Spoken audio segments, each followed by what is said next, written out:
I think we're right.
Order, please.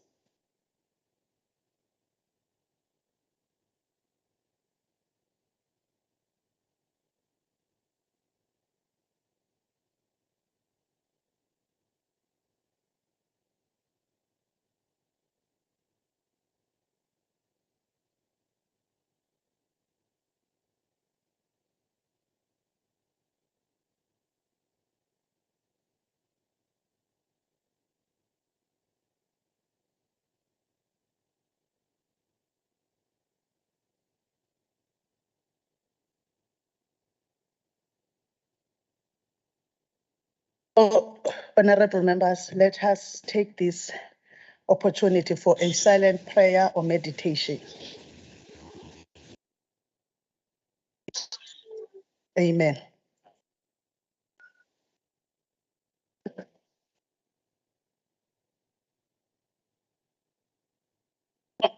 Honorable members, our greetings to all of you, Deputy Speaker and the entire members of the legislature, the Premier of the province. I am sad to inform you about the passing of the following persons since our last sitting as a legislature community. Our thoughts and prayers are with their families during this time. Councillor Zakhele Khuzwayo, Ward 11 in the KwaMaphumulo local municipality.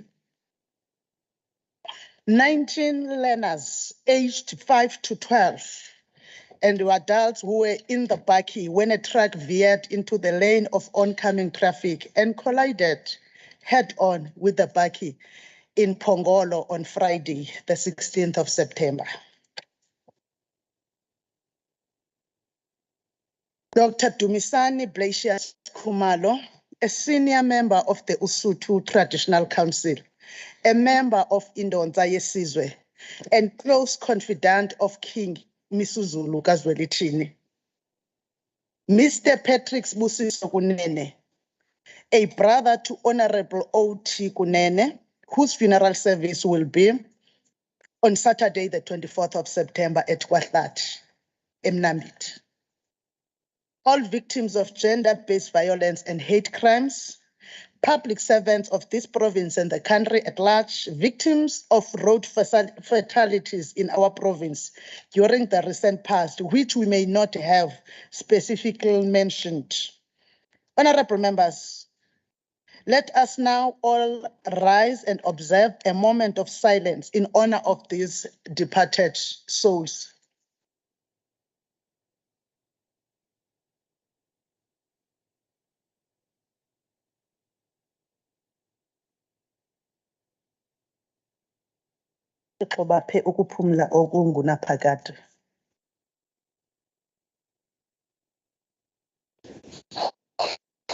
Honorable members, we will now move on to apologies. The first apology is from the Premier of KwaZulu-Natal, Honorable N. Dube, the MEC for Economic Development, Tourism and Environmental Affairs, who is also the leader of government business, Honorable S.A. Duma, who are attending the New York Climate Week, which is an annual climate group engagement. It started from the 16th to the 25th of September. In this regard, the Premier has appointed the MEC of Health, Honorable N. Simelane, as the acting Premier until her return. And the Honorable S.A. Duma has appointed the MEC for Transport, Community and Liaison, Honorable S.E. Hlomuka, as the acting MEC until the return. Apology from the Honorable MC Fraser, MEC for Education, who is on an official trip in Cuba that started from the 19th to the 26th of September. And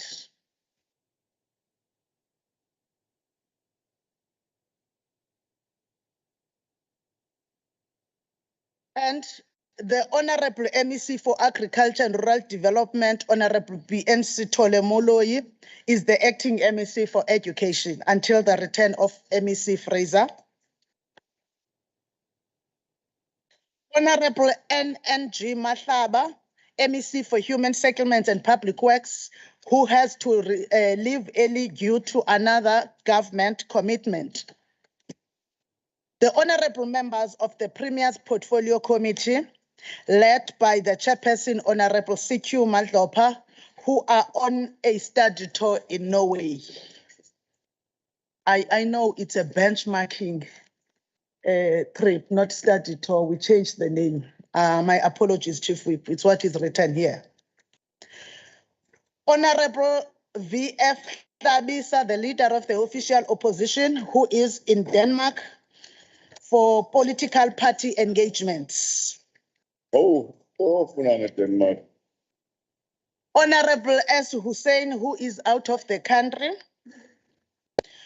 Honorable S.H. Mtetwa, who is in a remote area where there is no network available for him to connect to the city.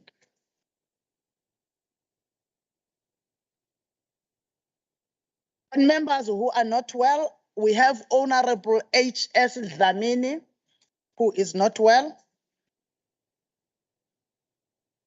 We will move to internal assessment of oversight sector model in the legislative sector. Honorable members, you are requested to fill in a questionnaire on the internal assessment of oversight sector oversight model, which is called the SOM. The questionnaire will be emailed to members. The due date for submitting the questionnaire is Friday, the 30th of September, 2022. On the commemoration of Umkhosi Welembe, His Majesty the King Misuzulu KwaZulu-Natal and the royal household cordially invite all members of the Kwazulu-Natal Legislature to attend the commemoration of Umkhosi Welembe, which will take place this Saturday, the 24th of September 2022, starting at 10 o'clock at Stenga High School, Ilembe District, KwaDukuza Local Municipality. Honorable members, we just want to remind you,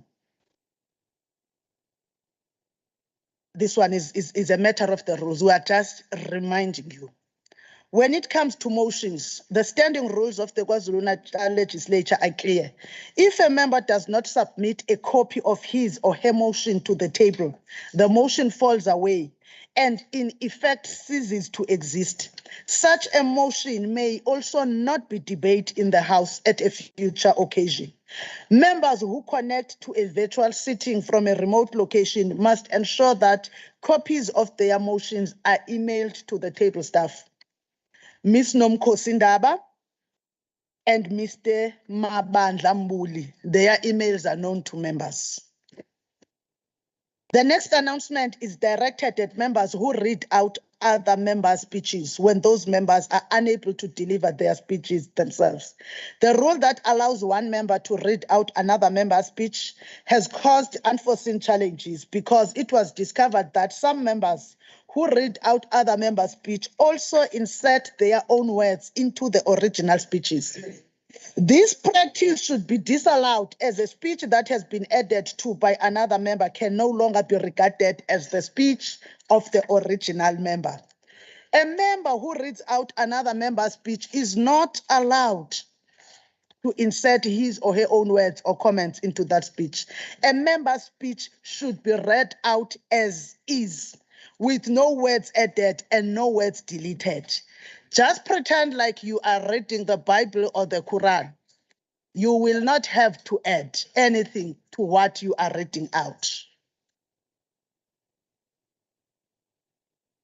Amen. We are reminding you, honorable members, to email the copies of your speeches during debate and any participation in the House to the Hansard after delivery of your speech. You are just being reminded.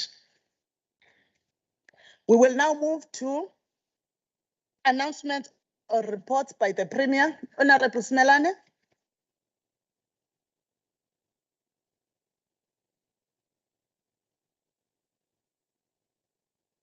Thank you very much, Somlom. Honorable Speaker, honorable members of the House, September, which is this coming Saturday.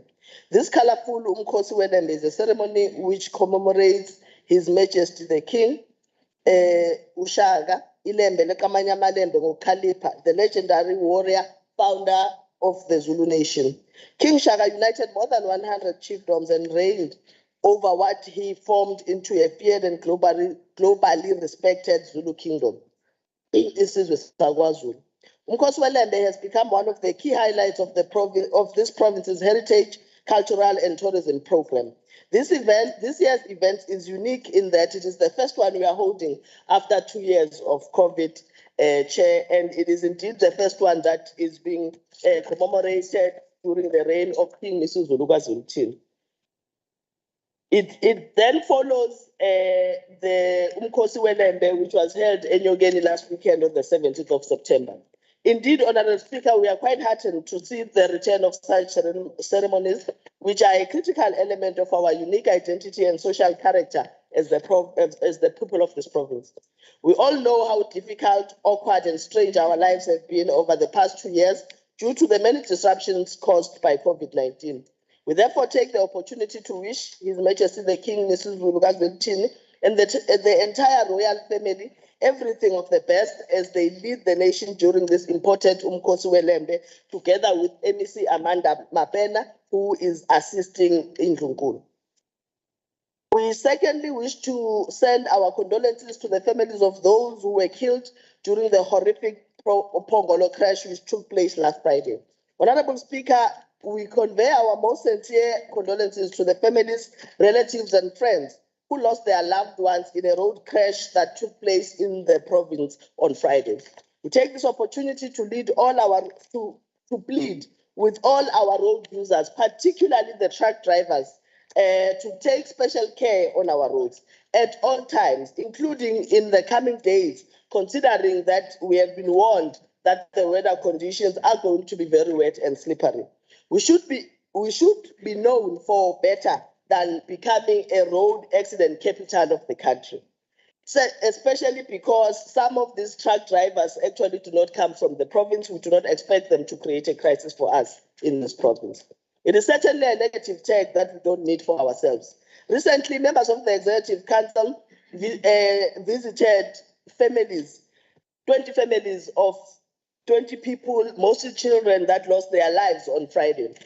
We got to personally witness the sheer anguish and deep sense of pain that the bereaved families are going through after losing their loved ones and their children. It is something that no person should deserve. It's something that no person deserves to experience. Again, we convey our deepest sympathies to them, especially Premier, because some families lost more than one person. You have a family that lost 3 children in family yakwaNtshangase, and as they are going to be burying on Friday, ngolesihlanu oludlule babengcwaba umama wakhona naye owaba sengozini ye-truck on the very same road. So indeed, that road is becoming a catastrophe for this province, and we do not believe it's something that we should have. I must indicate that the Executive Council is going to have an engagement with the National Minister on the matter and what can be done. Thank you very much. Speaker.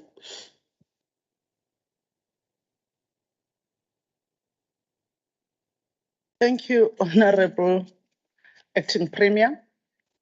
Before I move on to tables, I want to take this opportunity to officially welcome the 2 new presiding officers of the Legislature of KwaZulu-Natal, the Honorable HGS Mavimbela, who was in the previous sitting elected the chairperson of committees, the Honorable M. Zulu, who was also elected the deputy chairperson of committees.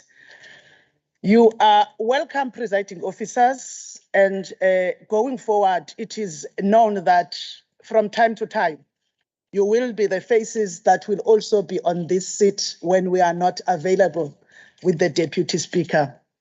We hope that we will continue to work in the same way that we have been working with the previous 2 presiding officers. And I want to now thank officially, now that there is an election of the chairperson of committees, the Honorable MEC Duma, the LOGB. I am sure Honorable Hlomuka will pass on this information, and yourself, Acting Premier. And Honorable Zungu, whom we have worked with during the difficult times of COVID-19, during the difficult times of fear in the environment that we are in. We want to thank them for the work that we did together. Sithike kubo ukwanda kwaliwa ngabathakathi. Xa besimeyona simile sime phezulu bazi ukuthi ngamaxa abo esime kuwo. Siyabulela. Honorable members, we are going to tabling of reports. The Kwazulu-Natal Legislature tables the budget performance in-year monitoring report for the month of August 2022. The Kwazulu-Natal Legislature Portfolio Committee on Finance tables the report on 2021-2022 unaudited closeout budget performance hearings. The Department of Finance is tabling the Consolidated Municipal Budget Performance Report, fourth quarter review 2021-2022. The Department of Cooperative Governance and Traditional Affairs tables eThekwini Municipality Annual Report 2020-2021. The Department of Public Works and Human Settlements tables the presentation that was done to the Portfolio Committee on Human Settlement Financial Report 2022-23, financial year first quarter. Also, the report made to the portfolio committees on non-financial performance by the same Department of Human Settlement. The Department of Health tables the report by the MEC for Health on 2022-23 quarter one annual performance plan. Are there any tablings that we might have not mentioned that members want to make? Members of the Executive Council and chairpersons of portfolio committees? Seeing that there is none, we will now move to order 6 in the order paper. Formal motions or notices by the Chief Whip. Honorable Chief Whip, we give you the opportunity. Thank you very much, Honorable Speaker. Honorable Speaker, there are no formal motions and notices from our side. Thank you. Thank you, Mamalala.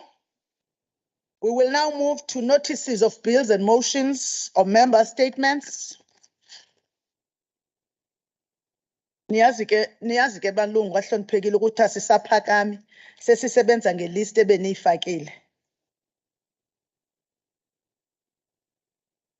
No, honorable members. I will go according to the list that I have, Honorable Chief Whip. Honorable, who's the acting Chief Whip of the official opposition in the absence of Ubabukwala? Honorable Msimango, the list that was forwarded by parties. It's the one that I'm going with. Honorable, who's your acting Chief Whip, Honorable Rogers FR? Me. Okay, your list has got one name. We will go along with that list. I'm standing on a point of order, Madam Speaker. Huh? You're standing on a point of order. Ebo, am I speaking Greek? Did you not hear it? Point of order. Thank you. Could you tell me, in terms of the standing rules and orders, where it indicates that names have to be submitted prior to a sitting for motions? And then I'll accept that. Thank you, Speaker. I did not quite get you. Oh, well. You said you are raising a point of order, ne? You said you are raising a point of order. Yes, I'm not going to repeat myself, Speaker. I don't need to repeat myself. I'd like to know, in terms of your standing rules and orders, where it states that motions need to be submitted prior to a sitting. Surely I'm entitled to ask that question. Or are you just shutting down the opposition? Okay, you can sit. I'm waiting for you to sit. I am consulting my paper in the event that I said that as per the rules, because it should have been written that as per the agreement of the Whips Forum. So I'm going to that. If I did say as per the rules, yes. No, I did say it. He's correct. I did say it. And it was an oversight on the table staff that wrote that for me. It is as per the Whips Forum. I therefore correct that for the record and on Hansard. Table staff, please ensure that when you are quoting, you quote the relevant body and do not throw in the name of the standing rules for clout.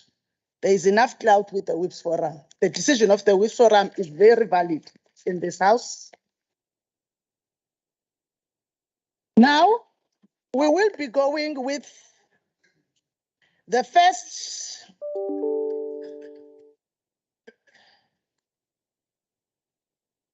ngicela ukuthi baba uMsimango uwenze umsebenzi obanjisiwe ubaba uGwala kahle benobaba umtimande uwenze nakulo mhlonishwa wasogwini.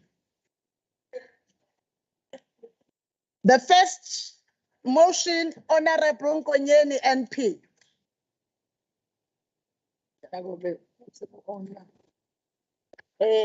Thank you very much, Honorable Speaker. My motion goes like this. Noting that women emancipation and empowerment should be at the center of government programs, and further noting that we are approaching November, the month, whereby we will be reviewing budgets of government departments, which is also a month for the commencement of the International 16 Days of Activism Against Gender-Based Violence and Femicide. This House therefore resolves that Kwazulu-Natal government departments, entities, and municipalities should focus more on looking at their budgets through the gender lens in order to infuse women empowerment programs through budget allocations. I so move. Honorable Mavimbela HGS.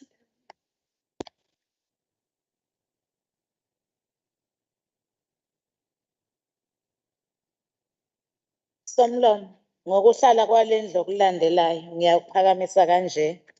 Njengoba sikule nyanga kaMandulo ngokuhumusha ukusho ukutshala nokuqala kabusha. Uhulumeni wentando yeningi owathi akube inyanga yamagugu. Kufanele siqale ngamagugu ayithina. Siwazi siwaqhakambise amagalelo awo namaqhawekazi ethu kakhulu awomzabalazo wenkululeko. Kule nyanga zingamashumi 25 ngonyaka ka-2011 kwazalwa umama uLillian Ngoyi, ingqalabutho yethu kwezombusazwe owaba ukuqala ngqa wesifazane ukuba sephulini bukazwelonke bukaKhongolose. Waphinde waba umengameli wophiko lwabesifazane kule nhlangano. Kwabe kunguyena owayeseqhulwini lomzabalazo wamakhosikazi ngo-1956. Esabona luletha izithelo zokuyeka ukuphathwa kodompasi. Asiziqhakambise izimbokode ukuze silwe nesihlava esinaso namhlanje sokuhlukunyezwa nokubulawa kwabesifazane, siphelelise amagugu ethu.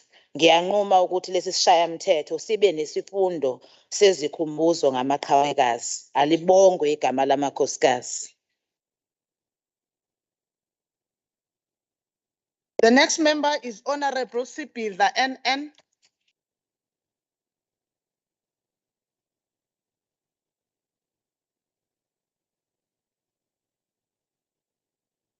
Ngiyabonga Somlomo ngokuhlala kwendlu yakho okulandelayo. On behalf of the African National Congress, ngiyokuphakamisa kanje.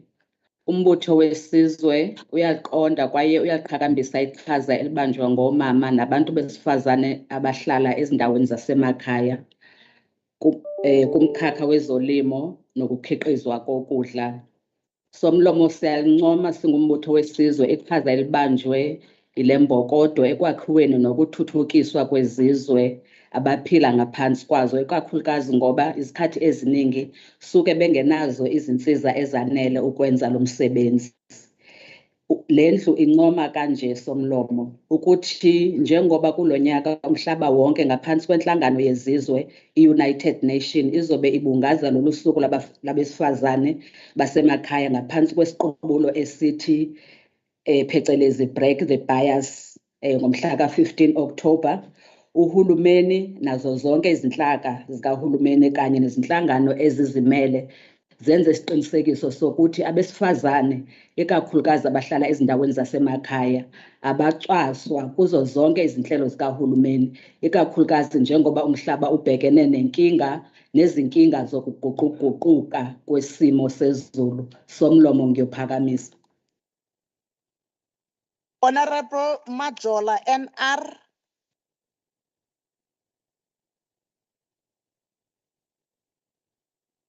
Thank you, Honorable Speaker. Speaker, on the next sitting of this House, I shall move as follows.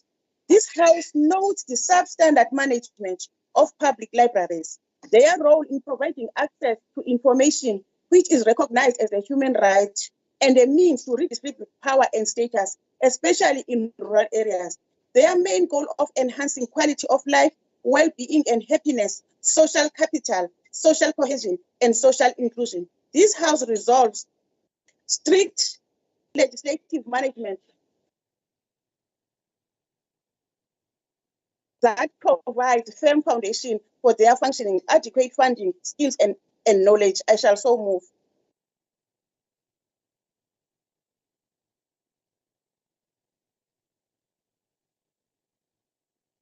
Thank you very much, Honorable Speaker. At the next sitting day of this House, I shall move as follows.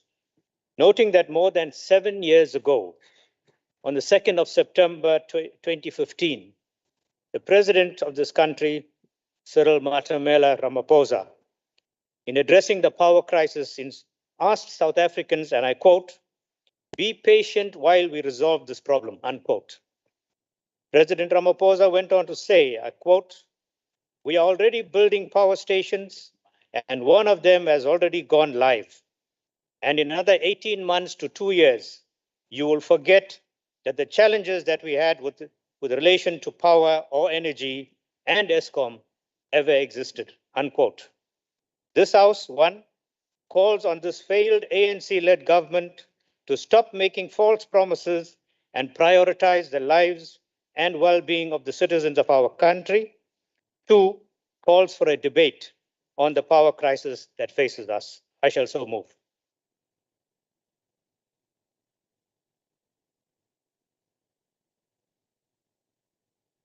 Angithokoze Somlomo Hloniphekile. Egameni leqembu inkatha yenkululeko ngiphakamisa kanje. Isizwe sikaZulu sishaqekile ngesimemezelo sehhovisi likaNdunankulu esifundazwe ngesandla sombambeli wehhovisi elikhulu umnumzane Ngubane sokushintsha ngomzuzu wokugcina umkhosi womhlanga ususwa enyokeni ushushumbisela kwakhangela amankengane nguhulumeni ngaphandle kokuvumelana nendlunkulu kaZulu ngolesihlanu kusihlwa. Kuyiqiqi ihhovisi selibuyela ezingqondweni selihoxisa lesi simemezelo khona ebusuku ngolesihlanu. Sithokoza kuNdunankulu weSilo noZulu umntwana okwaphinda angene ngokushesha aqondise lokukhuluma okuxovayo kungakadaleki umonakalo. Kuyishwa ukwethuswa iziqi ezingathi shu kuNdunankulu esifundazwe ebese ethatha izinqumo ezingahloliwe ezinobungozi. Lendlu inquma ukwexwayisa uNdunankulu esifundazwe nehhovisi lakhe ukuba bapheze ukwenza izinto ezifaka leli hhovisi elikhulu ehlazweni nezehlisa isithunzi nokuhlonipheka kahulumeni wesifundazwe. Ngiyophakamisa Somlomo.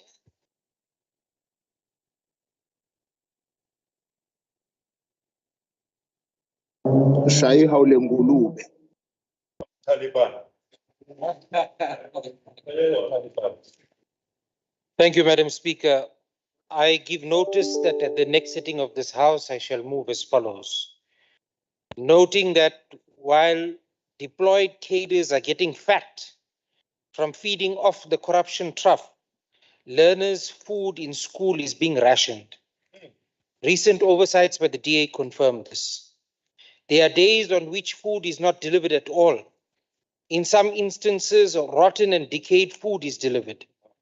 The DA holds the view that the NSNP is allegedly used to win elections inside and outside of the ANC by those who control the purse strings. This House therefore resolves to call upon the MEC to urgently resolve all issues related to the NSNP corruption, shortages, delays, quality and quantity of food. So shall I move.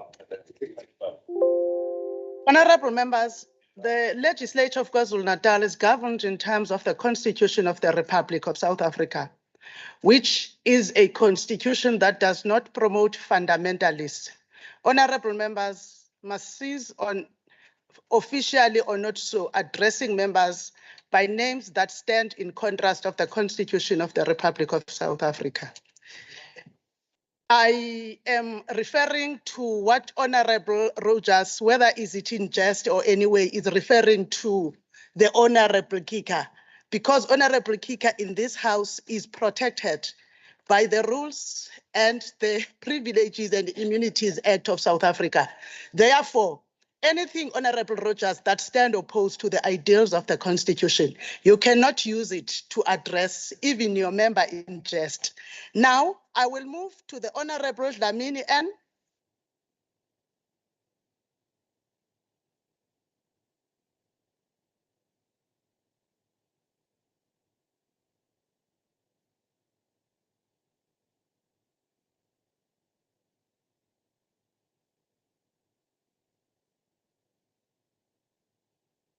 Thank you very much, Madam Speaker. Madam Speaker, I hereby give notice that I shall move on the next sitting day of the House as follows. This House notes in July 2021, there were violent riots in KwaZulu-Natal and Gauteng, and 36 Black people were killed by racist Indians in Phoenix. The massacre of Black people in Phoenix was motivated by racism and hatred of Africans. A year after the Phoenix massacre, there was no justice for the victims. This House therefore resolves to establish an ad hoc committee to investigate the causes of the Phoenix massacre, to receive submissions from the public on the impact and aftermath of the massacre on the affected communities. Further resolve to establish a special fund for the victims of the Phoenix massacre. Madam Speaker, I shall so move. The next member is Honorable Bishop Mangele SE.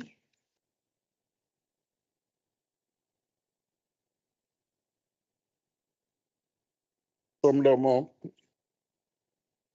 i-ACDP iyakunaka ukuthi izingozi emgwaqweni ziya ngokuya zilimaza imphefumulo eminingi. Sifisa ukwedlulisa ukukhala kwethu kuleyo mndeni engu-20 elimele emgwaqweni wasophongolo. Khona kunjalo Somlomo, sicela ukuba lendlu kube khona ekushoyo ngodaba lokuhamba kwama-truck emgwaqweni. Kube khona ukuregulator okuthile okungenziwa kuvela kule ndlu ukunciphisa isimo esibhekene naso emgwaqweni. Ngokuzayo Somlomo, i-ACDP iyokuphakamisa kanje. Honorable Thakur Rajbansi. Thank you, Honorable Speaker. Honorable Speaker, I will move on the following motion on the next sitting day, noting that non-profit organizations are growing in KwaZulu-Natal, further noting that the Office of the Premier, Department of Social Development and others set aside funds for NGOs. This Honourable House resolves to call on the Honourable Premier to initiate a framework for the social enterprise spectrum in KwaZulu-Natal by assessing the commercialization of non-profits and creating a government database to track the funding and social missions of such organizations. Moved by Mrs. Rajbansi. The Honorable Nkwanyana NJ.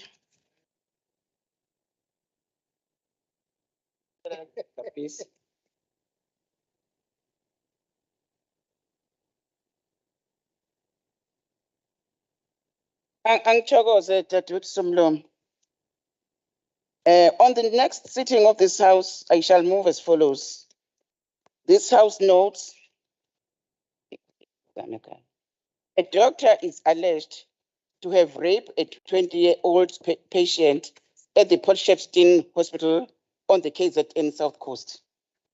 The first responsibility of any medical professional is doing harm, and when someone violates that oath, they must be held accountable.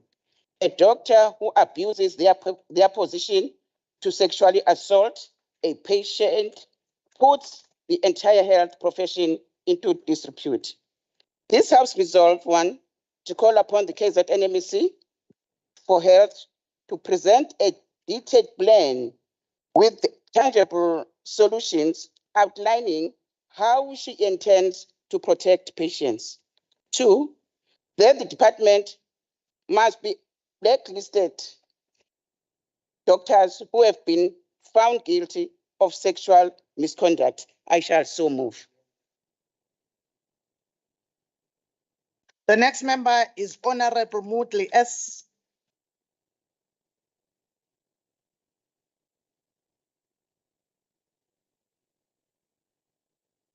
Morning, Honorable Speaker. On the next sitting day of this House, we, the IFP, shall move as follows. This House notes the escalating number of road accidents caused by trucks. Recently, 20 people died in an accident on the N2 near Upongolo on Friday. Further, a truck collided with another truck and 2 other vehicles on the R34 outside Ulundi on Monday morning.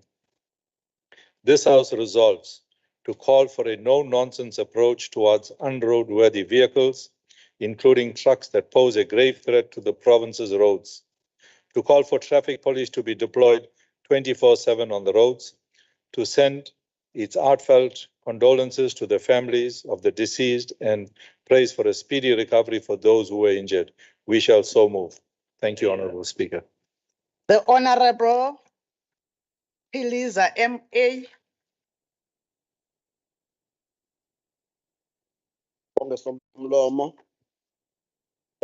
Somlomo egameni likaKhongolose ngokuhlala kwalendlu okulandelayo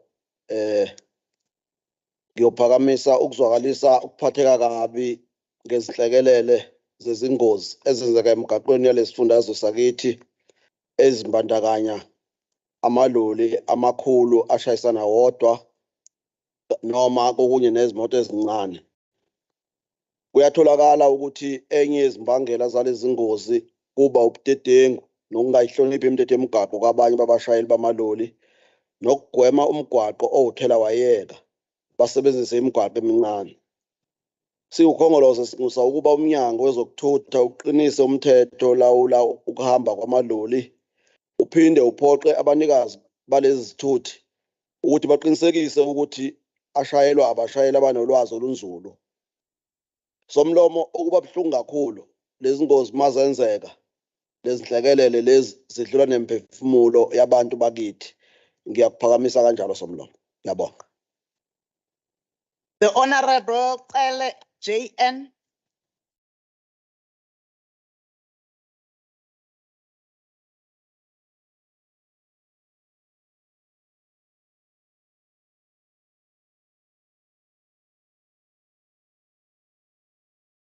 Somlomo,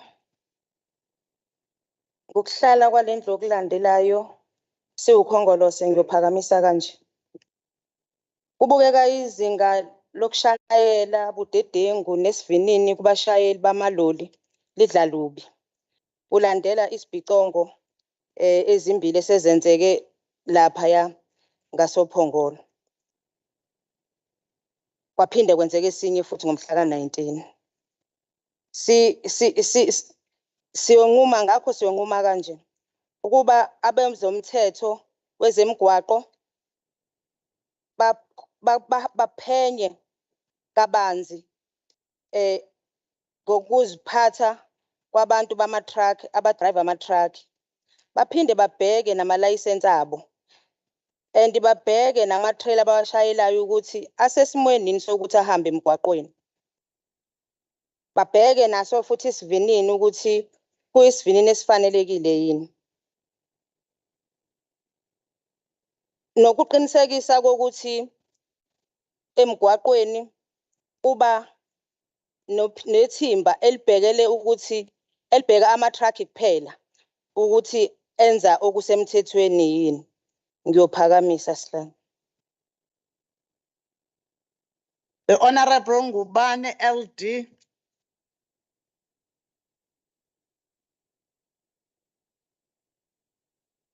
Somlomo ohloniphekile. Ngokuhlala kwalendlu okulandelayo. U-African National Congress uyophakamisa kanje. Lendlu yakunaka ukubulawa ngesihluku kwamakhansela ngesibhamu ngazonke wonke ama-political parties. Isihluku nonya olungaka kodwa baphi onembeza kubantu bakwethu. Singumbutho wabantu African National Congress siyanxusa ukuthi uhulumeni alusukumele ngokukhulu ukushesha ababoshwe laba babulali abangenanembeza abanesihluku esinjena. Baboshwe emajele izikhiye ziyolahlwa ekujuleni kolwandle. Somlomo ngiyakuphakamisa kanjena. Ngiyabonga. Thank you, honorable members. We are now moving to next. Honorable members, I go according to the list that we received from parties. I am now moving to the next orders, which is the report by the MEC of Health on the department's performance against its annual performance plans in line with Standing Rule 1131 for 20 minutes. Bembe. Thank you.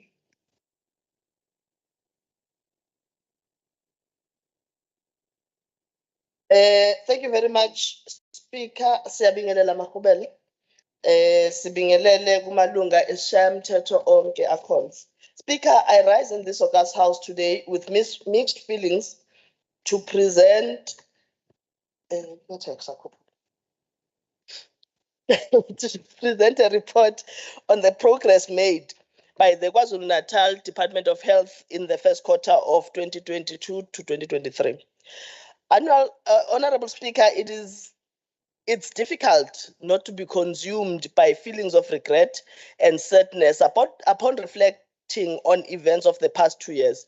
That is the COVID-19 pandemic, the social unrest of July last year, as well as the floods in April this year, all of which have caused a lot of destruction.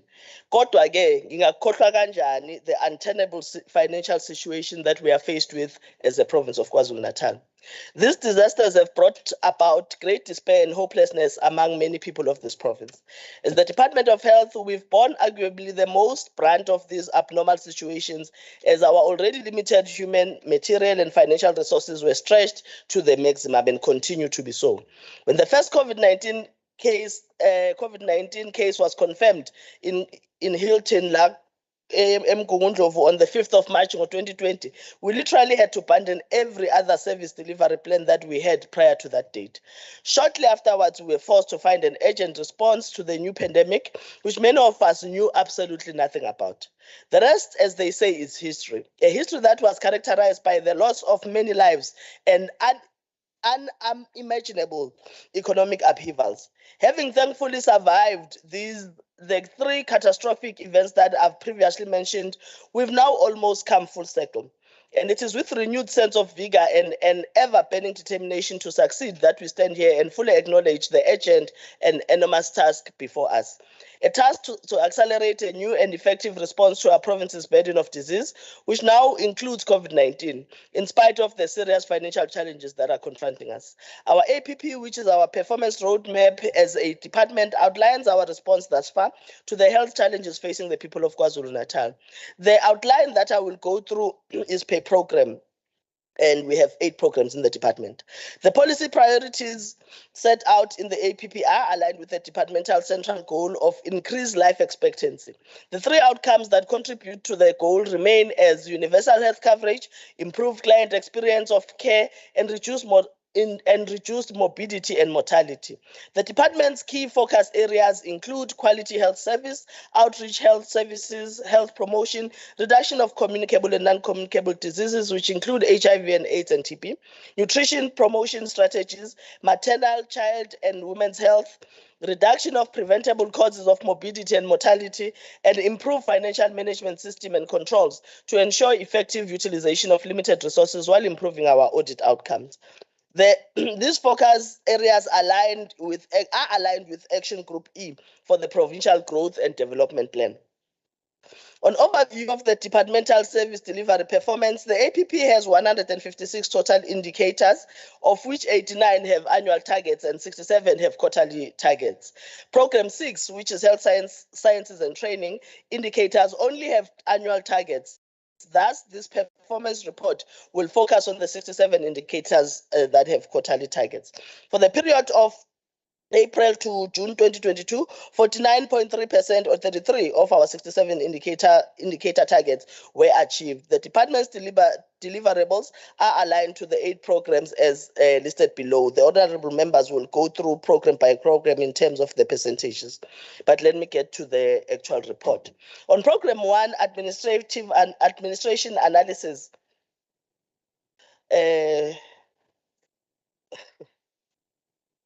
Sorry, Somlolo. Sengilahlekelwe ilona iprogram yami. On program 1, even in our tough economic situation, which is beset by budget cuts, the department always strives to create employment opportunities where possible. To this effect, 10,147 community health workers are on contract. There have been resignations, natural attrition, and non-renewal of contracts due to poor performance by some individuals. Districts are continuously undertaking the process of filling vacancies in line with the approved business plan of 2022-2023 in order to increase these posts to 10,350 and reach our target as indicated earlier in the year. The information communication and technology, there have been some gains with many of our facilities now enjoying greater connectivity. I must say, Speaker, that we are very much frustrated by the issue of connectivity in the province because it hampers on our improvement and our implementation on some of our targets. Unfortunately, delays by the State Information Technology Agency, which is SITA, and Vodacom to resolve connectivity challenges have led to the delays we've encountered and impacted negatively on the rollout of our e-health system to identified facilities, and the stable connectivity of facilities is not sustainable as it is currently. However, be that as it may, we will not be deterred. Instead, we will continue seeking other ways to add greater impetus on this crucial and non-negotiable area of our work. We need change, and we want to renew our pledge before this August House and to the people of this province that there's simply no turning back on e-health. The department is seeking currently an approval from Treasury to procure a second network through Telkom. Improved network, we hope that the improved network from Telkom connectivity will also improve different program activities such as processing of payments as well, because there is also a challenge there, but it is mostly on the saving of lives because the e-health system is meant to do that. On program 2, which is district health services, district health services incorporates primary health care, district hospitals, HIV and AIDS, STIs and TB control, maternal, neonatal, child and women's health, and nutrition and disease prevention and control. When it comes to primary health care, Somlomo, the utilization of our clinics and community health care centers is increasing during the so-called post-COVID-19 era. The clients are once again accessing a full package of health services, which is something that had halted a little bit during the COVID-19 stint. The involvement of clinic committees has also contributed to the positive results, and we are renewing clinic committees where their term of office have expired. However, in some districts, such as Ilembe, Zululand districts, the increased headcount is not as high as in other districts. These districts have embarked on marketing the services that they offer in order to increase their respective headcount and further improve performance. We think that the reason why our headcount had gone down some low is because through or during COVID-19, our people thought that it would not necessarily be safe to come to our facilities because some of them believed that is where they would actually catch COVID-19. So we are doing the best we can to get people to come back to our facilities. Also under district hospitals, our medical officers are adhering to guidelines and standard operating procedures in the clinical management of patients, resulting in an average length of stay of 5 days against a target of 5.5 days. Roadshows are conducted to influence and encourage facility managers to closely monitor inpatient bed utilization rates and to develop strategies to address identified challenges. This resulted in the performance of a bed utilization rate of 51.1% against a target of 48%. This is also done so that we also rationalize the limited resources that we have within the department. In spite of our human resource challenges, the department is allocating medical officers to clinics to reduce the number of patients bypassing the clinics and going straight to community healthcare centers and hospitals. Under HIV, AIDS, STI, and TB control, 9,703 HIV tests were done against a target of 922,000.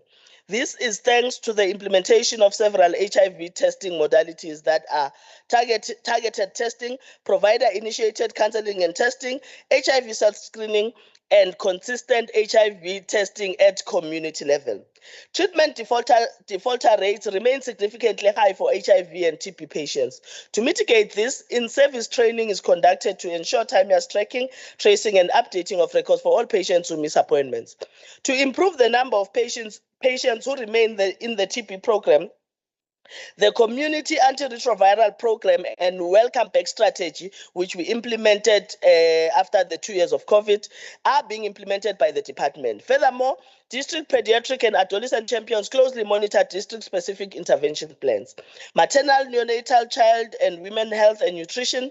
The department has done well in immunization for under 1-year-old children, as well as provision of vitamin A doses. However, worryingly, we have seen an increase in the rate of teenage pregnancy, which accounts for 17.4% of total deliveries.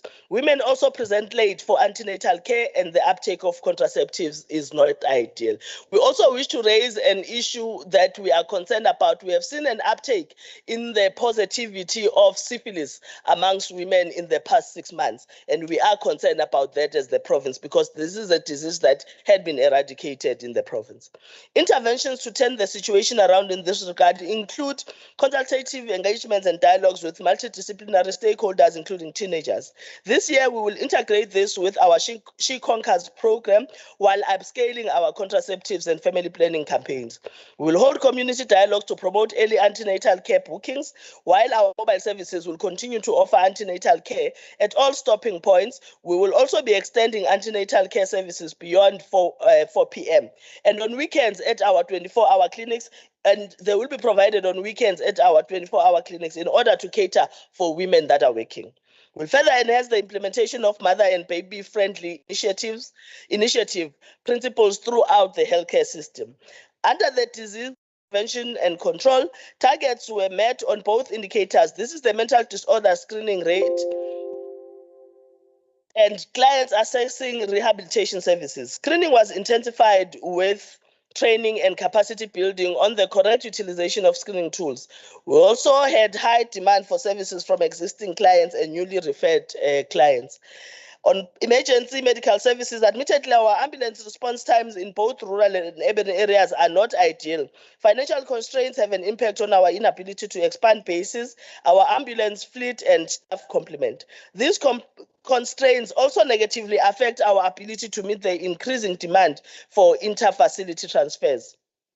However, our interventions include allocation of infrastructure budget to increase the number of custom-built bases, usage of satellite bases that are strategically placed. The fleet management service provider has been engaged to increase the pool of service providers and improve the supervision of fleet-related matters. Our district fleet officers also engage the service providers regularly to limit the number of ambulances that are not operational. On provincial hospitals, which is Program 4, In general, the average length of stay at regional hospitals was high due to the medium care of mental health patients in King Dinuzulu and Matateni Hospital, as well as the long stay of orthopedic cases. Monitoring of medium care mental health patients will be strengthened in order to reduce the average length of stay. We also find patients seeking healthcare services at our clinics after hours, especially in areas that do not have district hospitals or community health centers. This will be improved through engagement with PHC management. The phased implementation of the hospital revitalization plan will improve efficiencies at TP hospitals with the employment of additional psychiatrists to improve the turnover of forensic observation cases at Fort Napier. On tertiary and central hospitals, we have seen an improvement in the efficiency of tertiary hospitals post the implementation of COVID-19 recovery plan. This has impacted positively on the utilization of theaters and beds. The referral pathway for eThekwini district is being reviewed to align with the new package of services that is available from the Dr. Pixliga Isagaseme Memorial Hospital. Furthermore, King Edward Hospital, which has always been a tertiary level facility, however, had a mixed bag of other facilities, is continuing and now is pushed towards being targeting and clearly providing tertiary level services. Central hospitals, we are seeing an increase in long stay patients with complications such as neurology, neurosurgery, oncology, cardiology, cardiothoracic, and orthopedics who undergo surgery and need ICU and high care services. Plans are in place to address theatre operation backlogs and filling of vacancies, which is subject to the availability of financial resources. On Program 7, Healthcare Support Services, which is laundry services and pharmaceutical services, we have seen positives with the laundry services. We have seen positive results with the laundry services. The allocation of a budget for the procurement of new linen has assisted greatly, and it has reduced the shortage of linen from our facilities. With pharmaceutical services, we have managed to reduce medicine stockouts through improved follow-ups on supplies with overdue orders. We have also managed to improve our rationing and distribution of stock to facilities with low stock levels. But we are very firm on management of the stock, particularly with managers in the different facilities. On health facility management, which is infrastructure development, the implementation of plant equipment, 3-year servicing contracts has resulted in the improved spending on preventative maintenance. A total of seven projects that were rolled out over the 2021-2022 financial year were completed in this quarter. No fewer than 1,226 EPWP jobs were created on capital projects. In conclusion, we have seen a general improvement in target achievement from the previous financial year, which is indicative of the department's recovery post-COVID-19 plan, and after the July social unrest, as well as the floods from April this year, it indicates that our recovery plan is actually bearing fruits. During Q1 of 2022 to 2023, common challenges impacting on performance across the various programs included lack of adequate network connectivity and high vacancy rates.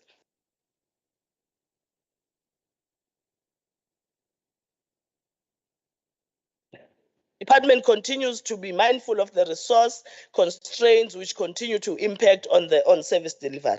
Our different programs are constantly reviewing strategies aimed at improving performance in all underperforming areas.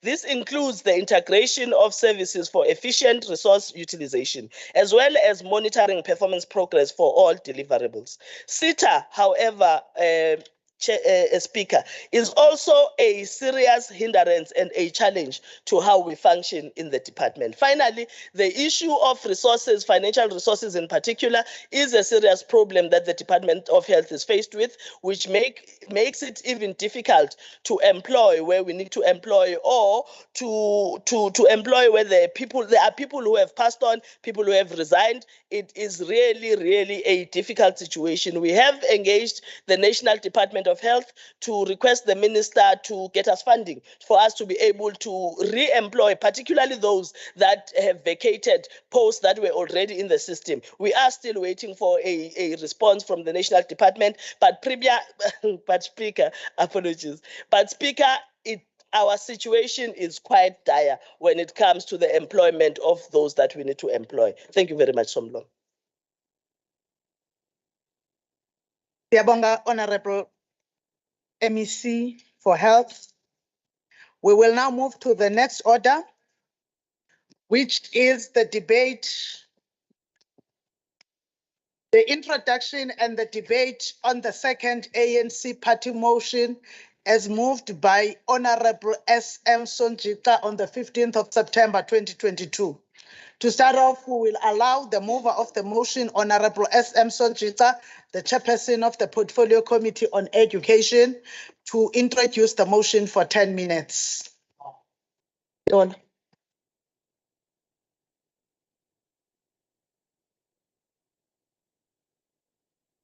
Thank you very much, Honorable Speaker, Honorable Acting Premier, and all the members of the executive, honorable members of this August House. In terms of the Bill of Rights, Section 12(1)(c) provides that everyone has a right to be free from all forms of violence from either public or private sources. In turn, regulations for safety measures at all schools or at all public schools and dangerous weapons and drugs are dangerous weapon and drugs free zones. We have suffered too many heartbreaking reminders that our nation must come together to address the underlying issues that creates the culture of violence in our schools. Today, we are pregnantly grappling with youth violence in our schools.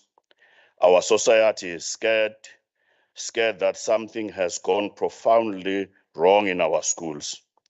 We are therefore holding this session today to discuss the whole breadth of issues surrounding youth violence and school safety.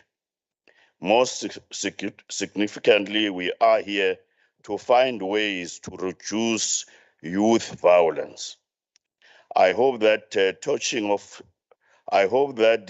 of a school principal's vehicle by a learner who claimed that the teacher or a deputy principal claimed that a teacher took his cell phone was the last straw that broke the camel's back. It was Edmund Burke who said that all that is needed for evil to triumph is for the good people to do nothing. And the humans, sometimes we find it easy to do nothing than to do what is right. None of us are perfect. There are no perfect solutions to the youth violence, but we cannot let complacency get the best of us. We cannot pretend that we do not know about the subculture of violence and death that haunts popular movies and video games, is gobbled up by our children. We cannot pretend that we do not know about children being raised with no sense of value of human life. We cannot pretend that we do not know about children bringing guns and drugs to our schools. If laws are not the answer, then where do we start stemming the tide of youth violence and restore school safety? Do we blame it on the parental indifference or apathy, violent movies, dysfunctional schools, or some other cause? I do not have all the answers, and I do not pretend to know all the solutions. None of us do. I do, however, vehemently believe that proposed summit or indaba, as we suggested in the ANC motion, summit or indaba on violence and school safety would be one step among many that we must take.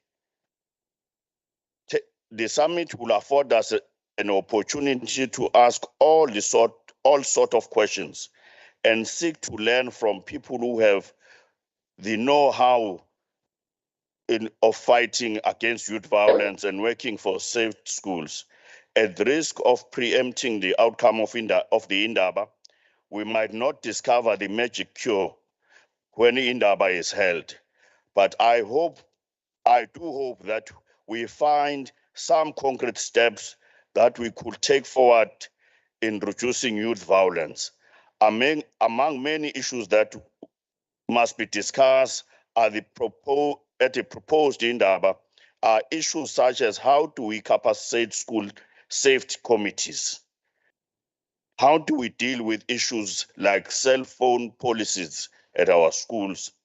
And how do we enforce how to enforce all the agreed schools code of conduct? The bitter pill to swallow, though, is that youth violence emanates from the fact that South Africa seems to have lost its moral compass. What used to be a chant is now flaunted. We are a decanting nation on the toboggan slide of moral decay and rottenness. This nation needs a rebirth of morality, for clearly we have managed to become a society that is morally confused, morally bankrupt. We have no clear and decisive sense of what is fundamentally wrong and what is fundamentally right. The nation's conscience has become muted or at best oblivion. The reasons that we have these high levels of violence and disruption has to do with lessons that the youngsters learn from the society, especially from homes. C.S. Lewis was said to have remarked that home is the ultimate career. All other careers exist for one purpose, and that purpose is to support the ultimate career. Is the home to be blamed for the discipline deficit among the youth that many schools are suffering from? As the lyrics of a popular song put it, there are more questions than answers. I thank you, Honourable Speaker.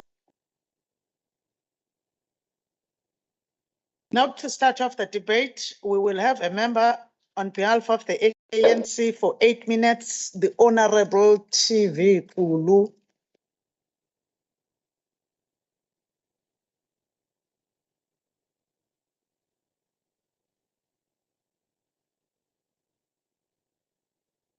Honourable Speaker, honourable members, allow me to start with my debate.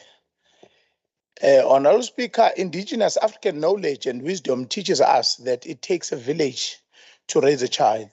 No other time has this proverbial saying been more relevant than the current conjuncture, inspired by the chaotic and worrisome levels of lawlessness we are witnessing in schools and various platforms through social media and other social interfaces.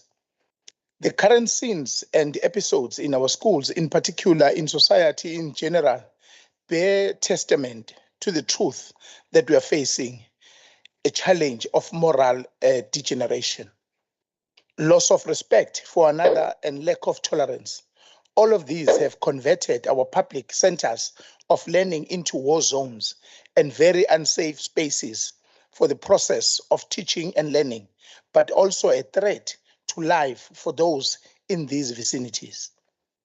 Honorable members, why does this matter requires our attention?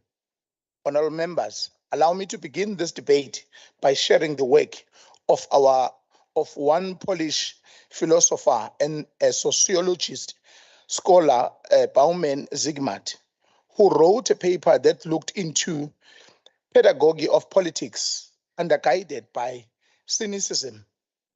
And he wrote, as I quote, "The problem with our civilization is that it has stopped questioning itself. No society which forgets the art of asking questions or allow this art to fall into disuse and extension can count on finding solutions to the problems that beset it. Certainly, not before it is too late, and the answers, however correct, have already become irrelevant.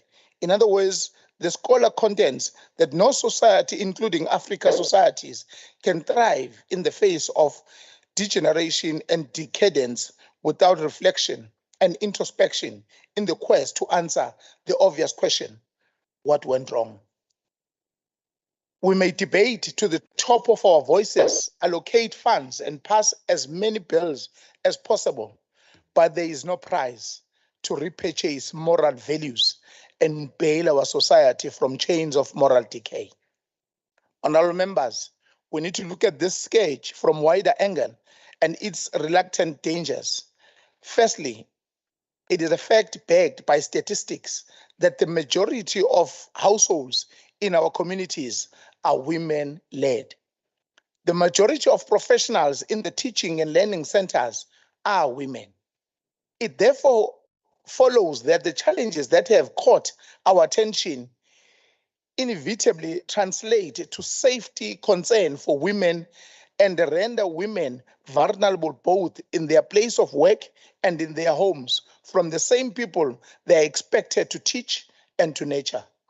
It is thus paramount and consistent with women's struggle that society takes the issue with the seriousness it deserves. A nation cannot thrive in conditions where their women are not safe. Honorable members, even in the 21st century, the increase in technological advances does not replace values, neither does it negate the necessity and need for maintaining our core values, which underpin our values as African people. These values have been handed down to us by our forefathers as a foundation that has sustained us from generation to generation, giving us impetus to defend our humanity and our identity as people against a system of colonialism and apartheid which sought to strip the humanity of an African. Continuous discourse about our values as people and their relevance in the globalizing world have over the years come under sharp scrutiny. However, we ought to remember that Africa has never been morally bankrupt and never felt a need to import morality. Honorable members, while we preach moral regeneration, we also need to be unequivocal in our resolve to nip the level of reckless and criminal behavior in the bud. Our call for moral generation needs to be coupled with firm and clear policies on policies on deviant and criminal behavior. Arson is a crime. Vandalism and destruction of public property is a crime. Putting the lives of fellow learners in danger constitutes a criminal offense. Consequences must be enforced. It must be felt that it is being enforced. The then MEC of Education, Honorable Kwazulu-Natal of the ANC, once issued a circular when People's banned a school down in Emlazi district, instructing the neighboring school not to enroll those learners guilty of misconduct and such crimes.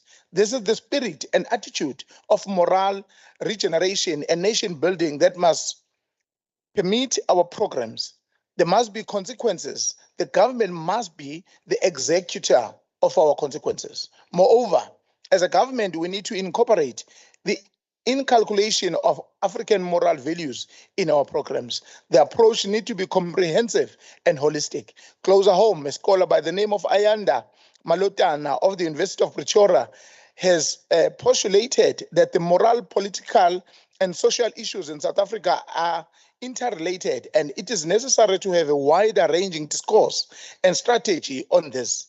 By wide ranging, I may add that the world over, there is a correlation and symbiotic relation between the part of development the country takes and the core values by that society. For instance, the Chinese Cultural Revolution birthed today Chinese meritocracy as a system of government which is anchored in Confucian teachings. The nation in Arab League have also built strong economies based on their cultural values. This then begs question, if South Africa is to triumph, should they not follow contextualized approach for developing nations? As I land on moral regeneration, we call upon government to reintroduce imbizo, indaba, stakeholders' engagement with sole purpose of the Africanization of knowledge system and system of values that define and promote proper and acceptable pattern of behavior. The proliferation of these values in society culminated to society cohesion and unity, and thereby creating a society that is united in mind and in deed. As commemorate our Heritage Month of September, as government, we call upon the civic society in the form of churches, traditional institutions, and various interest groups working with government to join hands in the fight to nurture youth in the values of Ubuntu and humanity. I thank you, Honorable Speaker. Thank you, Honorable Member. The next member is Honorable TP Mthethwa of the IFP for 10 minutes.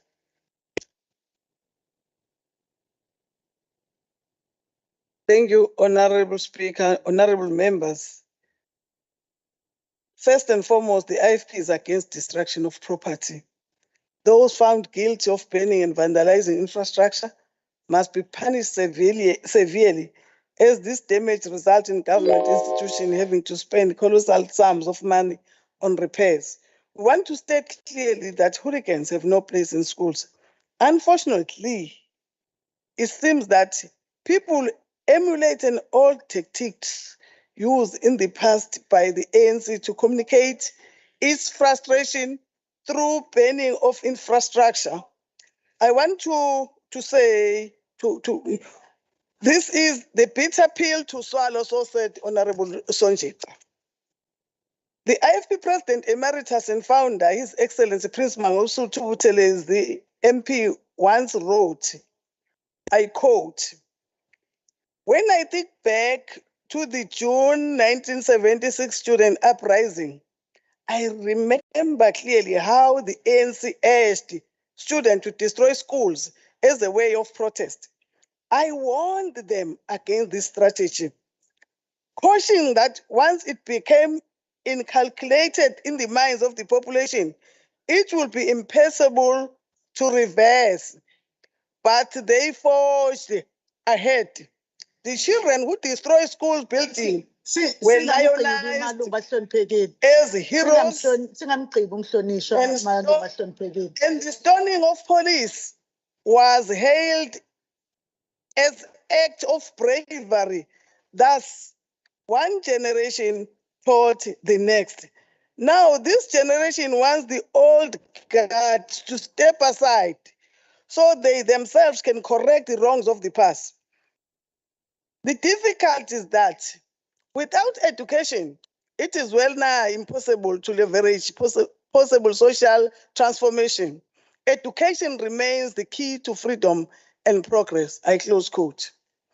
The IFP condemns the burning of classrooms at Ndengeto High School as well as the torching of an acting deputy principal's car at Northbury Park Secondary School in Northdale, Pietermaritzburg, by a grade 10 pupil after his cell phone was confiscated. In both cases, the IFP believe that serious questions must be asked. How did the learner at Dengeto High School manage to bring cell phones, weapons, drugs to school? How did the learner at Northbury Park Secondary School manage to bring his cell phone and petrol to burn a car to school? Where were the security guard who are tasked with searching learners on a daily basis? This indicates that security measures in schools are failing. The IFP has on numerous occasions called for metal detectors, CCTV cameras, and security personnel to be available at all schools to ensure that safety of learners, staff, and school personnel. In addition, this will hopefully deter learners and visitors from bringing weapons to school. These incidents clearly indicate that the KZN Department of Education has failed to address the issue of poor safety in schools. The question, of course, may arise, but can one put a price on the lives and safety of learners and staff? The answer is no. The KZN Department of Education has stated that they have an agreement with the police, which was signed more than a decade ago, which governs safety and security at schools. However, question remains, when and how do police conduct their search and seizure operation in schools? In which schools are these search and seizure operations conducted? We believe that if police are active in conducting search and seizure operation on daily basis, learners would not bring weapons and drugs to schools. Somewhere, somehow, someone is failing to do his job or her job. The physical damage to school building is the most obvious effect of fire damage, which could seriously compromise or even destroy schools' infrastructure. However, this type of damage may also result in building being uninhabitable for an extended period of time, forcing school to find alternative location to host classes. If this is not possible, schools have to temporarily transfer learners to other schools until the fire damage has been repaired. While the IFP acknowledged the negative impact caused by the burning of school building, this issue must be widened to include the service delivery protest, which also often results in people burning and vandalizing infrastructure. Here, government must be held accountable, particularly as they have resorted to a laissez-faire attitude when people complain about lack of service delivery. Unfulfilled and broken promises make people angry, and government take too long to respond or attend to grievances. The IFP believes that we must conduct a thorough assessment of the reason for the learners and community members destroying public property when they are aggrieved. This issue must be interrogated. If we don't, we are fighting a losing battle. The IFP hopes that the safety in Daba will not just be another talk show, but that it will bring about real solutions and real change. It must produce more resolutions and provide a platform where stakeholders can be bold and step out of their comfort zones. It must deliver a compact that will enjoy them to take decisive steps in preventing destruction of property and to make schools safe. We must take a collective stand against destruction of community property, such as school. When the Department of Education diverts funds to cover unfunded mandates, such as to rebuild or repair of burnt down schools, department is then unable to provide resources to needy schools. As the IFP, we are saying that if learners and community members destroy property like school, they must be held accountable and rebuild or repair the damage caused at their own cost. Government cannot carry this. A no-nonsense approach is needed if we want to put an end to this hooliganism. Abazali kubalulekile ukuthi nabo babambe iqhaza ezinhlelweni ezifana nalezi kanjalo namakhosi. Abazali abayeke ukuvuna izingane zabo uma zithinteka ezintweni ezingalungile ngoba iningi labazali bavele babhoke ngolaka bathi izingane zabo ziyasukelwa uma zisola. Ngiyathokoza Somlo.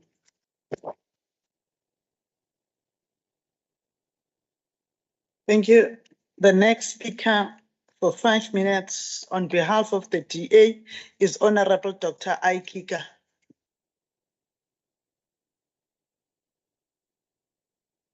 Honorable members, you are reminded that you must come sit next to the podium if you are the next speaker, because this waits time of the legislature.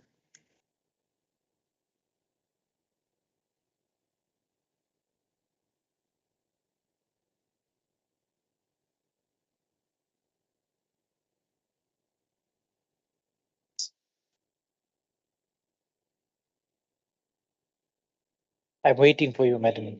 No, I called you. I said, Honorable Dr. Aikika, and you delayed us, and you are continuing to delay us. Honorable Rogers, apologize for you arriving late, and we accepted the apology, but you still stand there. My apologies, Madam Speaker. Honorable members, on the 19th of July 2019, I moved a motion in this House not dissimilar to the motion that is being tabled today and to the one that I tabled at the last sitting of this House. When I raised the school safety issue in the budget debate of 2019, the former Taliban ousted MEC chose to rubbish the idea and called me the spirit of apartheid. At the time, 2 security guards at the Hammersdale school were massacred. And now we have all these heartbreaking incidents that are highlighted by the provincial chairperson of the Education Portfolio Committee. Now, 3 years later, the ANC calls for a meet, greet, and eat session to discuss something that should have been well on its way. Also in 2019, the then and now Taliban ousted Premier and former MEC Zia Kala hastily took to the streets and taxi ranks, dishing out pamphlets and telling people that they will make schools safer. The plans were only discussed in Umkanyakute, if everybody remembers, from the Portfolio Committee only 2 months later. Then there were the 1,200 EPWP staff and community safety and liaison contract workers that were supposed to end after that, that fell flat. So the suggestion by the ANC for your motion. Umhlonishwa somlomo, is it parliamentary to? Upolo, livele undiqondise kwi-rule. Uthi ubuza umbuzo sibe sesiyivulile i-rule. Point of order. Ndithi i-rule siyibiza ngegama ndithi apha ekhaya. I-rule point of order. What is this? Honorable Speaker, you can sit down. I mean, you can take the podium. Honorable members, we don't have time to play with people who do not know the rules. The column finished. You can continue, Honorable Kika. In summary, Sincere apologies. Madam Speaker, what is needed is a whole of society approach to school safety and security, which we have already raised in the past. Any school safety initiative should strive to create centers of excellence with strong community links, quality learning and teaching, and effective management and governance. The question is, do we have all of these ingredients? At the very least, to ensure a safe learning and teaching environment that develops citizens who will contribute to a capable and ethical state, a three-pronged approach must be encompassed. What we call environmental programs. This is where the physical structure of schools are secure. In 2019, again, I called for an audit of fences of schools. I was told this is not possible. At the Bantu Vugani school in eThekwini, we have a school where the contractor did not install doors. It is still like that. MEC Fraser answered a parliamentary question to say that it was as a result of vandalism. So there is no levels of accountability to ensure programs such as this. Secondly, there must be developmental programs to support, modify, and influence parents, educators, and learner behavior in schools. We have seen these recent incidents, and they highlight the greater need for this. And thirdly, systems programs that incorporate a holistic approach to change how the whole school operates for safety and security, as far as safety and security is concerned. This must include the South African Police Services, the Department of Community Safety and Liaison, the Department of Social Development, and in eThekwini, where our metro is, and there are 1,050 schools in that area, the Metro Police. This must also include NGOs and the religious people. Any school safety program will be incomplete if we do not add the following critical ingredients: occupational health and safety training, substance abuse training, conflict management and peer-mediated training, and youth development and trauma support. The mover of the motion should have already checked that there is a school's national safety framework that provides guidelines which the province should have already used to formulate its own safety framework. It is astonishing that now we want to have this meet, eat, and greet session when these policies should have already been in place and that already exist. It is for this reason that I called for collaboration with the Department of Safety and Security in my motion last week, that the hotspot areas are identified. In KwaZulu-Natal, we knew that we had in 2019 202 hotspot areas that were not attended to. These need to be re-identified and the problem needs to be looked at holistically from that point of view. What we know is that violent crimes and fear of violent crimes impact negatively on individuals, particularly on learners in schools. When crimes escalate, the quality of life declines and communities become conflict zones, and these conflicts spill over into schools. Thank you, Honorable Kika. The next speaker on behalf of the EFF for 6 minutes is the Honorable LG Seja. Thank you very much, Speaker. The economic freedom fighters is not only unimpressed, but saddened and disappointed with the state of the basic education in this province. Not only is the Department of Basic Education failing to provide adequate resources for basic education in the province, but they are still perpetuating the apartheid model of separate education for the rich and the poor as in the Bantu education system. The children of the rich have a separate education system through the IEB. Schools under the IEB systems are well funded and resourced. Children of the rich go to schools with well-equipped facilities such as laboratories, sports centers, and libraries. These are resources that children of the poor cannot access in their schools. This gives them opportunities to thrive better in life as children of the poor battle for access. This allows them an opportunity to easily integrate into the economy post-matric. Meanwhile, in the government schools, where are the children of the poor are forced to attend school? These schools do not have adequate infrastructure who support the process of teaching and learning. Any facility of teaching and learning must be safe environment for the people who are involved. Process, and it must also be an environment which supports and encourages the process. Our children who go to these public schools that the ruling party is failing to sustain and support are forced to attend classes in schools where there are no toilets infrastructures. These are schools where there are no libraries for students who have interest in science to get their training. Students who have interest in taking up sports and becoming the Siyakolisi and Sandakulu of the future. The children who attend their schooling in private schools under the IEB system are afforded an opportunity to integrate into the economy, even via their skills in the arts and culture industry and in sports. Despite their performance in matric, children who then go through school under the failing public education system, which the ruling party is deliberately trying to sabotage in this province, are forced to finish their matric and go into universities if they want to have a chance in life, knowing very well that most of these students will never complete their matric and get into university. If they don't complete matric, then these students are economically stranded without an opportunity to make a living. Our children in the failing education system in this province are forced to attend schools with cows making noises. They are forced to attend schools where there are weapons and drugs openly being traded in front of corrupt people who are too busy molesting and harassing children instead of focusing on their job.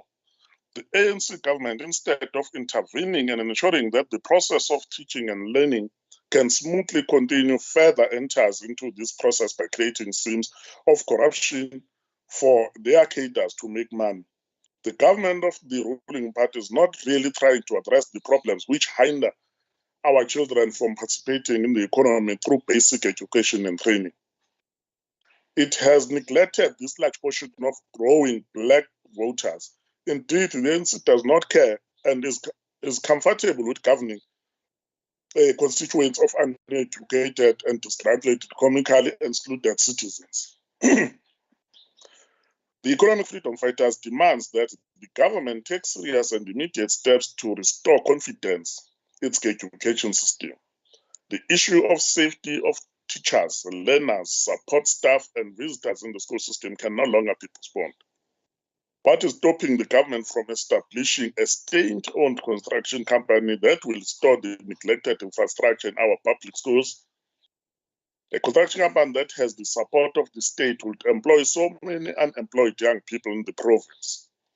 The sustainability of this company will be guaranteed by the applicants of schools in the province that need infrastructure maintenance and building. What is stopping the ANC government from employing the young people in schools who have education qualifications but are serving as educators, assistants in schools that have a shortage of teaching staff? We know that the ANC is hiring qualified teachers to work as EAs because it wants to overwork and underpay them. This is no different from the way white monopoly capital treats black people. We demand that the ANC government give us a comprehensive plan to absorb all these exploited young people into the system as a matter of urgency to fill the gap in our schools.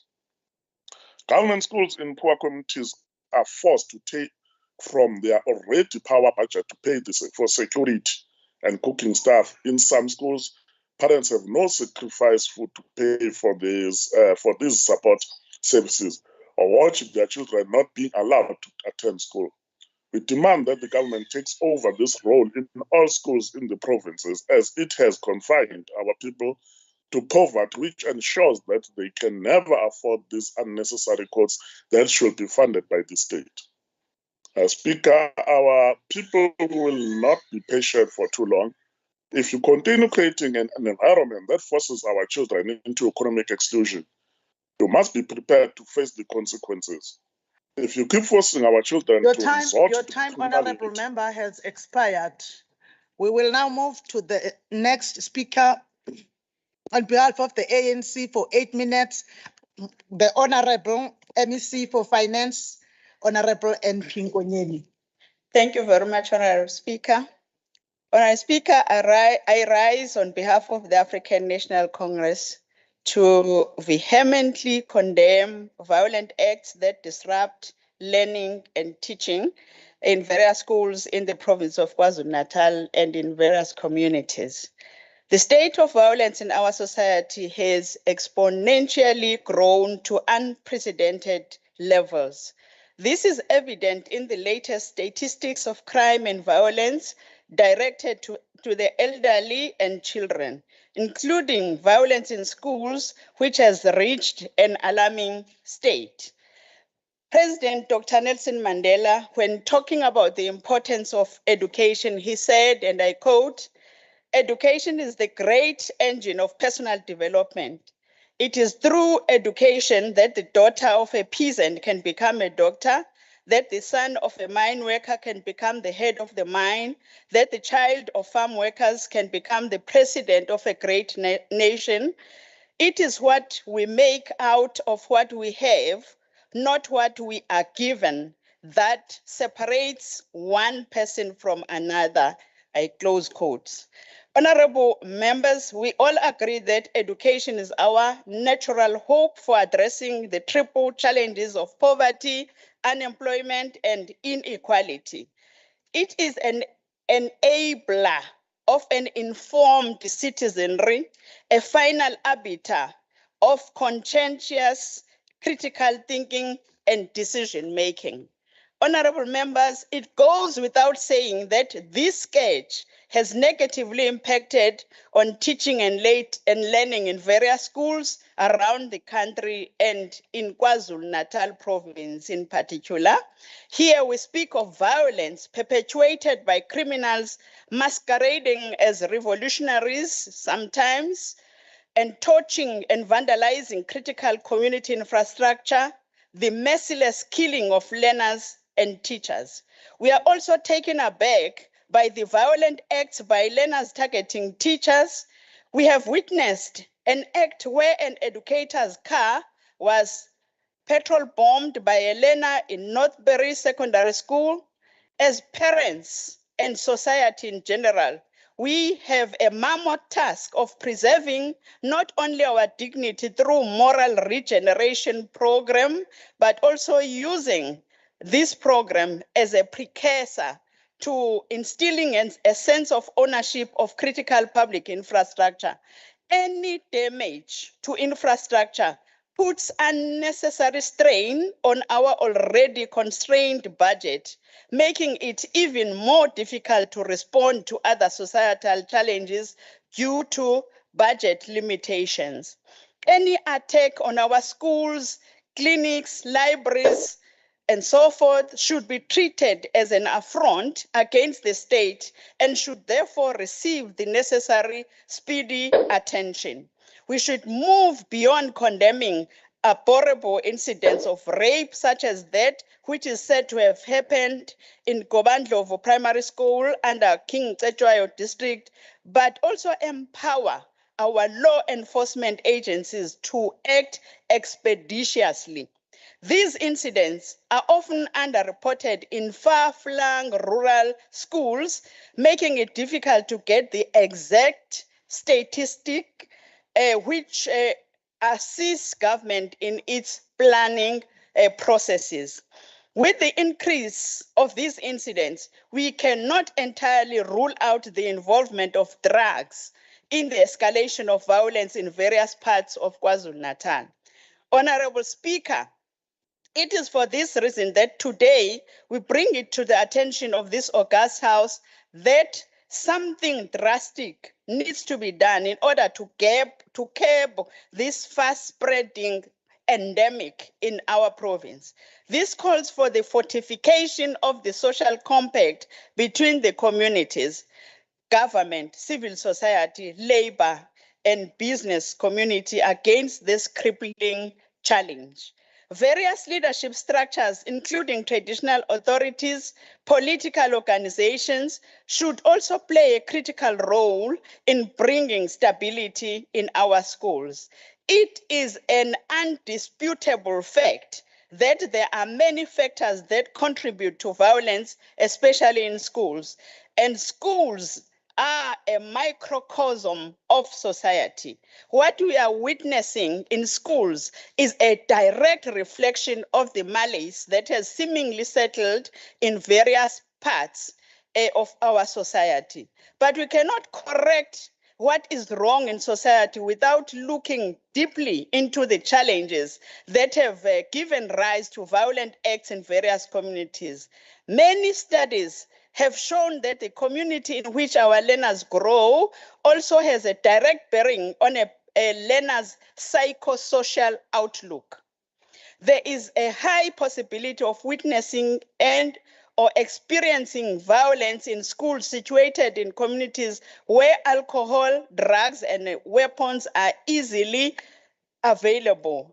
The issuance of alcohol trading licenses through the KZN Liquor Board must take into consideration the proximity between the nearest school and where the proposed establishment is going to be located. Furthermore, there must be a limitation to the number of establishments per township or per village or per locality. And alcohol, drugs, and weapons serve to facilitate and or exacerbate violence and breeds the scourge of gangsterism. In communities where gangsterism is rife,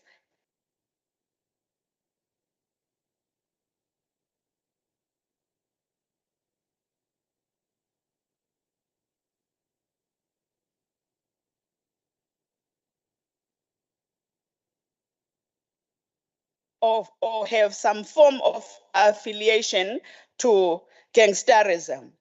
Schools have inadequate safety infrastructure, primarily because schools are not designed as prisons or training camps. Schools are centers of excellence. Access control in many schools should be strengthened in order to mitigate against unauthorized entry of unwanted persons, let alone drugs and other harmful substances. Violence in communities increases the risk of violence in schools located in those communities. Well-managed, safe schools can play a role in mitigating this risk. It is for this reason that we are making a clarion call for communities to protect schools, infrastructure, educators, and learners in their respective localities. Protective factors at the school that can mitigate the risks posed by being situated in a violent neighborhood include effective non-violent discipline, a clear code of conduct, good relationship between educators and learners. I thank you so much, Honorable Speaker and honorable members. The next speaker for 2 minutes is Honorable C.M. Shinga of the NFP.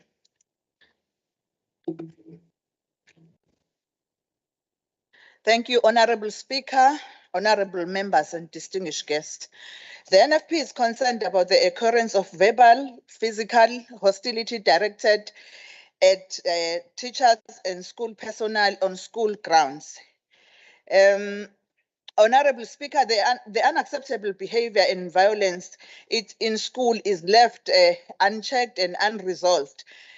One incident, as mentioned by Honorable Sonjika earlier, and another one of a student from Gwandengezi High School in Pinetown who set fire to their school classrooms after the police search.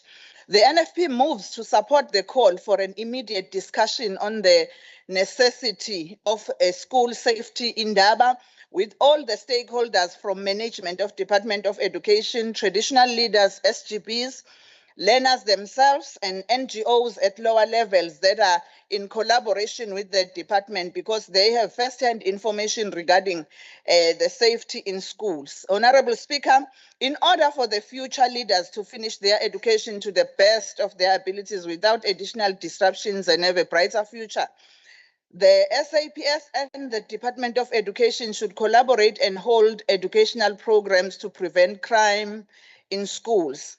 We must recognize that these students originate from violent areas. Hence, the South African Police Service must step up its anti-crime efforts, as violence in schools is frequently a mirror of what is going on in the community. Thank you, Honorable Speaker. Thank you, Honorable Nangwangwa. The next speaker for 2 minutes is the Honorable Estakur Rajbanzi of the MF. Thank you, Honorable Speaker. The Minority Front supports this motion. South Africa's Human Index, which measures country progress, was 0.7 points in 2019, placing South Africa 114th out of 189 countries, and KwaZulu-Natal ranked 5th out of 9 provinces. The MF calls now for the scrapping of the quintile system for equity before equality. Honourable members, these figures tell a story of whether our schools are places of learning and culture. The growing culture of violence is due to the collapse of the Safe Schools program initiated during 2007 for primary situational, social and institutional prevention. Today we have conflicting laws that enable schools violence, for example, permitting drinking from 18 years and extending schooling age to 21 years. Honourable members, we must reverse these flawed policies and strengthen social media policies. Key stakeholders are SAPS, NICRO, education officials, the school management team, SGBs, parents and learners. Recently, I attended a school meeting in Newlands West on a Saturday where there was stabbing of one learner by a former learner, which evoked enormous community tensions. It was extremely disheartening that no official from the department or SAPS was present. What's lacking is the department's proactive approach to implementing schools' policies, being active on all radio stations to engage with the communities, prioritizing budgets to celebrate culture and heritage in our schools. The curriculum must change to include mother tongue, languages, and human values. The lack of engagement on all fronts has rendered schools and educators helpless. The Stop and Search initiative is decried, but becomes necessary now, and the department must employ 2 school security guards, a male and a female, who must be part of the Safe Schools team. Our departments need to be part of keeping schools safe, as transport and taxi industry, economic development, and the location of taverns. Tuck shops need to be inspected. All these areas are pointed out by the school management as weak links, which add to violence culture. SAPS has to crack down on gangs in the community. Your time has The expired. NS supports the call for safe school Thank you. safety in Daba. Thank you. Honorable, the next speaker for 2 minutes is Honorable Pakati of the ATM. We earlier received an apology because he's part of the benchmarking, international benchmarking study by the Portfolio Committee on Premier. He is not in the House.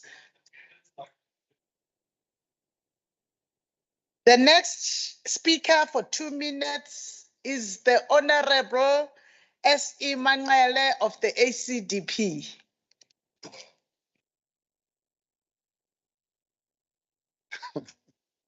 Greeting you, Speaker, in the name of Jesus Christ.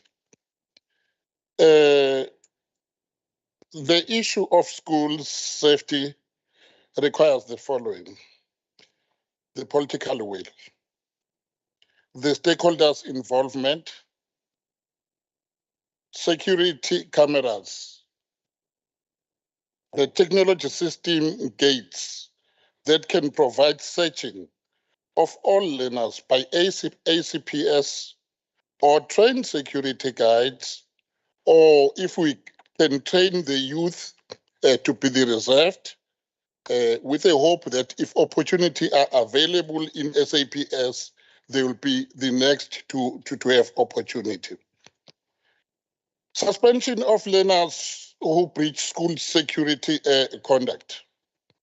Expulsion of those who repeatedly offending. Check what is selling around the school. For instance, the issue of tavern, drugs, and other stuff. Restoration of prayer, assemblies, and devotion in the morning before the classes. Elimination of unutilized classes. Then the revision of youth and children's rights. Thank you.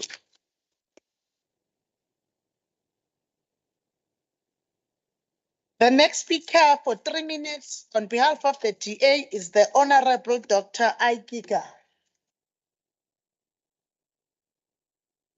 Thank you, Madam Speaker. And honorable members, we must agree with so much that the Honorable Nkonyeni said.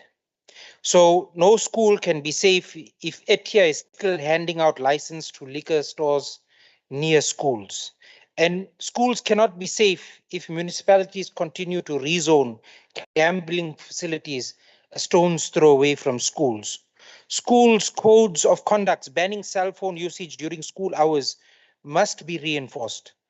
But parents must be brought on board in this regard because they must know what harm this does.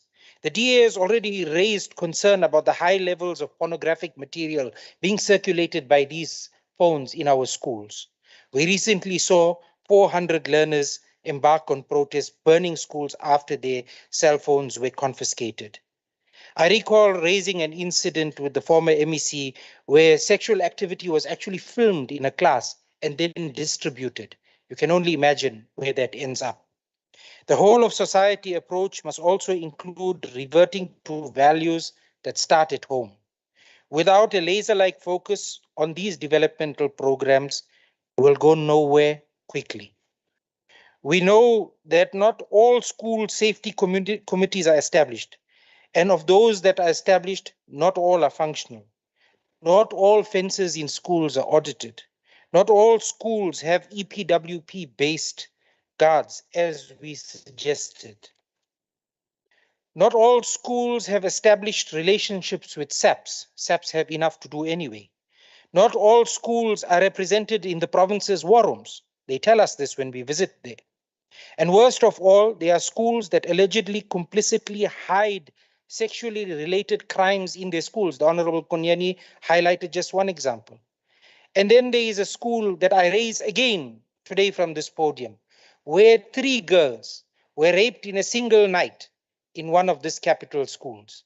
Honorable Konyani assisted with that matter in her former position, but that girl is still waiting 6 months down the line for a case number. To avoid having another meet, greet, and eat session, I will be making available to the MEC for Education when she is back, ready-made circular, documents and policy positions that can be adapted for this province to make our schools safe. And if she does the right thing and does not follow in the suit of the former MEC, then we won't have to be back at this podium to try and have an indaba to discuss these things, because it's already there. The time has now come to implement these. As far as 2024 is concerned, the die is already cast. Do we have to wait for the ballot box for a better school safety program? Thank you very much.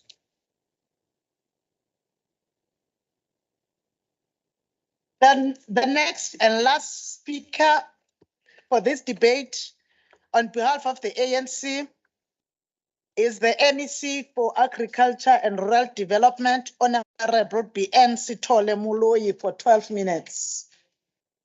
Honorable members, Honorable Sithole Moloi opted to be on the podium, but whenever she feels that it would be too much for her health condition, she has permission from us to speak at a comfortable position. Honorable MEC. Angibonge Somlomo ohloniphekileyo.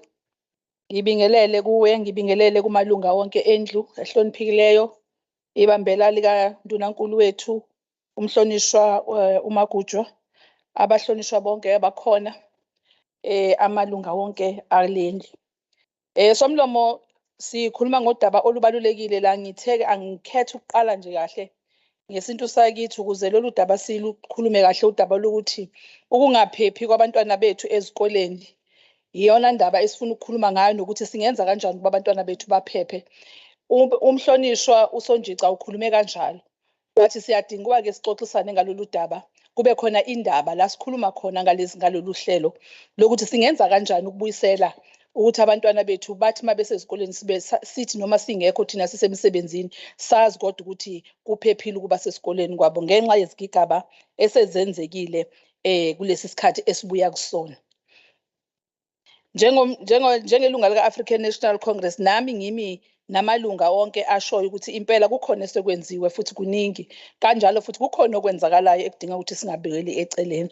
Ngaphambi kokuba ngiqaleke inkulumo yami Somlomo, ngiyathanda ukuba njengoba ngibambele ungqongqoshe wezemfundo umhlonishwa uFraser, ukuba ngidlulise amazwi okuthi simi lapha singumnyango wezemfundo, amadolo ethu exega ngenxa yesehlo esehleke lapha ya Ophongolo ukuba sishiwe ngabafundi abawu-18 nabantu abadala ababili engozini eyehlile eyenziwa yitruck kuleya ndawo.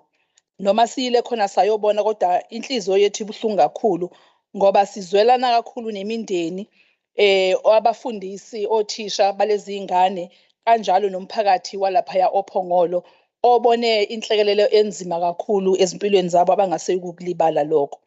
Sifisa ukuthi ke sidlulise lawo mazwi. Sifisa futhi ukusho ukuthi njengomnyango wezemfundo enye ukuhlaseleka sekukhona, sekunomkhuba osudla lubi ezikoleni, uthola ukuthi izingane ziyahayiza zigcine ezinye zikhubazekile. Enye yento ke ngicabanga ukuthi ke uma siya ekuphepheni kwezingane, ukuphepha kuyoba kuphela kulezi zigameko esizibonayo, kodwa kuyodlula kufinyelele nalapho. Sifisa ukudlulisa ke lawo mazwi okuzolana nemindeni nezihlobo zalapho. I wish to open my debate by quoting our former president, Comrade O.R. Tambo, when he says, open quote and close quote, "The children of any nation are its future. a country, a movement, a person that does not value its youth and children does not deserve its future. I believe our children are not only the face safety within the schools, it also faces challenges and safety in the roads and also in the communities, even in our homes. It is a paramount important that we all of us will come together and discuss the future of our children, safety in schools, in home, and also in communities. Honorable Speaker, we meet during extraordinary times when thuggery and criminal elements are threatening the education of our children in this province.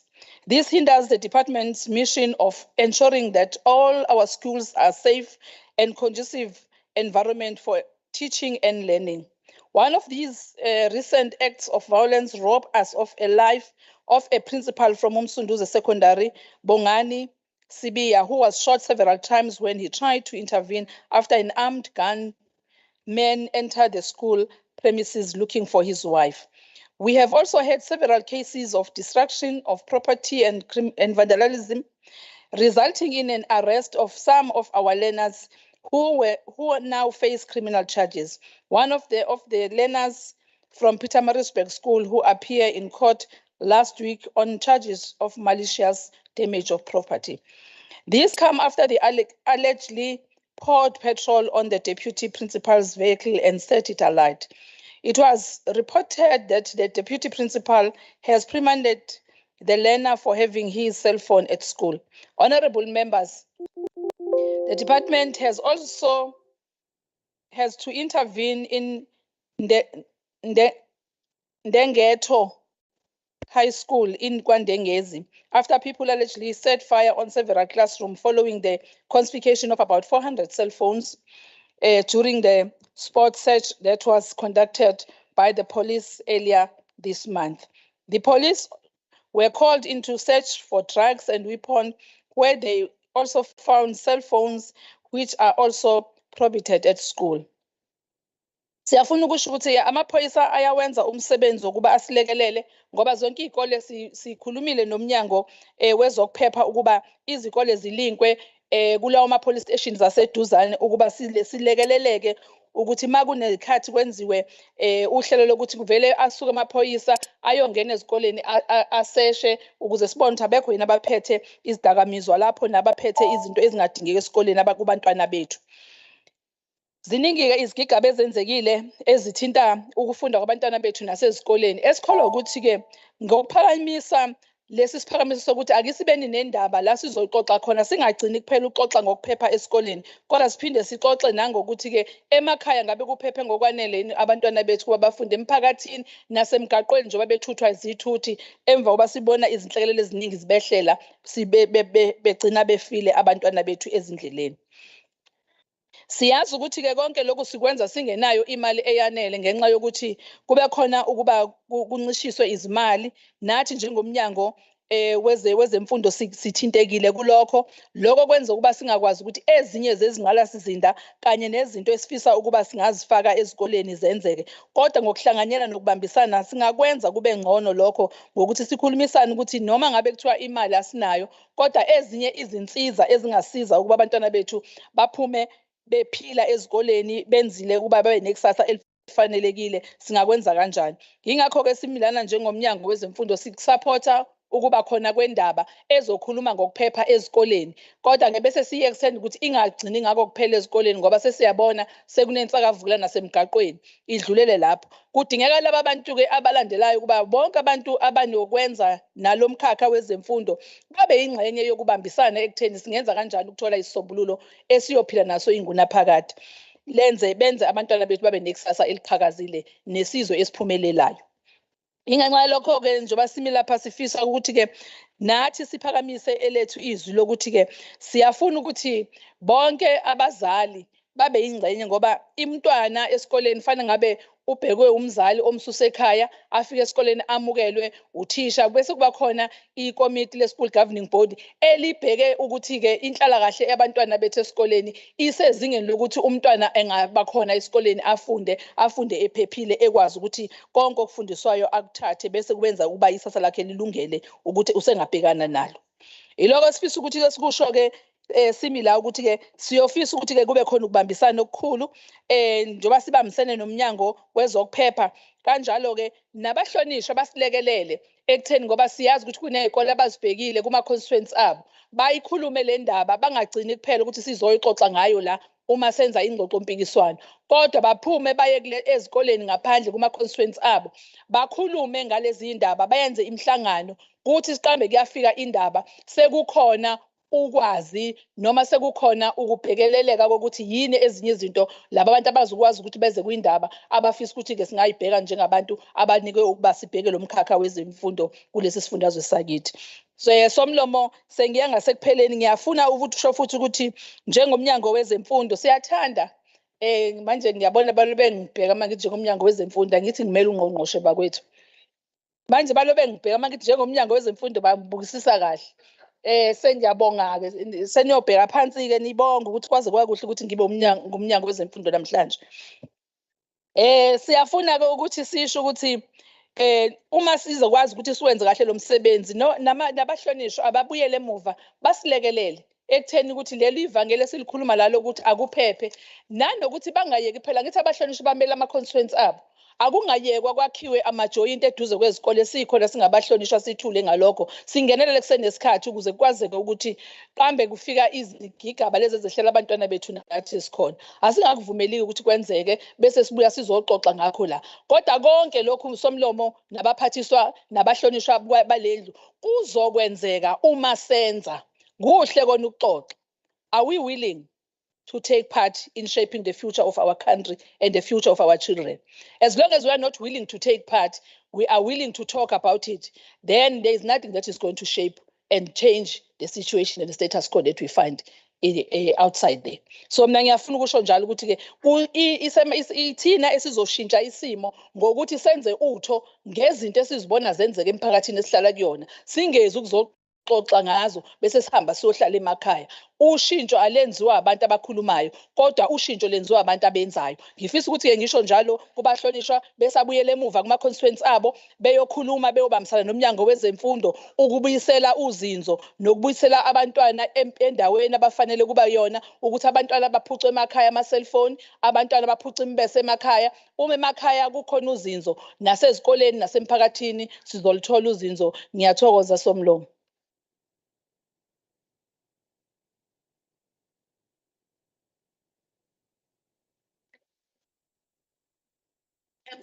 But the mover of the motion, responding to the debate by the honorable members for 5 minutes.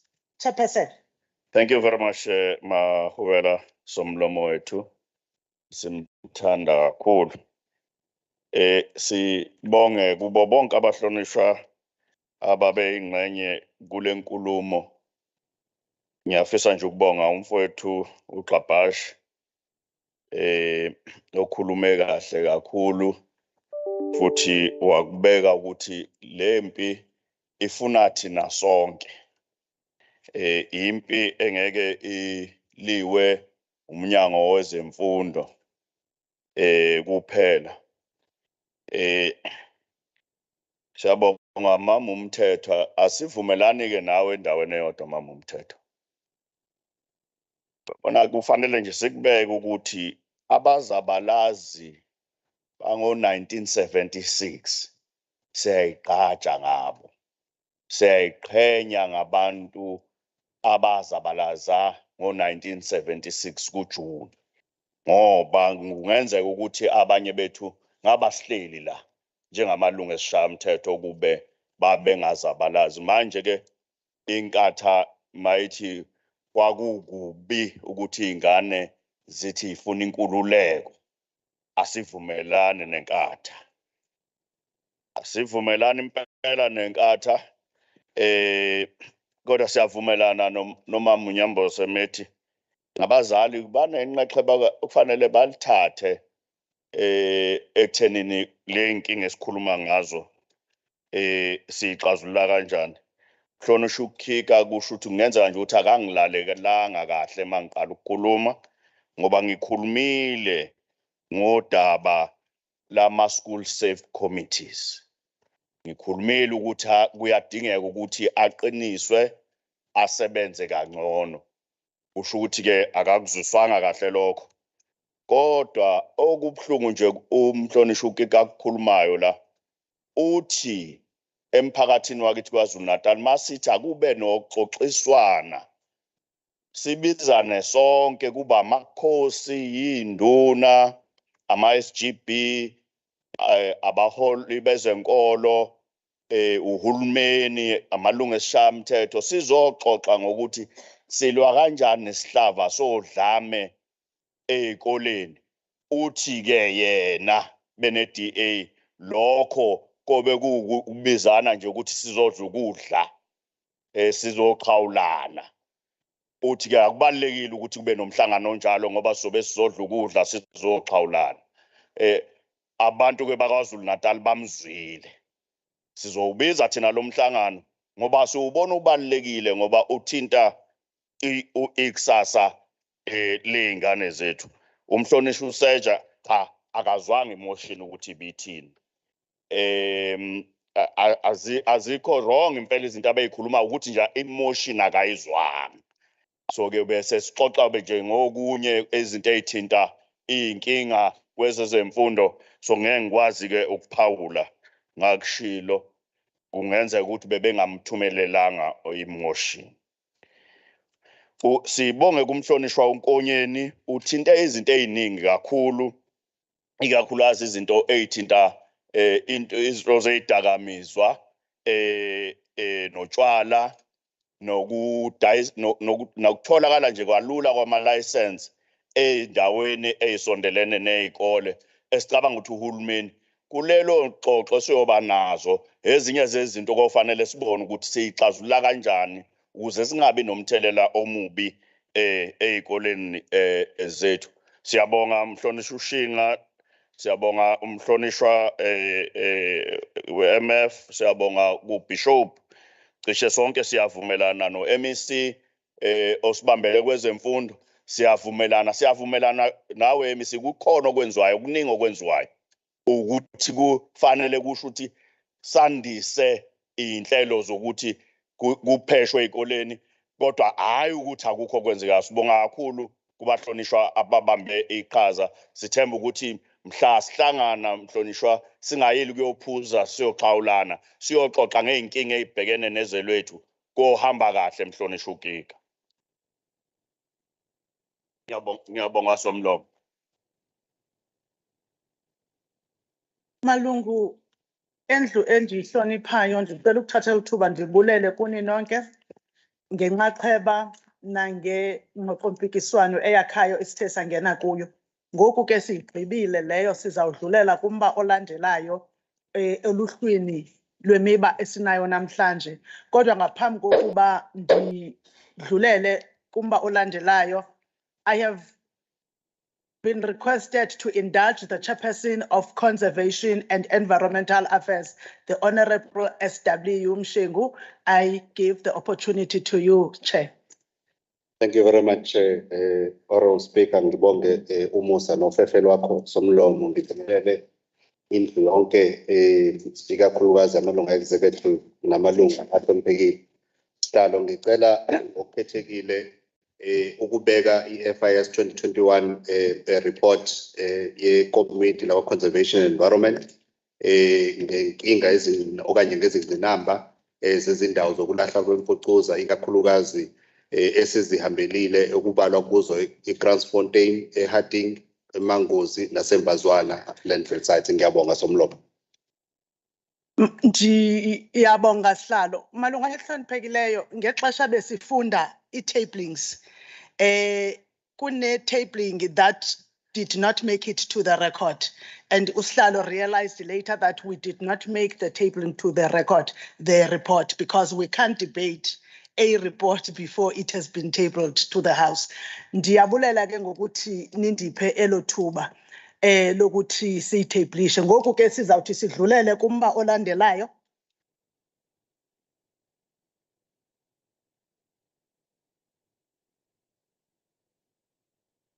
Sizawuthi sidlulele kumba olandelayo, which is the report by the MEC for Public Works and Human Settlements on Human Settlements departmental performance against their annual performance plans in line with Standing Rule 1131. The MEC for Human Settlements and Public Works was in the room and is not feeling well. The role has now been given to the leader of government business acting. So, and the leader of government business has given a member that is going to table. If it is not the leader of government business, any other member of the Executive Council will table the report on behalf of the Department of Public Works and Human Settlement. You've got 20 minutes. Thank you very much, Speaker. Speaker, Honorable Shlomuga will table the report on behalf of MEC Matla. Thank you, Honorable S.E. Shlomuga. You can take the podium for 20 minutes.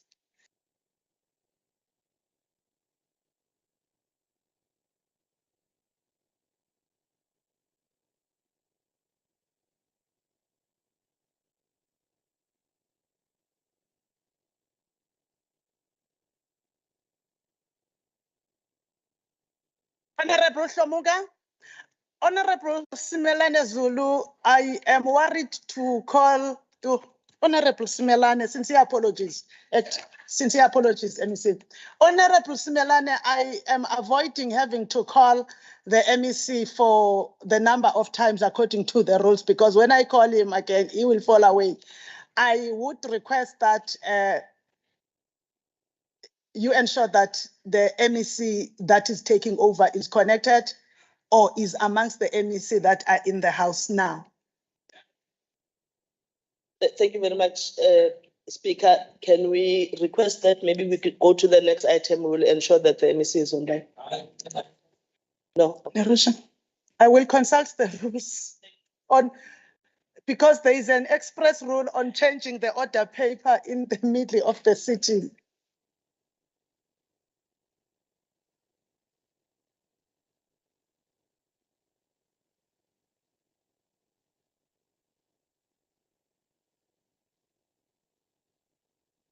Members, may we have order?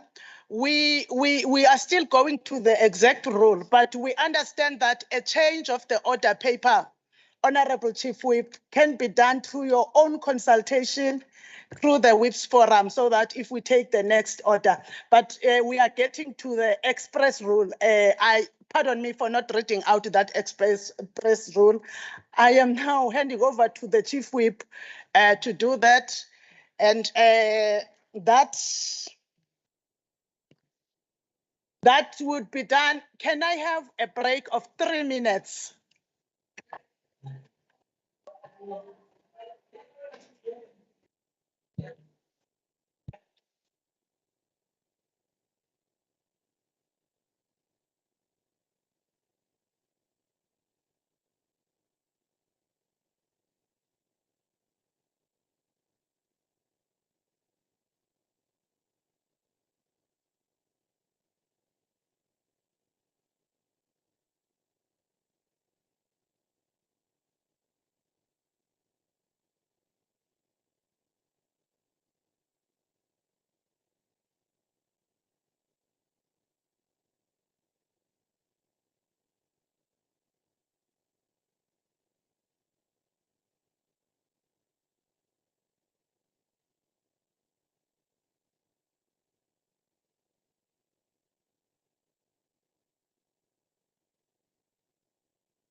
Honorable members, we read the rules that is directing us to consult because there was a request from the acting premier, and we referred that matter to the chief whip to do the consultation.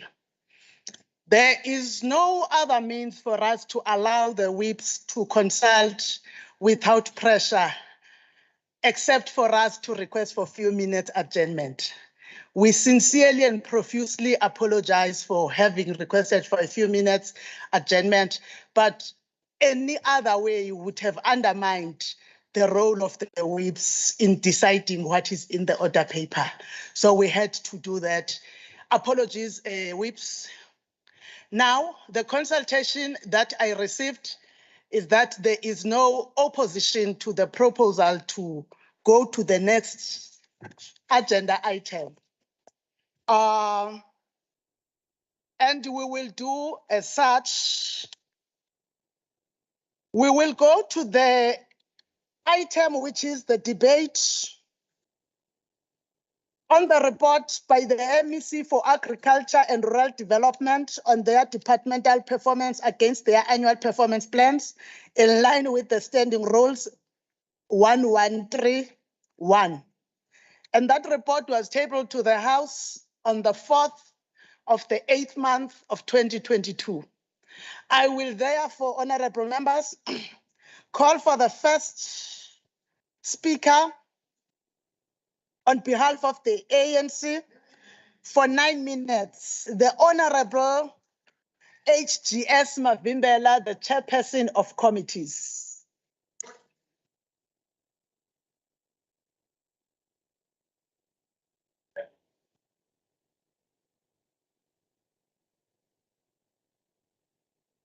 Thank you very much, Honorable Speaker.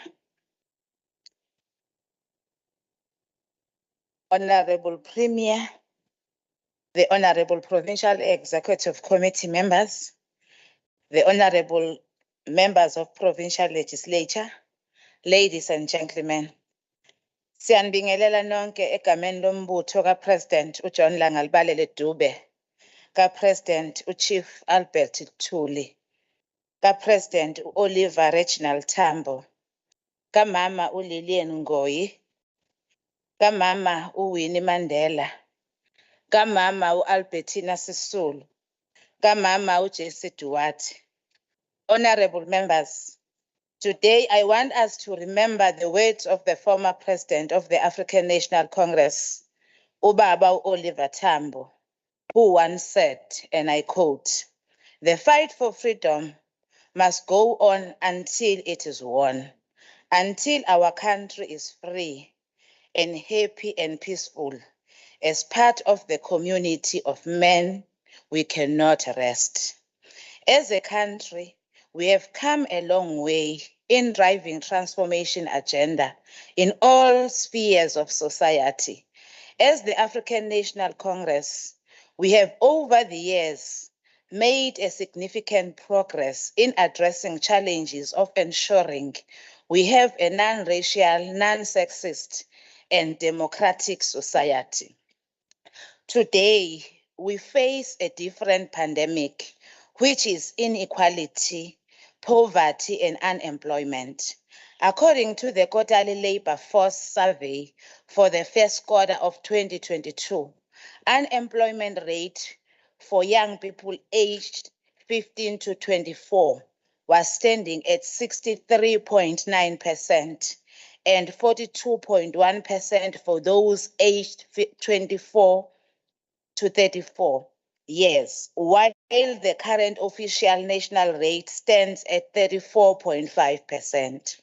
As KwaZulu-Natal, we are a province which is dominated by rural areas. When one sees these figures, one can only assume that it affects many of struggling communities in the province. These figures show that we need a different approach in fighting the triple challenges we face as the province, where we create thriving communities who are able to create opportunities for themselves. One of the strategies of the African National Congress to fight this scourge is to create opportunities targeted especially for youth, women, and people with disabilities. One of the sectors identified to assist communities and these vulnerable groups is agriculture. Under the government led by the African National Congress, 8.3 million hectares of land has been distributed to beneficiaries who need agricultural support, especially small businesses and cooperatives. Through programs such as One Home, One Garden, we were able to support for community and cooperatives by providing implements to communities. Adequate support has been given to small-scale farmers and emerging farmers in order to beef up their inputs, in order to use their crops to generate income. None of these programs will be possible without adequate support to programs such as corporate services and financial management, as they are vehicles which ensure effective and efficient support and governance in agricultural sector. Corporate services and financial management render support to the line function components in order to fulfill the Department of Agriculture and Rural Development to fulfill its service delivery mandate. The outputs under this program are critical towards the attainment of institutional excellence and good governance. The majority of performance of this unit is compliance inclined and inward looking, with particular focus on institutional efficiency. Some of the critical areas that are measured include human resource administration and development, employee relations, legal services, intergovernmental relations, business support services, and financial management and corporate services. We must therefore applaud the ANC-led Department of Agriculture for ensuring that Program 1 achieved 80% in terms of their planned targets, which is led by Honorable Sithole Moloi. The above confirms that while we are the first ones to acknowledge that challenges still exist, but a lot of good work has been done by the ANC government. Honorable members, the past few years have brought various challenges in the agricultural sector. These include the inclement weather condition experienced by the province in the first quarter, which have affected the agricultural sector. Some of the planned activities could not be realized due to difficulty in accessing some of the farms and communities whose roads were washed away or were rendered inaccessible. Farmers, especially smallholders and commercial farmers, lost critical infrastructure and have been receiving support from the very same government that is led by the African National Congress and the local government. The issue of vacancy funded posts need to be attended urgently so that the performance of the department is not compromised because of the lack of human capital, as one of our priorities as the sixth administration is to create sustainable jobs. As Oliver Tambo said in the quote above, the fight for freedom must go on until it is won. As the African National Congress-led government, ours is to ensure we lead our communities to prosperity, and we make commitment not to rest until this is done. This is the only way we can build thriving KwaZulu-Natal for all our communities. Honorable Speaker, I thank you.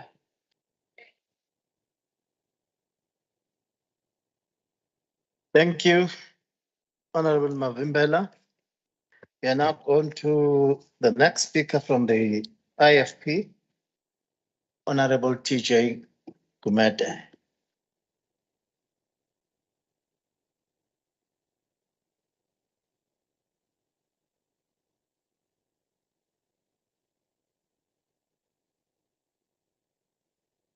Thank you. Thank you, Honorable Speaker. Greetings to all honorable members.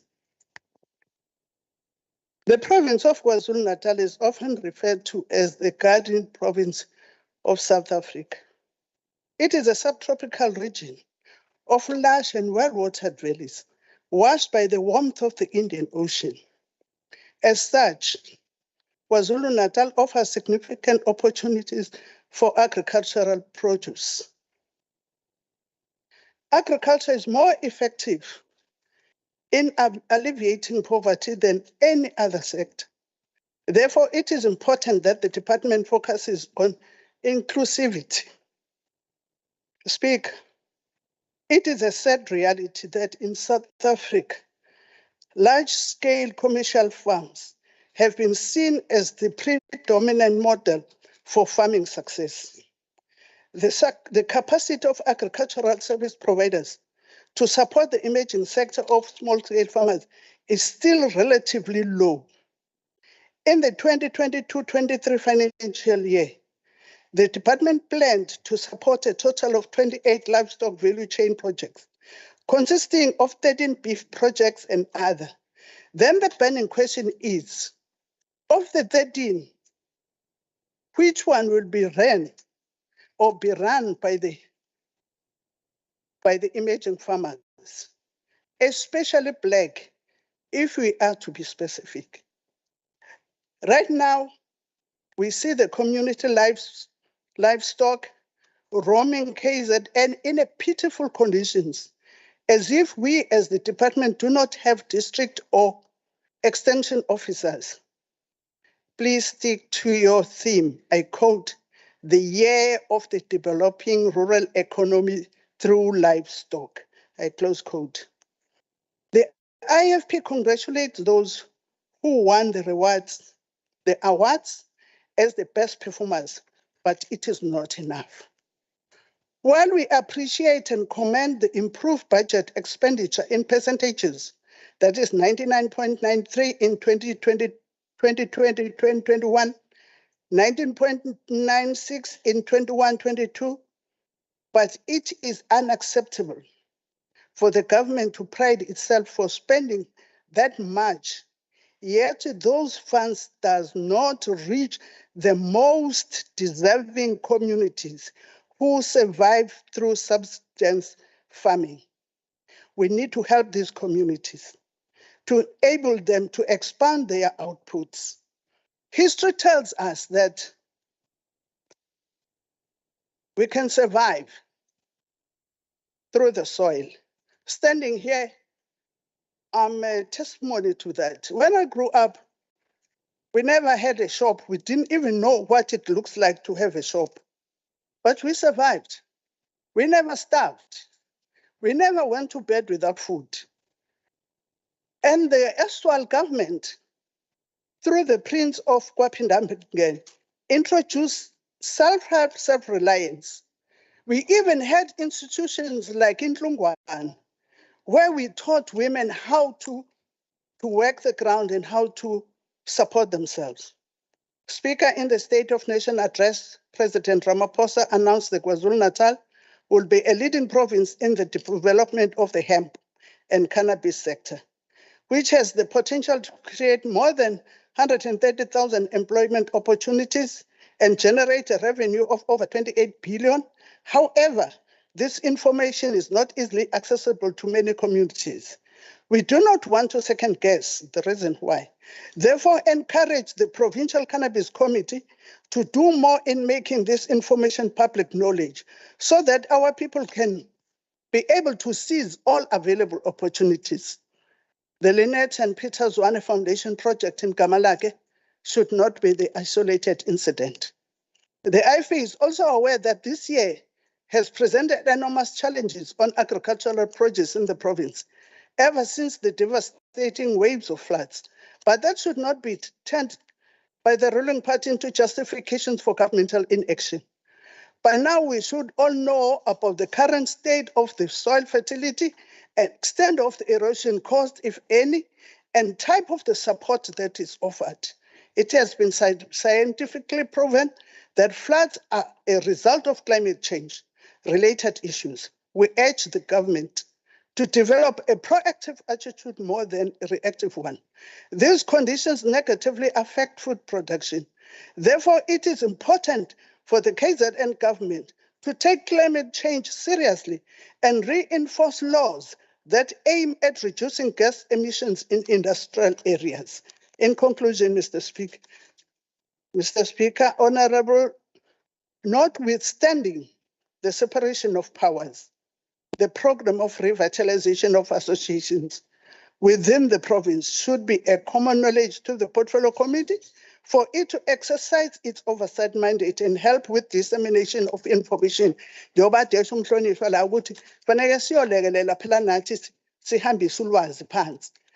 experience in these few years is that money is well allocated, but no impact on the ground. I can mention here the Okahlamba Grapes Project Saga, Empangisweni Citrus Project, Makhathini Floods Irrigation Scheme, just to mention the few. I'm not forgetting the feedlot that was worth 11 million that we looked for the whole day without discovering it. Basically, Somlom, the IFP is saying budget, reports, and quality akufane nendlebe zembongolo. Ngiyathokoza Somlom. Thank you. We are now moving to the third speaker from the DA, Honorable E. Rabi. Thank you. I've allowed her to just show her face because she's not well, and then she can then continue without the video.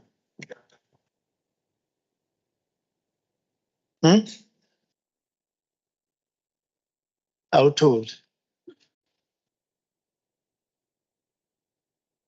Sorry, Honorable Speaker, I'm battling with the camera as is.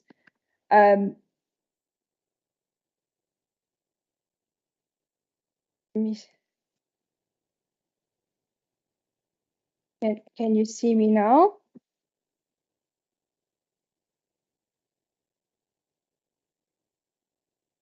Sorry, Speaker.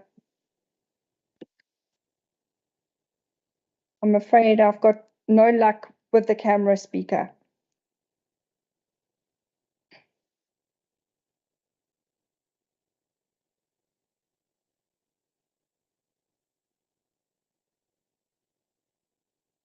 Just to save on time, because of technical challenges, I'll rule that to allow Honorable Rabi to present her debate. Thank you very much. Honorable Speaker, fellow honorable members, ladies and gentlemen, I just thought I would bring to your attention that although the MEC presented this report on the last sitting of the House, the Portfolio Committee will only be seeing the reports and presentations tomorrow. I'm not entirely sure how this has come about, but nevertheless, let's debate it. Let me start by quoting Thomas Jefferson, who said, "Agriculture is our wisest pursuit because it will in the end contribute most to real wealth, good morals, and happiness." Close quote. Well, Honorable Speaker, If the presentation document received from the department is anything to go by, we have a serious problem for this financial year, and it certainly does not contribute to the happiness of our people. In a nutshell, in Program 1, only 11 of the 15 targets were achieved for this quarter. In Program 2, only 22 of the 38 targets were achieved. And in Program 3, 6 of the 7 targets were achieved. I'm sure we can all agree that 67% is not acceptable, and given the history of our government departments in the province, there's little hope of catching up. Not only has this poor performance set the department back, but they have very proudly stated in their presentation that we received that they have overachieved on some targets. And that then begs the question, where did the funding come from and how will you make up for it? Time and time again, we speak about how crucial agriculture is, that it is the only way to provide food security, that it is a massive driver of our economy, and that overcoming the injustices of the past will take time. But seriously, Honourable Speaker, after 28 years of plans and promises by our government, surely we should not continue to be going backwards. I'd like to quote the Bill and Melinda Gates Foundation. Investments in agriculture are the best weapons against hunger and poverty, and they have made life better for billions of people, close quote. If we look at a disastrous portion of the current situation in KZN, in particular the foot and mouth disease outbreak that has spread like wildfire, which, I might add, has even been found in eThekwini recently, we need to realize that it poses both social and economic crises for our farmers and our communities. I firmly believe that the government realizes what is going on, but doesn't have the capacity or possibly motivation to do anything about it. Simple things like the department providing sufficient vaccinations, ear tags, veterinary services, etc., shows that this department did not take the FMD outbreak as seriously when it first occurred, and now they literally have a plague on their hands, which is resulting in subsistence farmers experiencing approximately 115 million rands monthly revenue loss. At the last sitting, I put forward a motion stating that the department needs to now look at the spread of African swine flu, fever, and bovine TB as the next inhibitors of our economic growth and sustainability in our province. I can only hope that by the next committee meeting, we will have sufficient feedback on what the department plans to do to curb these outbreaks, which will not only hamstring our provincial economy, but leave us paralyzed. So, Honourable Speaker, this government is costing people their livelihoods, and it is also now impeding on age-old traditions, cultural practices, as well as creating conflict within communities and causing job losses.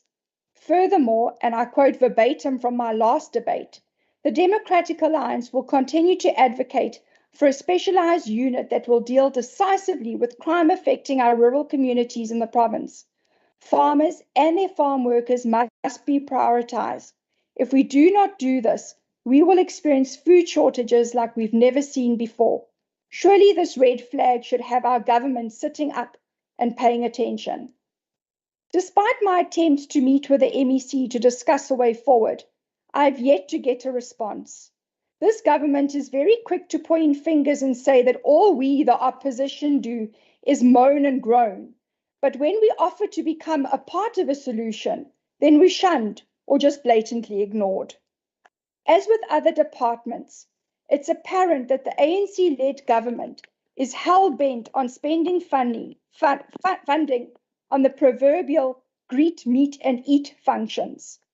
These targets are always exceeded, and then we're supposed to clap hands, congratulate the department, and say, well done for spending the money here and meeting your target. Thank you, Honorable Rabi. Thank you. Your time is up.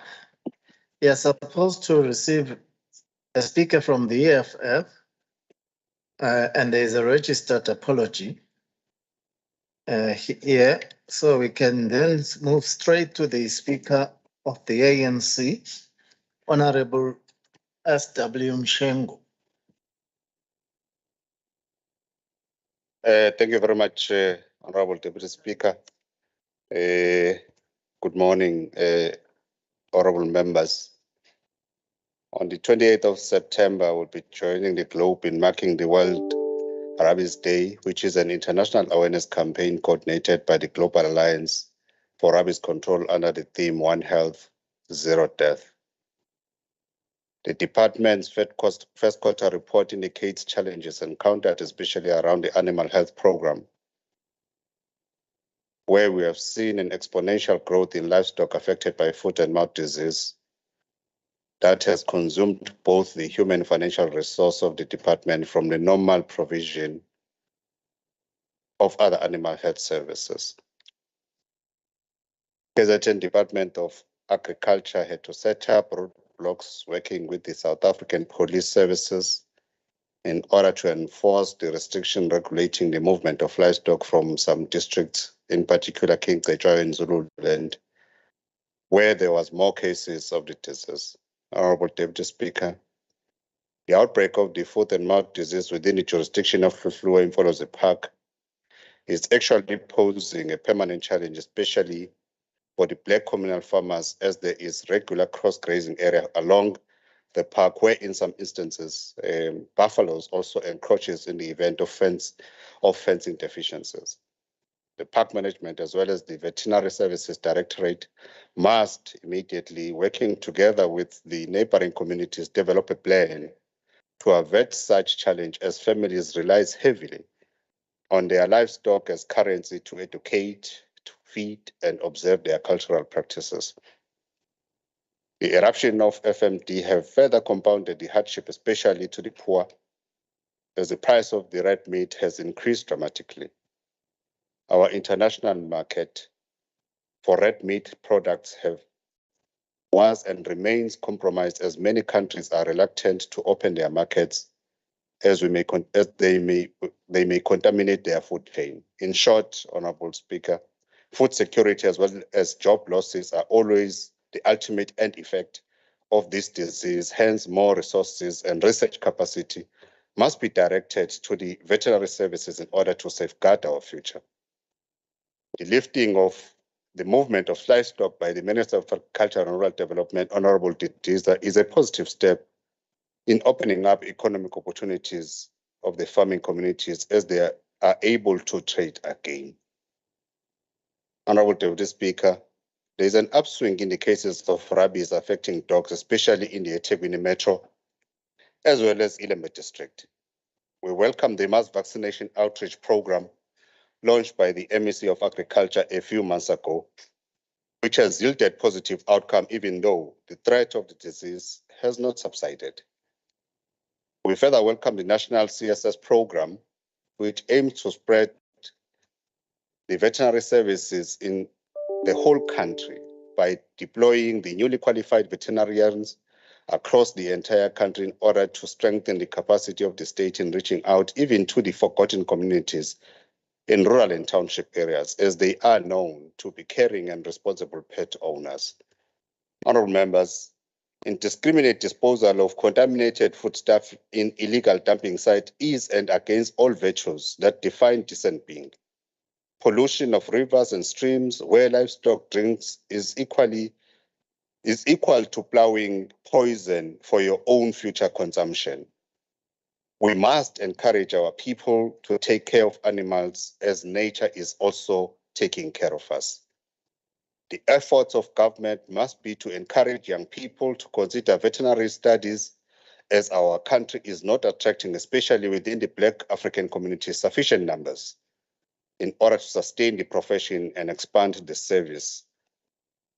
The emergence of the Black agriculturalist is in areas such as piggery, goat farming, and many aspects of agricultural products, as well as manufacturing of feeds and other value chain implements, requires a capable and supportive state institutions to fund, coach, advocate for open markets for them.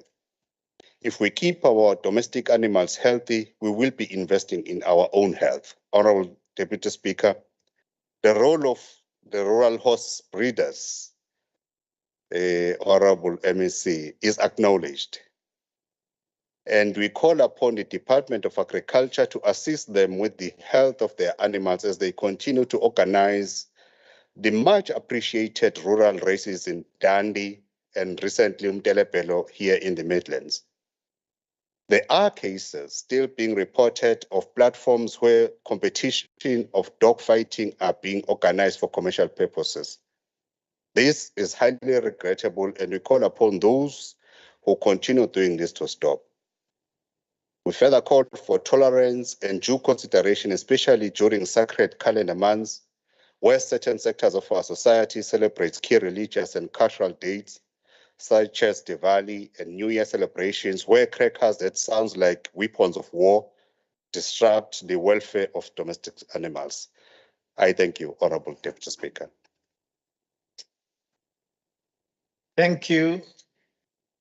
We are now going to receive a speaker from the NFP, Honorable C.M. Shinga, for 2 minutes. Honorable Speaker, honorable members, the NFP notes the report by the MEC for Agricultural and Rural Development. Our province has yet to recover from the effects of floods which costed the agriculture industry over 200 million. Although the department created a comprehensive agricultural assistance plan to assist farmers and communities in recovering from the effects of the catastrophic floods, the magnitude of the damage is rather substantial to be recovered overnight.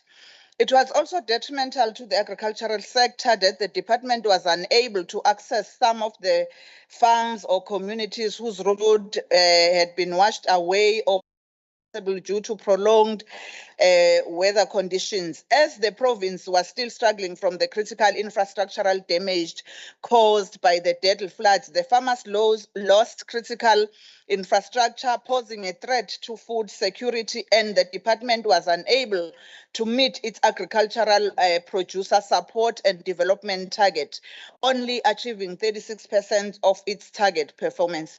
Honorable Speaker, floods wreaked havoc on agricultural producer assistance and development, taking a heavy toll on the department's key agricultural service program. The veterinary services were also impacted by the floods, with just 57% of the program's target achieved while fighting the province's foot and mouth disease outbreak.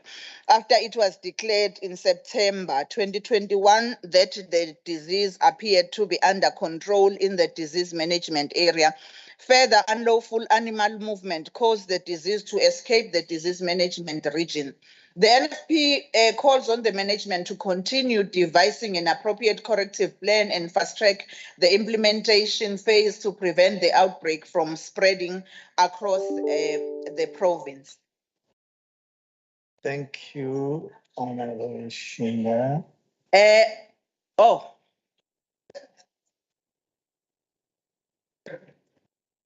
you. We are now going to receive a speaker from the Minority Front, Honorable Esther Karosh-Bansi. Thank you, Honorable Speaker. The Minority Front expresses appreciation to the hardworking MEC Sithole Moloi and the dedicated officials and our committee chair, Honorable Sibishlo Sepete, who's a hard taskmaster. Regular agricultural portfolio meetings usually start at 8 a.m. and can finish in the late afternoons.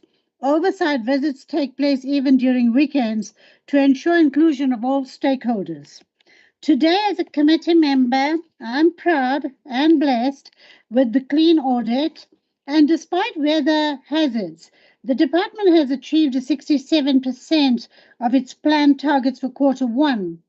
When we were first introduced to the new head of department, he very aptly said that he will focus on outputs, not outcomes, and this is a welcome result. The full potential of the Agriculture Department, given its food security mandate, means that infrastructure cooperation from sister departments such as Transport, SAPS, Public Works, Eskom, local municipality, and Water and Forestry are vital. The Minority Front supported the MOU in the eThekwini Council last month between the municipality and provincial departments to cooperate on grey areas of infrastructure delivery, especially the semi-rural divisions, in terms of tarred roads. Honourable members, KwaZulu-Natal's agricultural schools has to have a budget increase to provide vital infrastructure, to train more extension officers who should be on the ground, as their timeous interventions will help mitigate various crises farmers face. It's time for KZN to have a veterinary school, as South Africa has only one in Pretoria. The Minority Front requests that as we have huge livestock farming as well as sporting potential, this will be very important, and we will see more veterinarians of color to serve the length and breadth of KwaZulu-Natal. Thank you. Thank you. Your time is up. I'm supposed to receive a speaker from ATM. There's a registered apology. We are now moving to ACDP. Honorable Esimangale.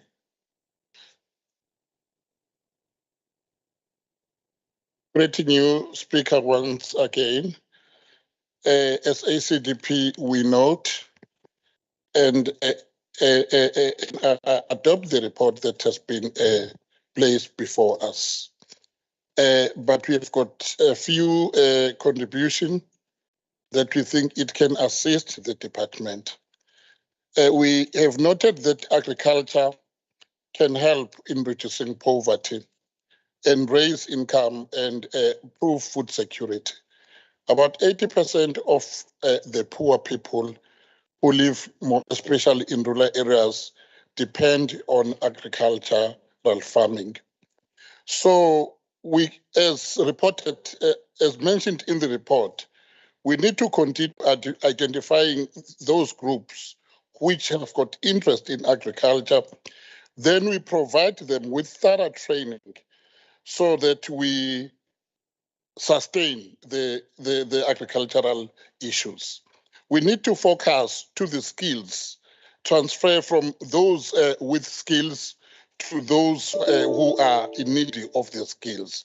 Interpersonal skills, it's important because many jobs in agriculture requires the people with an ability to work with other people. The issue of stock theft is another disease that we need to eradicate. Let us try to build more dams, and because dams and rivers are the most resources that are needed in agriculture. Without them, we cannot able to succeed. Thank you very much, Speaker. Thank you, Honorable Mangale. The next speaker is again from the DA, Honorable Irabe, for 3 minutes. Thank you, Honourable Speaker. As with other departments, it's apparent that the ANC-led government is hell-bent on spending funding on the proverbial greet, meet and eat functions. These targets are always exceeded, and then we're supposed to clap hands and congratulate the department and say, well done for spending the money here and meeting your target. What about the actual, excuse my pun, meat, MEAT of the department? Why are we unable to reach our targets when it comes to spending our conditional grants, doing maintenance of infrastructure, providing veterinary services, filling vacancies, amongst a myriad of other things? What about consequence management? We talk about putting plans in place to deal with underspending or not reaching targets, but what are we doing when we overspend? And what are we doing to those individuals who are responsible for meeting targets and don't? Year in and year out, it's the same old, nothing gets done, and if something does happen, then it takes years. Whilst the DA welcomes the arrest of the former HOD of the department, it is reminded again of what the former MEC for Agriculture and Rural Development, the Honourable Mthembu, had said, and I quote, "One of the major challenges faced by the department are the parasitic networks which have caused major damage within the department. There appear to be visible footprints of a captured department by the parasitic network with strong connections inside the department." Close quote. There are rats on this ship, and they should be thrown overboard. When I look at the first quarter report of the Agribusiness Development Agency, or ADA, with their continuous habit of underspending, it is little wonder that they are still in business at all. I find it amusing that their presentation to us shows that only one performance indicator has not been met for this quarter. However, in the same presentation, they have overachieved in capacity building. That's great, but what about the follow-ups? And on a side note, where does that funding come from? Or do you intend to do less work as the year goes by to balance the books? In closing, Honourable Speaker, I wish to reiterate what I've said before. This department is a farce and a cash cow, and until the department takes their mandate seriously, it will remain so. Good audit outcomes are one thing, but just doing a job for the sake of it and because you're paid to do it isn't enough. You are just as responsible for the economy in the province, and it just seems that this department just plods along day after day in the hopes it doesn't get wrapped over the knuckles. I thank you. Thank you. The next speaker is from the ANC, Honorable PM Zuma.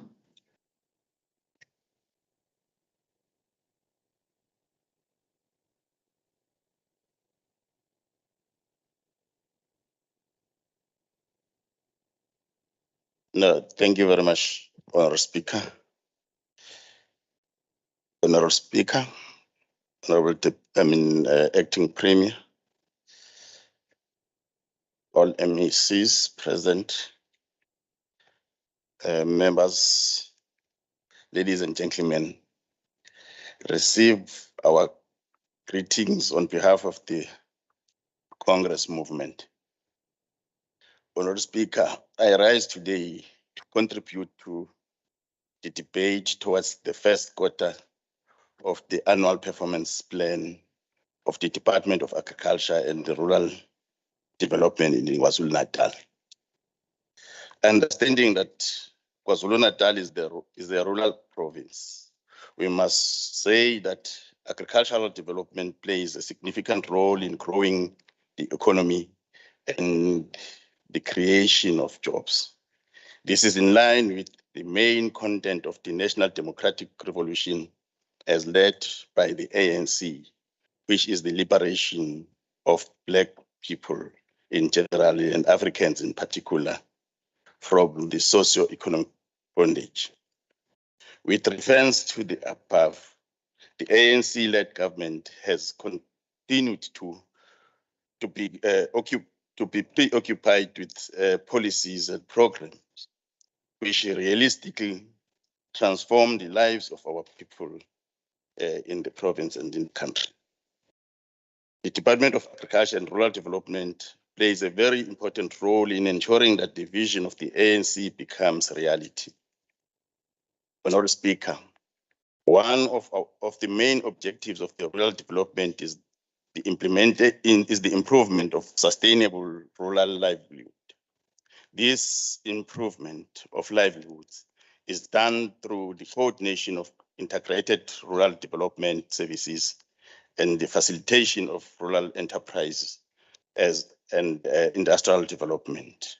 On achievements of Program 3, Honorable Speaker, we must commend the achievement made through Program 3, which is rural development, which provides for rural development coordination and social facilitation functions. To mention a few, the recent launch, RASET, remains one of the most important initiatives which assist in linking farmers with markets. This is done so as to make sure that they are able to bring food to the table for their families. We also welcome and applaud the ANC-led Department for the Rural Development Coordination Sub-Program. This program is geared at assisting in effective rural development coordination, monitoring and evaluation structures as they cut across all three spheres of government. The above program also assists in addressing one of the key challenges of unemployment graduates through the Unemployed Youth Program. For instance, there is a targeted recruitment of unemployed agricultural graduates in KwaZulu-Natal. We must appreciate that a number of opportunities have been created for our young people to further education and training, focusing on agriculture and its commodities. The graduates under this program will be equipped with new skills of management of agronomic seed production operations, thus improving employability and entrepreneurship. Most importantly, these graduates receive a stipend which contributes significantly to their livelihood. Furthermore, we are encouraging that more young people should be enrolled to such programs. On agro-hubs, we all understand that agro-hubs are the best way of pulling together funding, technology, and enterprise, lift our province out of poverty and improve the development strategy as it addresses food security, raises income, and spurs a demand for other goods and services over time.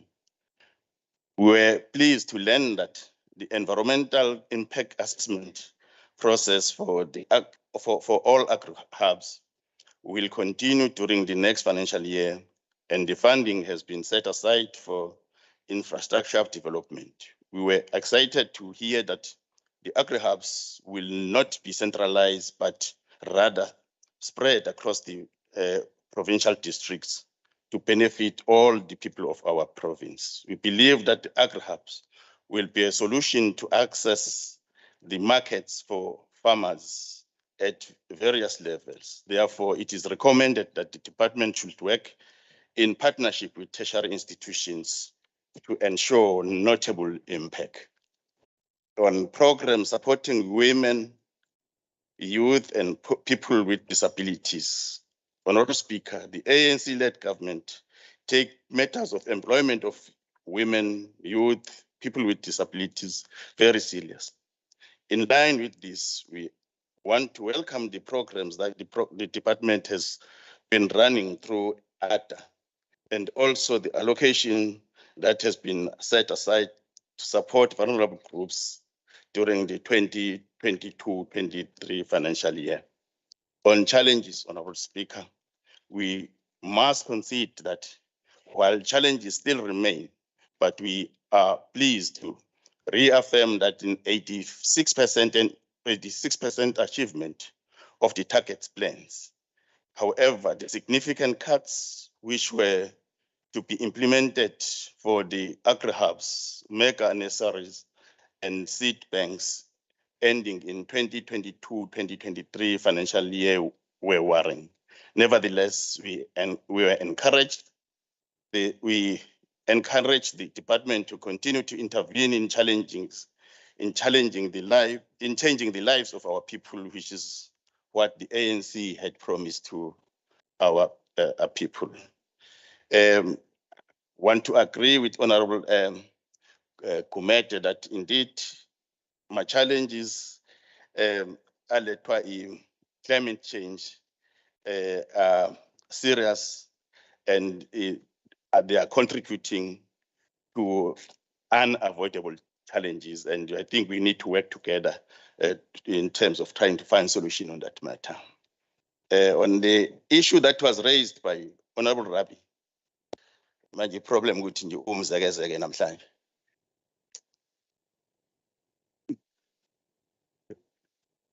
Idoda engaziwa. We think the point that she's raising, it's a valid point, but we're worried that why ahlale engayishongo, because this agenda, this report that we're debating today, in our order paper of August, it was there. In our order paper of the 2nd of September, it was there. She never raised it needs to be processed through the portfolio committee. Now she's raising that matter now. We don't know why it got a issue. For 2 months, it matter in the order paper. Honorable Speaker, it still remains our strong conviction that the rural development in the province remains central in the development of economy job creation and poverty alleviation. Hence, we commit that we shall play our oversight role as to complete the good work in the department. Thank you very much. Thank you. Asicele-ke umhlonishwa.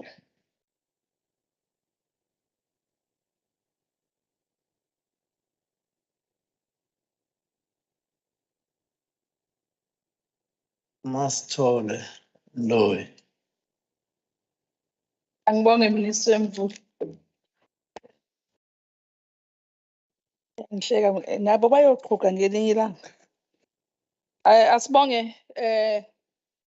Somlomo, Sela Somlomo. Sibingelele futhi acting premier MECs abakhona and all members of the legislature and all those that are viewing the sitting for today. Somlomo asibonge kuba hlonishwa sebe debateile kule program kwi debate yethu yakwa agriculture. Siyafuna ukuthi simbonge umhlonishwa uMavimbela. Impela udaba lika One Home One Garden luyaqhubeka. Kodwa siyafuna ukusho ukuthi ngilihlanganise nalama project ekuthiwa wasebenzi lapha umnguni awarezile. Sinenkinga yomasipala bethatha umsebenzi ka-agriculture bewenza ngokwabo bangasithinti bese lawo ma-project agcine ehamba eceleni kwe-program esinayo njengomnyango. Lama project eqhubeka ngayo yama-grapes angasekho, it was initiated by omasipala. Ama-project amaningi besibazama ukuthi siwabuyisele ukuthi awabuye azosebenza ngomasipala. That was done through COCTA, i-LED, Local Economic Development Project. And those projects yiwona-ke lawa angasebenzi iningi lawo and siyawavisitha. Okudlula lapho One Home One Garden, we are very worried because we see ama-municipalities ethenga ama-implements of which is not their core function ukudila nento zaka-agriculture and bengasinaki because One Home One Garden wavalwa because we could not account for the izimbewu nako konke nomanyolo ababekade benikezelwa abantu. And senze uhlelo olusha esali-introduce u-Auditor General accept ukuthi ayikho One Home One Garden ongazukwaziwa nje kubizwa abantu esidlangalaleni kuthiwe nazi imbewu nanku into zokusebenza. Yonke izobe i-linked to i-program ka-OSS and wonke azobe linked to individuals ezaziwayo and abalimisi bethu bazobe be-linked kulawo mawadi abasebenza kuwona and baziwa labo bantu ungafika ubathinte ubabambe. Bese sibheka ukuthi-ke i-progress iyenzeka yini ukuqeda ukuthi kungabi nayo impact yonke le misebenzi eyenziwayo. Siyafuna kubambisana kulokho. Sibonge kakhulu nakumhlonishwa umnguni. Ngakho konke Mamkholwa sizoyilungisa into yokuthi siqedelele ukubuyisa ukuthi kuqashwe abantu lezi ikhala ezikhona and siyathembisa kanjalo nokulungiswa kwemigaqo ngoba sibonile ukuthi asisho ukuthi uDepartment of Transport uyahluleka kodwa imthamo anawo omningi. Thina kugcina abantu ama-farmers ethu engalungisiwe ama-access road aya kuma-farms wawo okwenza ukuthi-ke ukulethwa kwezinsizakalo kubona nokuhambisa kwemikhiqizo yabo kube nengqinamba. And-ke ngenxa yalokho sacela kwi-portfolio committee sicela ukuthenga i-plant yethu sesiqalile-ke siyayithenga. We are going to introduce it and sizivulele izindlela lapho kusuke kunezimvula khona. Siyafuna kusho ukuthi-ke yebo-ke i-food and mouth kuthandwa ukuthi asiyahluleka ukuyimanage siyimanejile KwaZulu-Natal and hence-ke siphumile ngomhla ka-8 uminister usirelizile ukuthi-ke ama-restrictions wonke usewamisile singakwazi ukuqhubeka sikhiqize and siyazi ukuthi-ke abantu bakithi bona bebeluza kakhulu. Sizolandela mhlonishwa umnguni udaba lama-abattoir. Le abattoir engayitholanga sizolibheka igama nje uma singalithola khona sizokwazi ukuthi siyoyicinga kahle ukuthi yeyethu noma yayekhiwe abanye abantu khona sizokwazi ukuthi sibuye sizophendula kahle into eqondile kulolo daba le-abattoir engatholakalanga. Siyafuna ukusho ukuthi-ke uhlelo la-veterinary services saliletha phambi kwe-legislature sisho ukuthi sizokwenzani, sizokwakha izindlu, sizoqasha ama-health animal health officers ukuze sikwazi ukuthi simelane nomthamo kumasipala bonke abakhona kube khona amakliniki adinga lokho. Ama-unemployed graduate every year siyahlangana nawo ngoJuni sisuke siyokwenza ubudlelwane bokuthi sibone ukuthi njengoba sibanikezela ama-farmers ethu ukuthi babalekelele bayathola yini ukusizakala ama-farmers kanjalo nabo bayakwazi ukuthi mabephuma kule program ka2 years sebengakwazi ukuthi bayozimela. Sinohlelo lokuthi ke labo abafuna ukuba ngama-farmers siqalile ukubasiza ukuthi sibafake kuleyo program, and siqale kusukela ngo-2019 2020 nango-21 2022 nakulo nyaka-ke siyaqhubeka nokubalekelela kanjalo. Siyafuna futhi ukuthi sithi-ke abadivethe baye kulama-skills asishodelayo, noma ngabe umuntu uyi-graduate laka-agriculture akaphinde ayithathe i-initiative yokuthi-ke angene kuma-program esiwa-initiate-ayo ukuthi-ke these are scarce skills esingenawo within i-department. Ama-unemployed graduates ethu ayakuthatha futhi lokho. Imali siyithatha phi yokwenza i-capacity building? Ukhona u-AgriSeta is giving us money, and also nathi siyayibeka imali eceleni ngoba kuwumsebenzi wethu uku-empower ama-farmers and also to capacitate them to be able to produce as expected and also to make a difference in our communities. Bengingafisa-ke ngenxa yesikhathi sakho somlomo ukuba ngiwaphendule wonke ama-colleagues ami akulo kakubuzile. Sibonge kakhulu kuwona wonke ama-members akakhulukazi abuya ku-African National Congress for the contribution and the work that they are doing in supporting us and assisting us to achieve what we have achieved in the first quarter as we presented before this house. Siyoqhubeka njalo sibambisana ukuqeda indlala kusidinga sonke. Siyabonga. Siyabonga. Ucingo lwakho. Seyobanikeza inamba yami-ke somlomo. Thank you. Which brings us to the end of this debate on item 8.4 of the order paper, of which I think we need to use this opportunity to refill.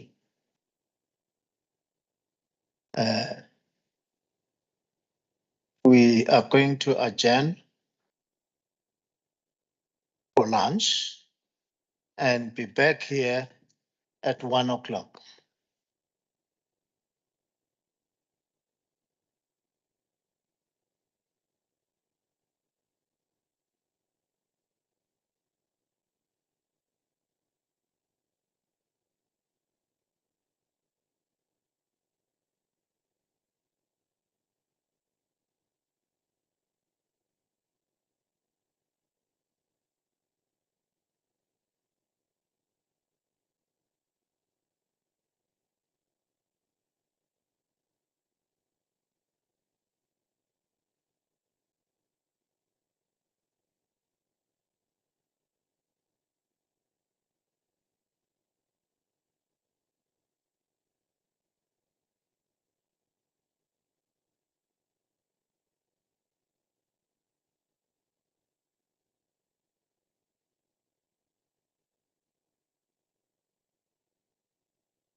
I'm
going to switch off the relay.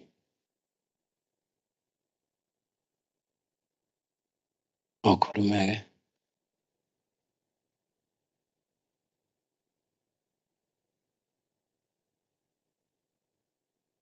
Yes.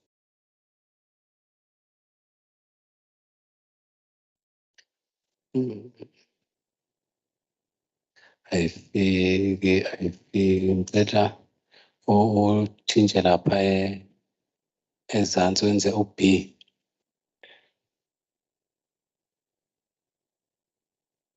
Baphathi lapha e-legislature kubuyelwa nini? Ngicela ungikhulumele.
Yes, please. Well, I say so.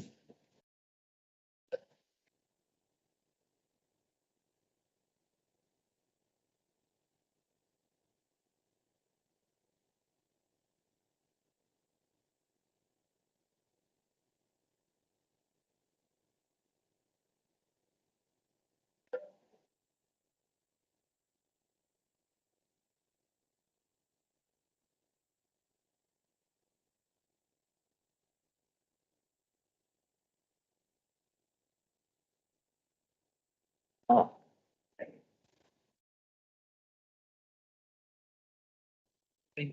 Yeah. Okay, welcome back. We'll continue with our other paper. We are now going to move to item 8.3, where we are going to get a report by Omele MEC for Public Works and Human Settlement on the departmental performance against their annual performance plan in line with the standing rule SR 113, Section 1.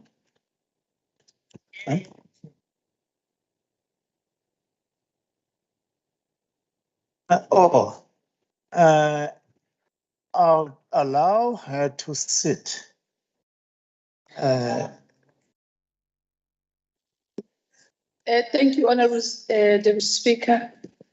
Once more, greetings to you and to the acting Premier, members of the Executive Council, and honourable members and all guests that are linked. For acting Premier, I did greet her. Why I have to greet her again? Thank you, Honourable Speaker, Honourable Boyce, Honourable Deputy Speaker, Acting Premier, Honourable Smelane, members of the Executive Council, honourable members of the Legislature, ladies and gentlemen, good day, everybody. The department's mandate, Freedom Charter 1956 and Constitution of 1996, the KwaZulu-Natal Department of Human Settlements fully subscribes to the core mandate of the department that is both enshrined in the Constitution of the Republic of South Africa, Section 26(1) of the Constitution of the Republic of South Africa. Act number 108 of 1996 provides that everyone has the right to have access to adequate housing. The state must take reasonable legislative and other measures within its available resources to achieve the progressive realization of this right. No one may be evicted from their home or have their home demolished without an order of court made after consideration of all relevant circumstances.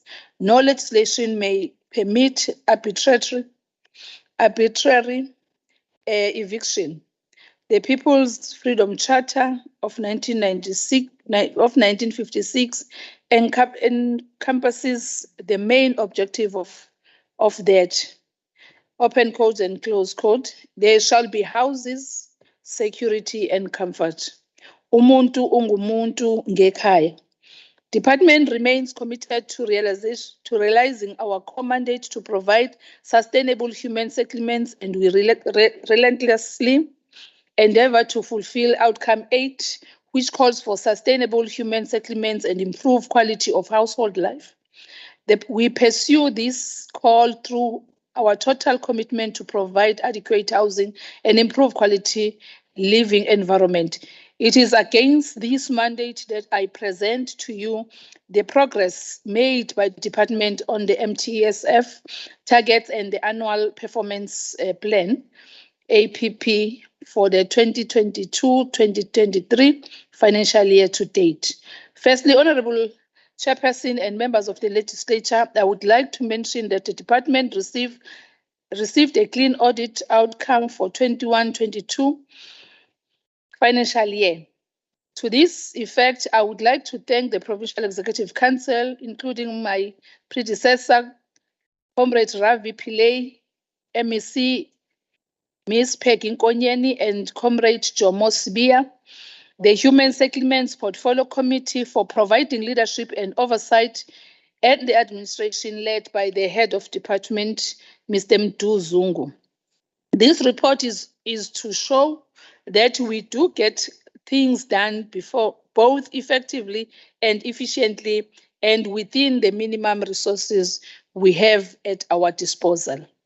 Our pride is further bolstered by the fact that the department has delivered the greatest number of housing units in the country for the MTSF period 2019 to 2024. KZN delivered 39,212 units, followed by Gauteng that delivered 31,318 units for the period April 2019 to June 2022. This achievement has happened against all odds in the midst of the country going through lockdown due to COVID-19 pandemic. The July 2021 social unrest, April 2022 floods, and reduction in the human settlements development grants. This reduction in our budget has been recorded between 2018 to 2019 financial year and 2020-2021 financial year as follows: 953.2 million. This reduction in our allocation has reduced our numbers, and our response and backlogs has meant that it will take another 60 years to clear out the backlog with no population growth or urbanization.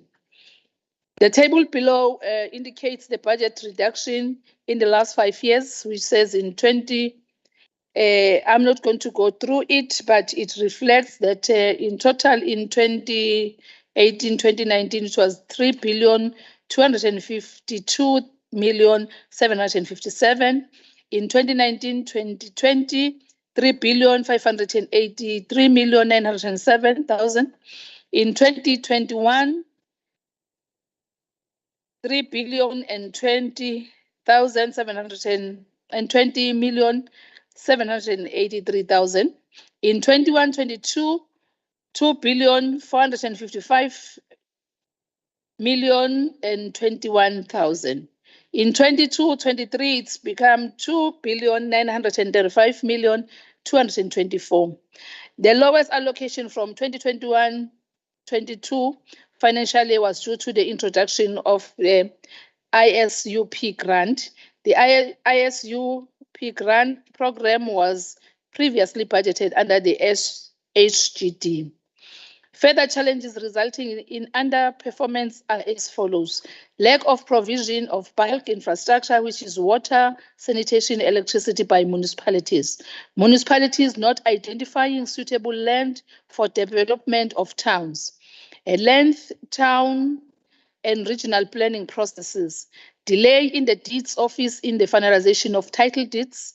Disputes in house ownership delayed the provision of title deed, especially in the pre-1994 stock at municipal level, example of R293 townships. Rapid urbanization due to migration, especially to eThekwini Metro and other major cities. Increase in land invasion, which is informal settlements, especially in areas that are not suitable for human settlement, example, floodline areas. Subsidy content does not meet the high cost of building material. Department of Human Settlement, National Department of Human Settlement has only increased the subsidy quantum with effect from 1st April 2022, whilst the grant did not increase. I would like to use this opportunity to outline progress on the relief and rehabilitation of victims of the April 2022 floods. Department, working together with its entities and all spheres of government, is focusing on temporary and permanent solution to ensure that thousands of families who were displaced by the April 2022 floods are provided with decent homes. The construction of TRUs have seen the number of mass care centers in KwaZulu-Natal being reduced by 135 to 81. There are current 69 mass care centers in eThekwini, with 11 and 3 in KwaDukuza and Ugu, respectively. Umsunduza has one mass care center in Northdale. To date, 1,283 TRUs have been completed in the province, with 1,187 being occupied. TRUs in construction include those where platforms have already been cut, which is 1,360, slabs laid, and 1,336, and those at wall plate level, 1,288. It should be noted that the department, it is the first time that the department took its own initiative to write to National Treasury to readjust its own budget to intervene to April floods. Department is delivering the most urgent intervention in order to restore dignity and pride to displaced families without compromising quality. There is an ongoing exercise by the department to ascertain which of the families currently being housed in public facilities on land so that they can be assisted to build their own houses there. Furthermore, detailed planning has been completed in 6 of the 23 sites identified for construction in eThekwini. It is anticipated that the initial allocation of TRUs in Zululand will be completed this week. The initial allocation of TRUs have already been completed in Ilembe, Kingcetshwayo, Mkhanyakude, and Mzinyathi districts. The MTSF Human Settlement Sector priorities for 2019-2020 to 24-25 are as follows. Promotion of livable neighborhood through various programs to include investment in priority housing development areas, access to adequate housing to include household-based intervention facilitate access to housing through a range of housing opportunities, a functional residential property market, strengthen house ownership, education, provision of title deeds, and facilitate rapid access to well-located land for human settlement development. KwaZulu-Natal Department of Human Settlement supports these through seeking to achieve following results over the 5-year period. Improve good governance, spatial transformation through multi-program integration, adequate housing and improve quality living in environment, improve security of tenure, and economically transform human settlement sector. The midterm achievement against the MTSF targets per outcome are as follows. Spatial transformation through a multi-program approach. We have invested in 17 of the 20 priority development areas. This is an 85% achievement 2 years before the targeted date. Adequate housing and improved quality living environment. We have delivered 16,734 serviced sites out of the 53,325 sites targeted by 2024. 37,243 BNG houses were delivered. This works out to a 53% achievement with 70,614 units targeted by 2024. We have registered 1,882 pre-1994 and 5,410 post-1994 title deeds out of the targeted 15,629 and 54,495 title deeds, respectively. In addition, 3,395 post-2014 title deeds were registered against a target of 17,913. The number of new title deeds registered is 1,878, a 20% achievement against the target of 9,292 come 2024. The budget allocation versus the expenditure for 2022-23 financial year is as follows. Allocation, baseline allocation is 3,771,716. It is 22-23 financial year. In 2023-24, we have allocated 3,939,051,000. In 24-25, 4,033,291. There is a decrease in baseline allocation, which is in 2022-21 is 46,093,000. In 23-24, the decrease is amounting to 78,748,000. Increase in baseline allocation, disaster allocation is 723,469,000 rands. In 2023-24, it's going to be 474,974,000. Received 2022-23 MTF allocation, for which 2022-23 we have received 4,449,092,000.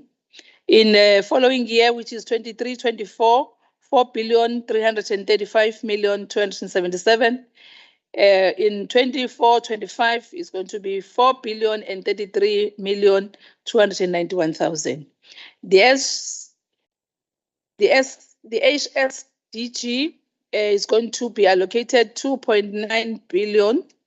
The following year will be 3.1 billion, and the 24-25 is going to be 2.7 billion. EPWP is going to be this financial year, which is 22-23, 6,499,000. ISU partnership grant is going to be 756,864,000. In the year 23-24, it's going to be 790,226,000. In 24-25, it's going to be 825,713,000. The PESG is 325,764,000. Conditional grant is 4 billion and 24,355,000. The following year is 3,922,479,000. And in 24-25, it's going to be 3,602,333,000. Provincial allocation is 424,737,000. In 2020, I apologies on that, I tap in the wrong, oh my goodness.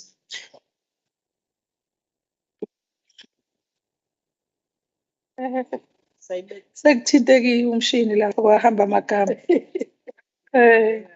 Provincial allocation is 424,737,000, 412,798,000, 430,961.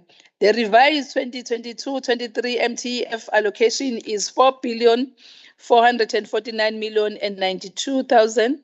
The following year will be 4,335,277,000.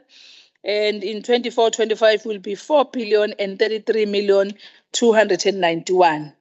Due to fiscal constraint in the country, the Department of Human Settlements Development Grant and equitable share has been cut since 2014-2015. However, department has successfully spent both the Human Settlement Development Grant and equitable share over the MTEF period. For the first quarter of 2022-23 financial year, department has spent a total of amount of 548,297 million against the drawdown of 827,573 million. The under expenditure was mainly from the HSDG amounting to 144,596 and ISUP amounting to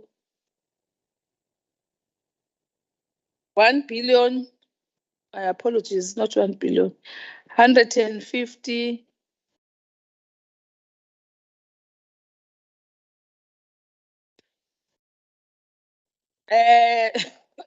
Apologies, I'll come back to the number to specifically read it correctly. Recovery plan are now in place to ensure that the monies are in place and value for money is created.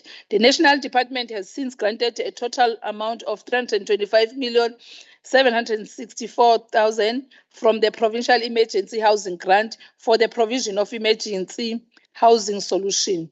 The summary of the achievement of the annual performance plan for 22-23 for the period April to August 2022 per program is as follows. Program 1, the approved annual human resource plan implemented has been submitted. We continue to strive for 100% payment of service providers within 30 days on receipt of invoices. The period at which we did fail to pay within 30 days are recorded as follows. During the July 2021 social unrest, we could not access the offices based on the Durban CPD during the period and in the beginning of this financial year 22-23. April payment, as we receive our tranche payment late from the National Fiscus.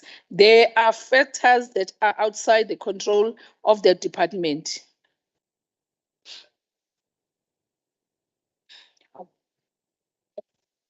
Siyabonga. Thank you. 5 minutes. Yeah, sir. So Wachense bengaqedela.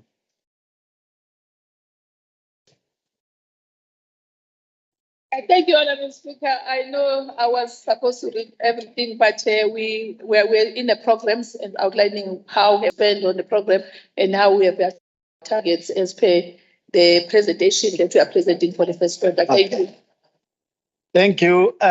We are now going to refer the report to the relevant portfolio committee.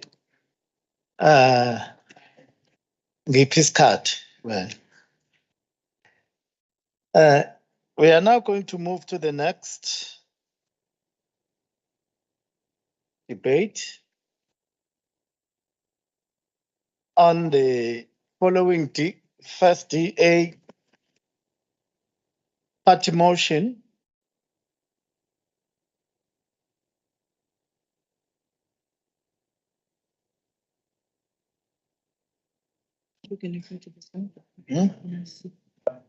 Oh, excuse me. I think I'm jumping the gun.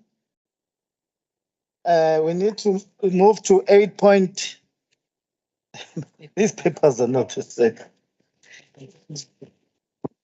To 8.5, where we are going to receive a report by the MEC for Finance on the consolidated statement of the municipal's budget in line with Section 71(7) of the Local Government Municipal Finance Management Act of 2003.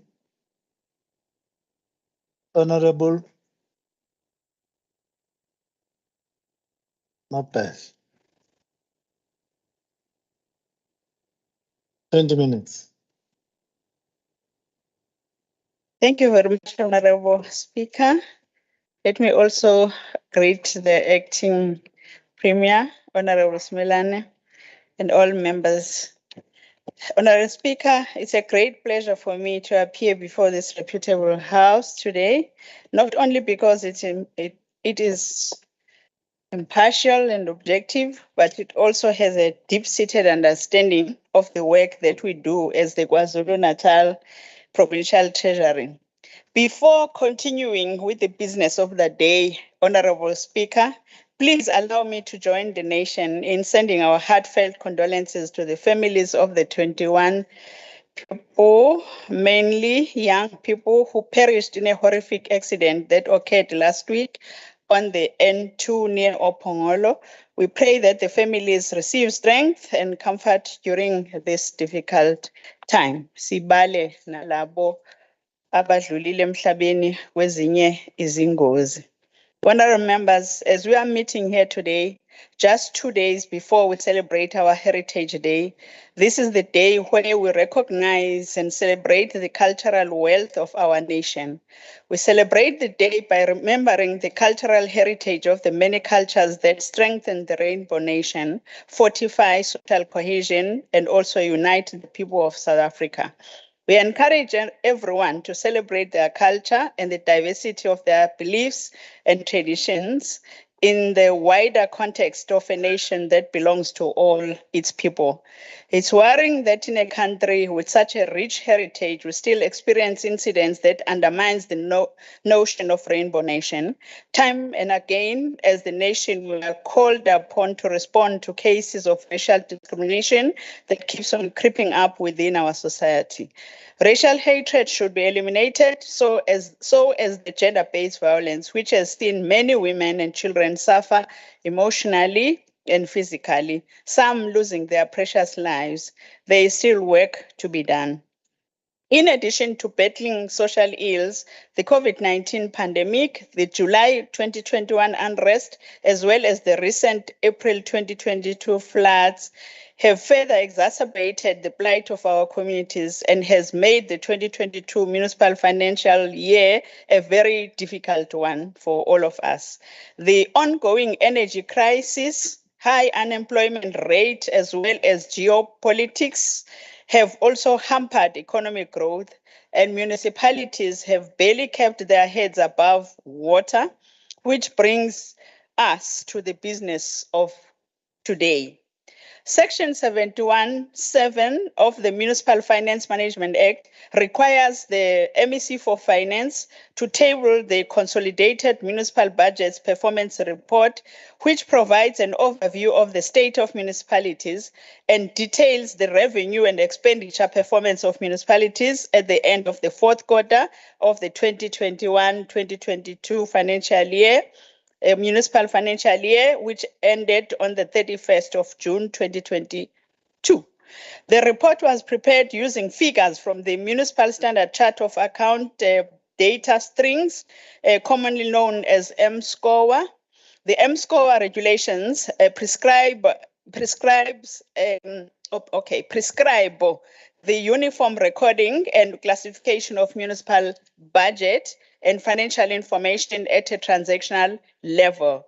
All municipalities and municipal entities had to comply with the regulations with effect from the 1st of July 2017. The MSCOA regulations require that municipalities upload their budget and financial information in a data string format to the National Treasury Local Government Portal. The credibility of the information contained in the MSCOA data strings is a concern, but it is improving as the reform is maturing. Some of the technical challenges include the fact that a number of municipalities are not budgeting, transacting, and reporting directly in or from their core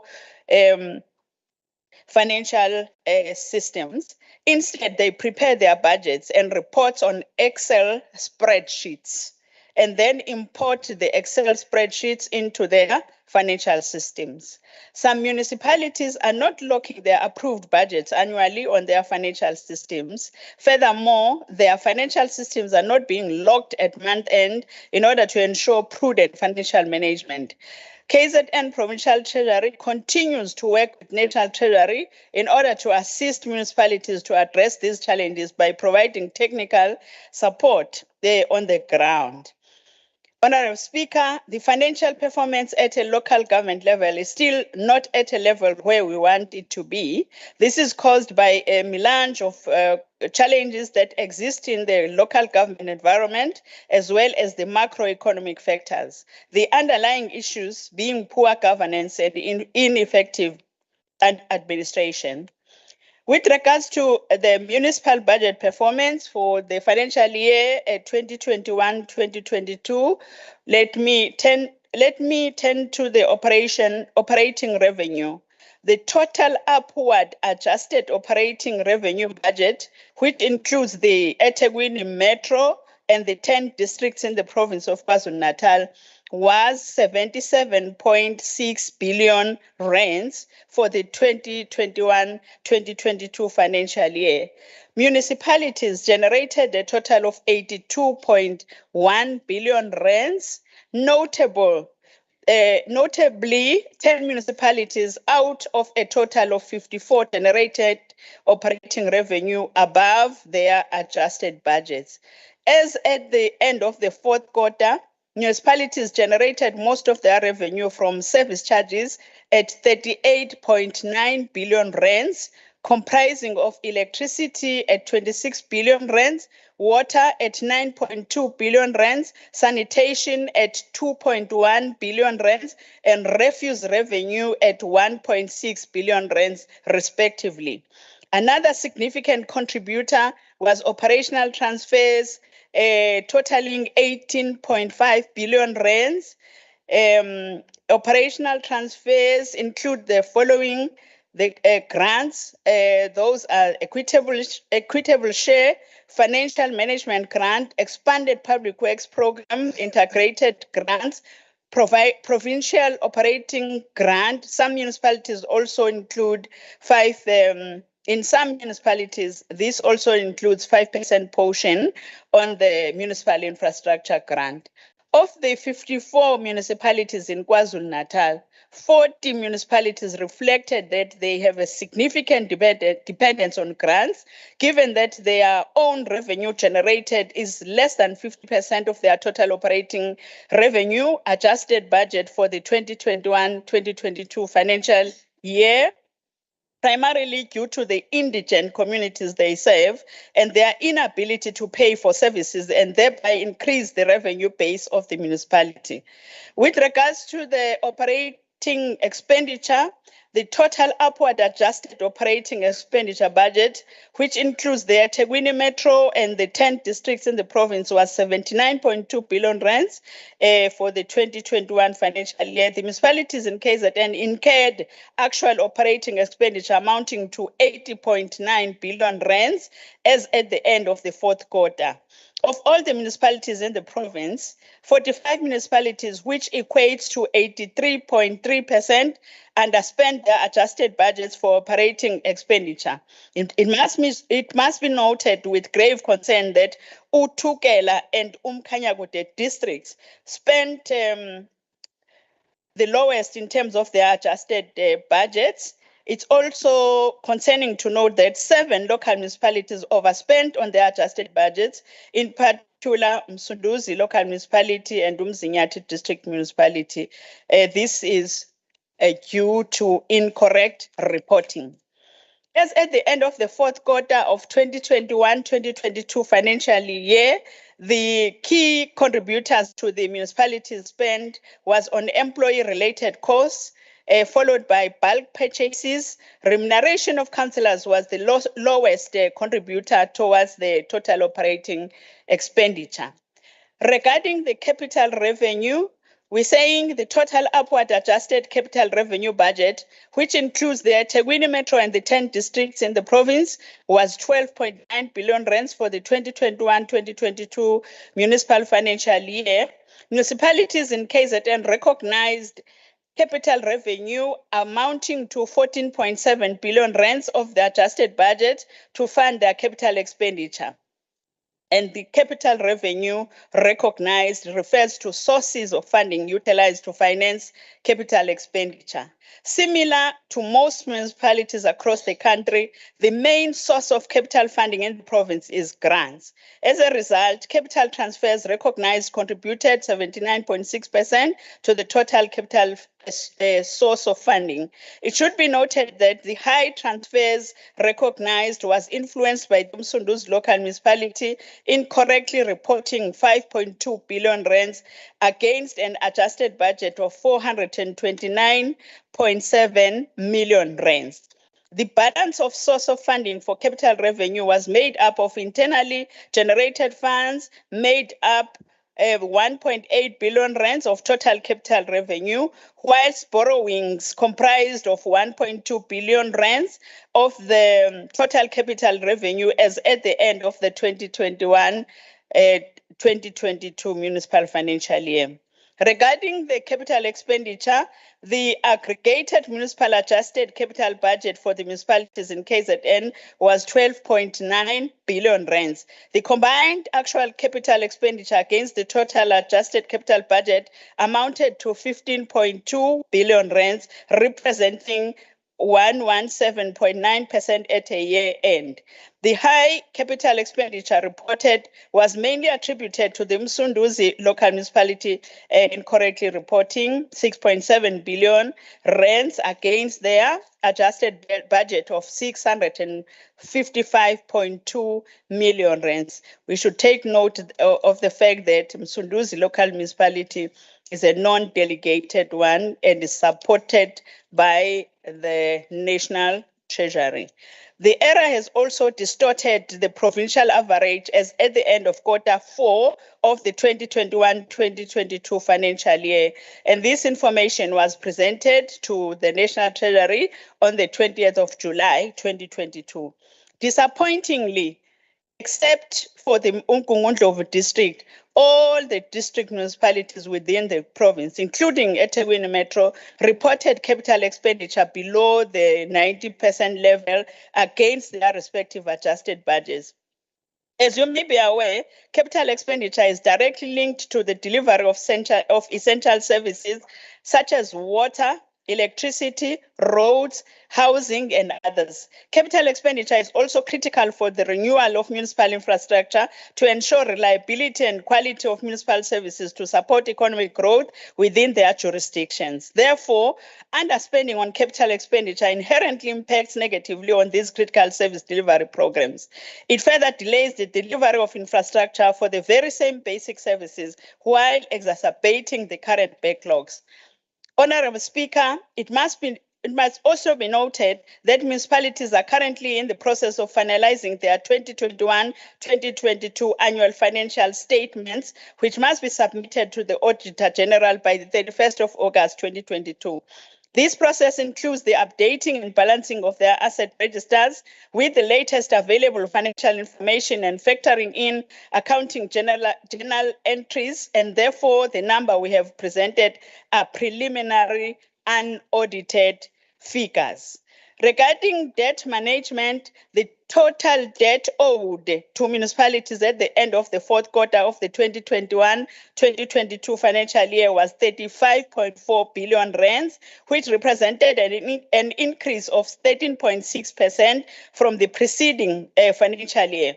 It is of concern that out of the entire amount owed to municipalities, a substantial debt totaling 29.9 billion rands has been outstanding for over 90 days, representing an increase of 4.3 billion rands compared to 25.6 billion rands in the 2020-2021 financial year. All of the district municipalities had more than 70% of their outstanding debt in the over 90 days category, except for the King Cetshwayo district municipality that had 60.2% in their aging category. It should be noted that several factors include the high level of debt across the districts, and these factors include the socio-economic conditions, such as the high level of indigence, state social grants, dependency, and the unemployment rate, KZN riots, service delivery protests, and the recent floods. The total amount owed by the household customer group stood at 24.7 billion rands, or 69.7% of the total debt as at the end of June this year. The commercial category owed 20.6%, while organs of the state represented 7.8% of the total debt. COGTA, working with provincial treasury, are supporting municipalities in clearing the debt owed by government departments. Despite the socio-economic challenges facing the country, municipalities need to implement effective debt collection strategies and policies in order to improve their collection rates and also to ensure that debt owed to them does not become irrecoverable. This would also include enhancing the credibility of the invoices to consumers in order to improve recoverability. Regarding the creditors' management, the total debt owed by municipalities at the end of the 2021-2022 financial year was 7.8 billion rands. While 61.1% of the debt owed by municipalities was within the 0 to 30 days category, a substantial amount of debt totaling 2.1 billion rand was outstanding for over 90 days. It's concerning that 38.9% of the debt owed by municipalities was outstanding for longer than 30 days, which is in contravention of Section 65(2)(e) of the MFMA. The majority of the outstanding creditors relate mainly to bulk electricity and trade creditors. 497.7 million rands of the bulk electricity creditors balance was outstanding for over a period of 90 days. This was mainly due to the fact that the Mpofana, Ulundi, and Msunduzi local municipalities collectively reported 478.6 million rands outstanding to Eskom for a period exceeding 90 days. Due to the poor collection of outstanding debtors, the municipalities experienced cash flow challenges and were therefore unable to make full payment on invoices owed to Eskom. 919.6 million rands of the bulk water creditors balance was outstanding for over 90 days. This was mainly due to the fact that the King Cetshwayo District Municipality, the Ugu District Municipality, and the Msunduzi Local Municipality collectively reported 895.1 million rands owing to the Umgeni Water Board for unpaid bulk water for a period exceeding 90 days. COGTA is currently facilitating discussions to resolve the overdue debt and contractual disputes between Umgeni Water and King Cetshwayo District Municipality. Umgeni Water has also entered into payment plans with Ugu District Municipality as well as Msunduzi Local Municipality. With regards to national conditional grants, we're saying in terms of the Division of Revenue Act, the Act number 4 of 2021, municipalities received 8.7 billion rands in the form of conditional grants. Direct allocations to all 54 municipalities in KwaZulu-Natal amounted to 7.99 billion rands, while allocations in kind amounted to 15.5 million rands.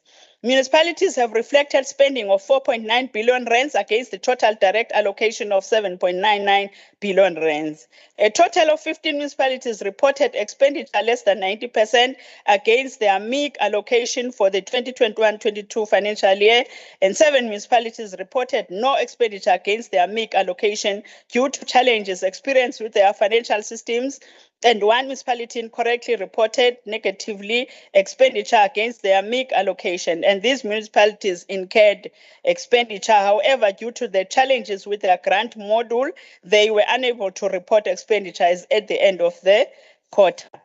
These municipalities indicated that they are currently engaging their service provider in order to assist with the functionality of this module. The total water services infrastructure grant allocation to the municipalities within the province was 932.1 million rands.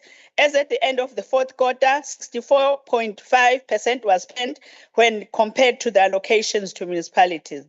The criteria for determining serious financial problems: on a quarterly basis, national and provincial treasuries utilize the criteria as per sections 138 and 140 of the MFMA to identify and monitor municipalities that display one or more of the indicators of serious financial challenges based on the MFMA Section 71 reports. 15 municipalities have been identified as meeting the criteria for having serious financial challenges.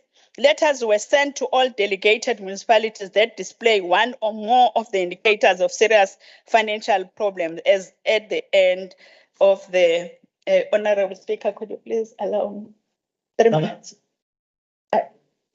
3 minutes. I plead for indulgence. Thank you very much. Yeah. 3 minutes. 3 minutes. Yeah. Okay, I'll give you 3 minutes. Thank you, Honorable Speaker. Thanks, okay. Yeah. 15 municipalities have been identified as meeting the criteria for having serious financial challenges. And we are saying letters were sent to all delegated municipalities. Madam Speaker, our role as the provincial treasurer is also to provide assistance and support to municipalities in distress.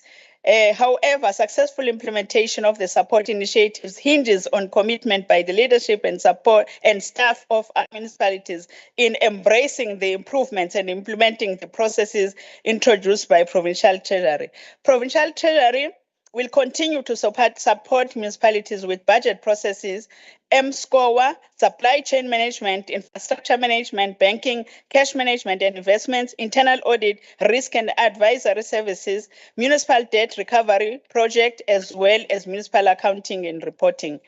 Regarding non-compliance with DORA and FMA reporting requirements, we're saying in terms of Section 71(1) of the MFMA, the accounting officer of a municipality must, by no later than 10 working days after the end of each month, submit to the mayor of the municipality and the relevant provincial treasury a statement in the prescribed format on the state of the municipality's budget. However, the monthly reports are not always submitted to the local government database before the legislated deadline. Non-compliance letters are issued to those municipalities that do not comply, and provincial treasury follows up with the respective municipalities until submission.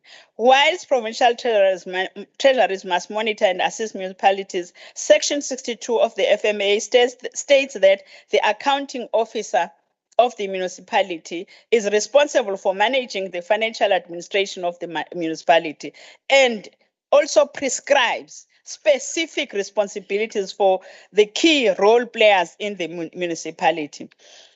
Honourable Speaker, given the challenges facing the municipal environment, the KZN Provincial Treasury will continue to focus on enhancing the technical support to delegated municipalities on the preparation of the multi-year budgets, and ensuring that adequate funding, promoting optimal implementation of budgets, as well as reporting on related compliance. Honourable Speaker, as mandated by Section 717 of the MFMA, I now would like to table the municipal budget performance report for the fourth quarter of the 2021-2022 municipal financial year. I thank you.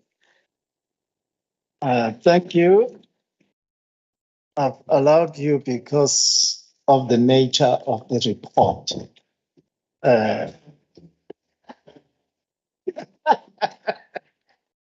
It's the nature of the reports that require that I do. I give that. Okay, so we'll refer the report to the relevant portfolio committee.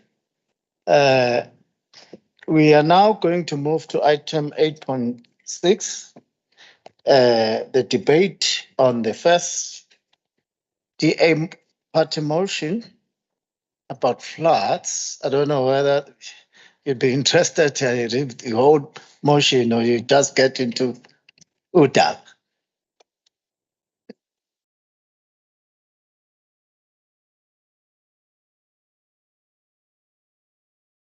Thank you, Honourable Deputy Speaker. In a mature democracy, you will find that although different political parties have different values and ideology, there are things that people of different sides of the aisle can agree on. And more so, there are things that people want to see different parties agree on. Communists and capitalists can agree that murder is wrong. Conservatives and liberals can agree that children need to be protected. So I'm hoping, Deputy Speaker, that today in this House, we will see that in KZN at least, our democracy is reaching maturity and that we can all agree that the sewage and water situation in eThekwini is indeed a crisis of disastrous proportions and can agree that action needs to be taken. I'm often called naive and an idealist, but in a country where hope is becoming scarce, I choose to continue living in hope. Our province was rocked by something that no one could have predicted. 2 severe storms and floods within a month of each other. The province as a whole, and eThekwini specifically, saw 2 catastrophic weather events, the likes of which has not been seen in our province. We in a DA, like everybody else in this House, understands that no one can be blamed for the floods, nor for some of the impact of the floods.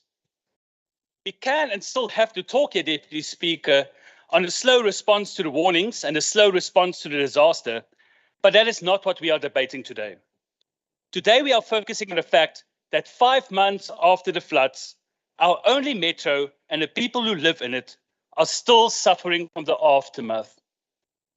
Greek mythology tells of the great city of Atlantis, whose citizens angered the gods, and the whole city sank beneath the waves. Centuries from now, the people will tell the story of the city of eThekwini that sank beneath its own sewage. But sadly, we cannot blame the gods, because this is fixable. Here's the reality. Up to 80% of eThekwini's wastewater plants are not functioning at the levels that they should. Every river, and let me repeat that, every river in the city has disastrous levels of E. coli. And let us not fool ourselves in thinking this means it's slightly over.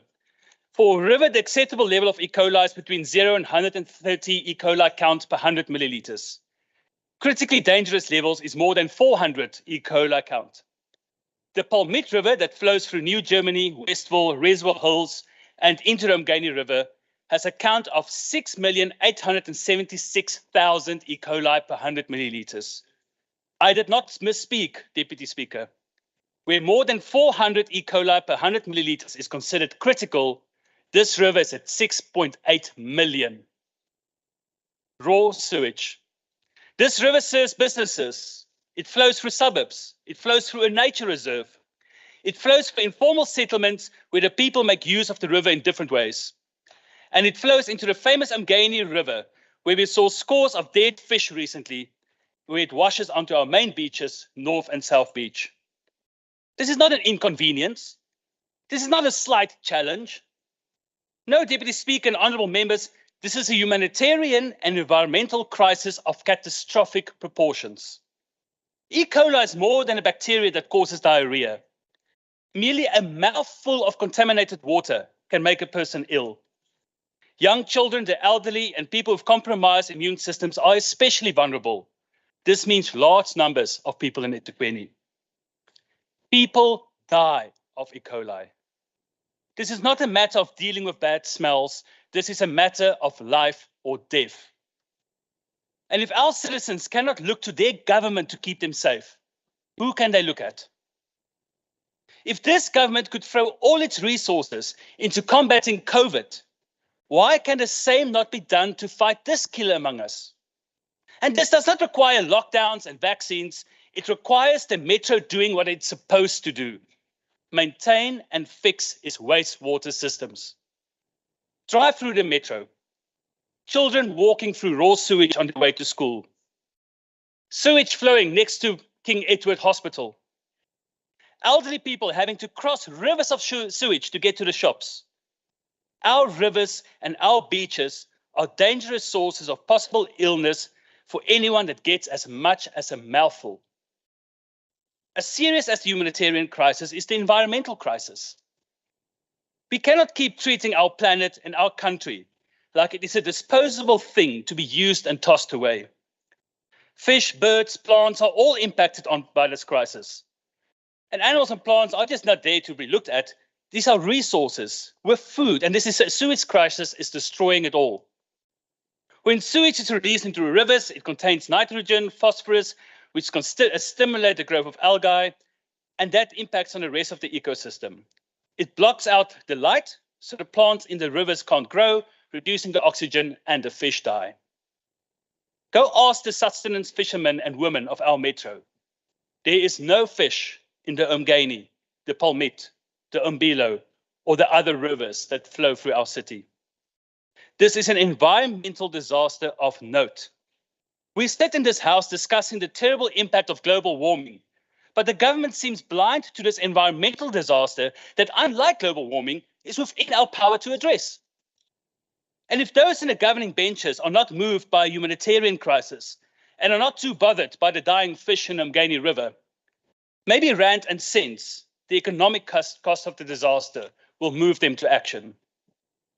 Economically, eThekwini is on its knees. 2 years of lockdown, the July insurrection, 2 floods have had a deadly impact on the economy of the city.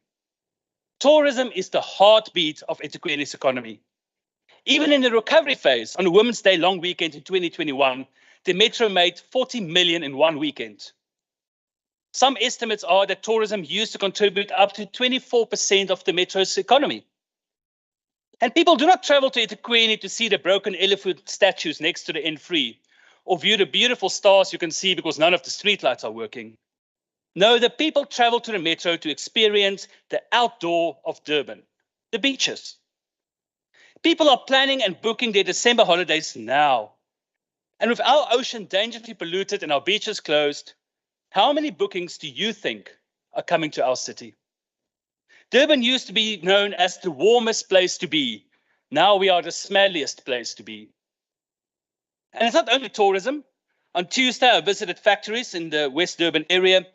These factories has licenses to discharge contaminated water into the metro sewage system. They've always treated it. Discharge was tested regularly. And in 15 years, they've never received a contravention notice or fine. Now they've been ordered to stop discharging as the sewage is running straight into the Mbilo River. They must now tank their discharge at huge cost, hire trucks, and transport it. To make matters worse, they've been instructed to take it to the Southern Wastewater Works, a wastewater works that is not able to deal with this type of waste. And this plant pumps the insufficiently treated water in a 4-kilometer pipeline straight into the Indian Ocean. To ensure they do not damage the environment, these companies are now further diluting and treating the waste at further cost. These factories supply vital resources to industries like Toyota. Speaking to the managers and owners, they are now seriously considering moving their factories elsewhere to remain competitive. This is hundreds of jobs lost to our city because we cannot fix the wastewater system. Soon we will all be knee-deep in poo. It would be funny, but it's not. Millions lost through revenue. Tens of thousands of jobs lost, yet another promise of this government missed. Unemployment, poverty, hunger, sickness, a destroyed environment, all because the city did not act to maintain the wastewater system and has not made much leeway in fixing it in the 5 months since the floods. Therefore, Honourable Deputy Speaker, the DA calls on the provincial government to urgently intervene. Find the money. Get the experts. Get the engineers and the qualified specialists. Put in the resources. Prioritize this crisis and act in the best interest of our people, our metro, our province. Remember the wisdom. If eThekwini fails, KwaZulu-Natal fails. And the failure of eThekwini is one flush of a toilet away. I thank you, Deputy Speaker.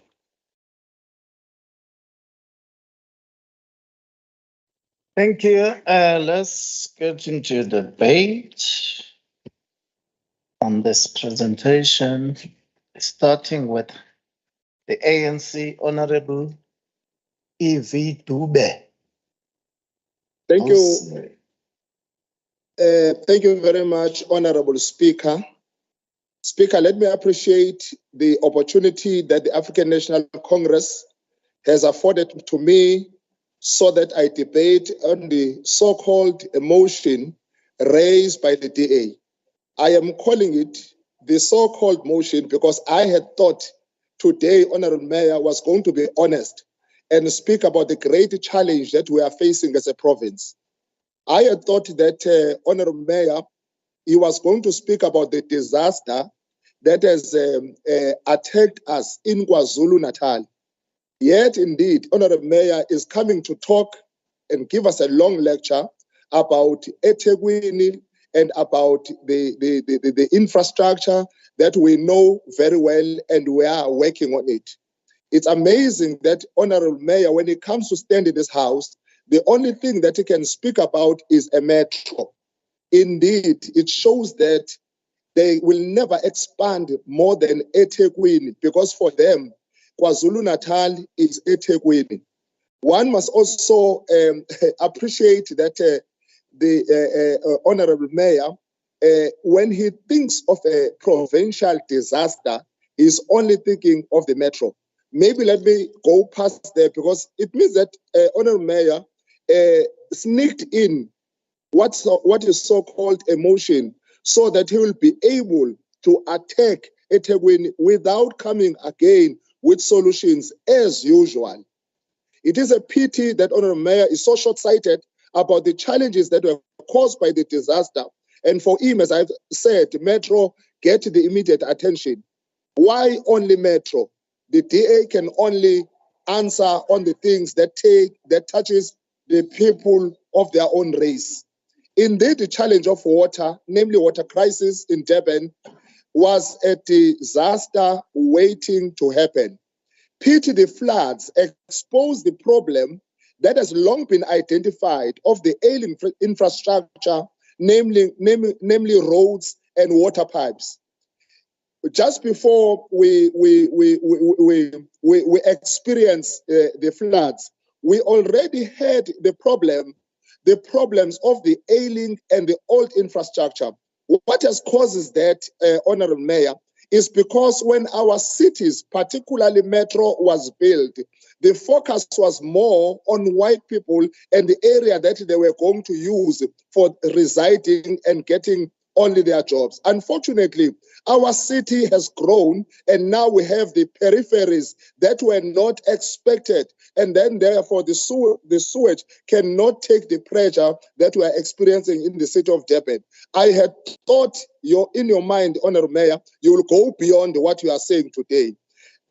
Never underestimate the fact that our water was never meant for a high volume and capacity of people who have flooded, as I've said, the periphery of our metro. Because capitalism, as usual, has driven away our people from the rural areas that are already having a challenge of water and drought because of the climate change. And we cannot sit here and talk only about the challenges that are happening now as if we are not aware that there is something called climate change from the lecture that we have received this day from Honorable Mayor. Note, Honorable Mayor, at the time that we are living in, we are facing different kinds of disasters. Let me remind you, we are facing geographical disasters, which are earthquakes, landslide, and volcanoes.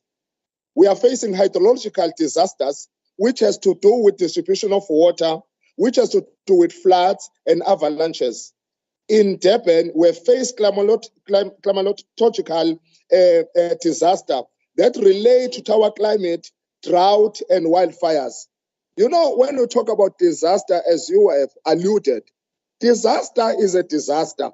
But if you were going to ask me, is KwaZulu-Natal equipped? Is KwaZulu-Natal ready to deal with disasters? Well, my answer will absolutely be yes, it is.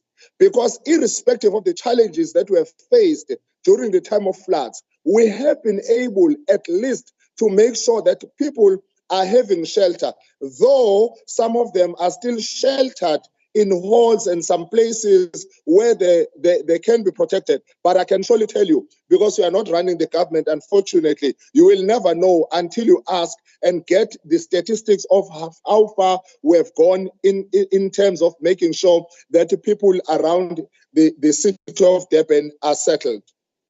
The metro challenges of infrastructure are clear and loud. Indeed, some of them are man-made, and the municipality is daily addressing them with the overstretched budget that they have. Well, our province, likewise, has a lot of demand when it comes to the disasters.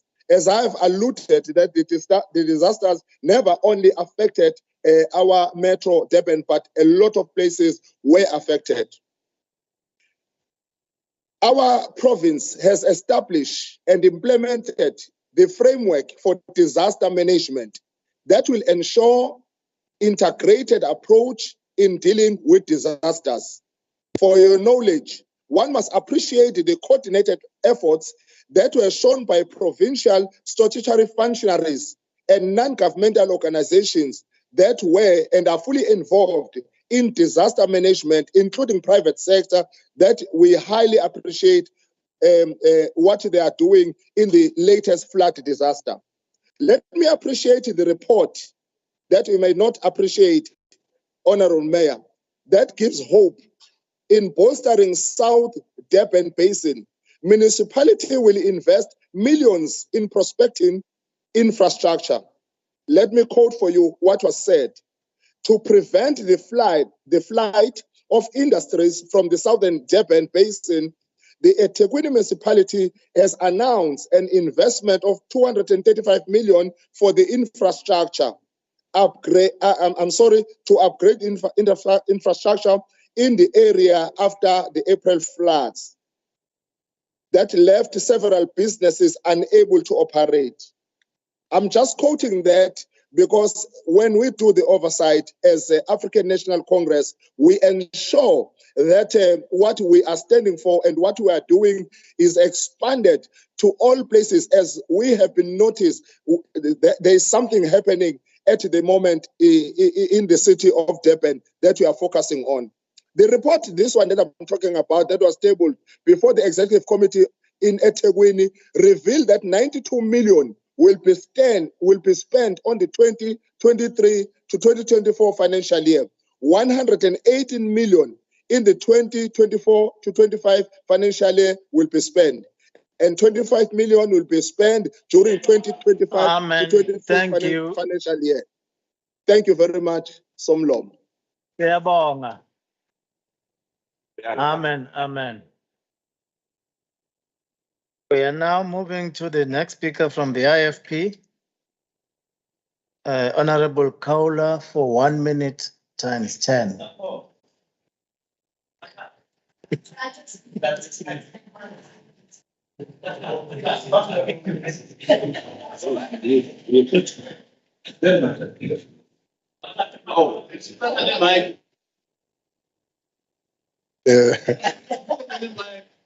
Ngithokoze mhlonishwa Somlomo, mhlonishwa Ndunankulu obambile, bahlonishwa malungu alendlu, egameni lomhlonishwa usunguli weqembu lenkatha umntwana wakaphinda ngene, nasegameni likamhlonishwa umongameli weqembu lenkatha umhlonishwa uhlabisa.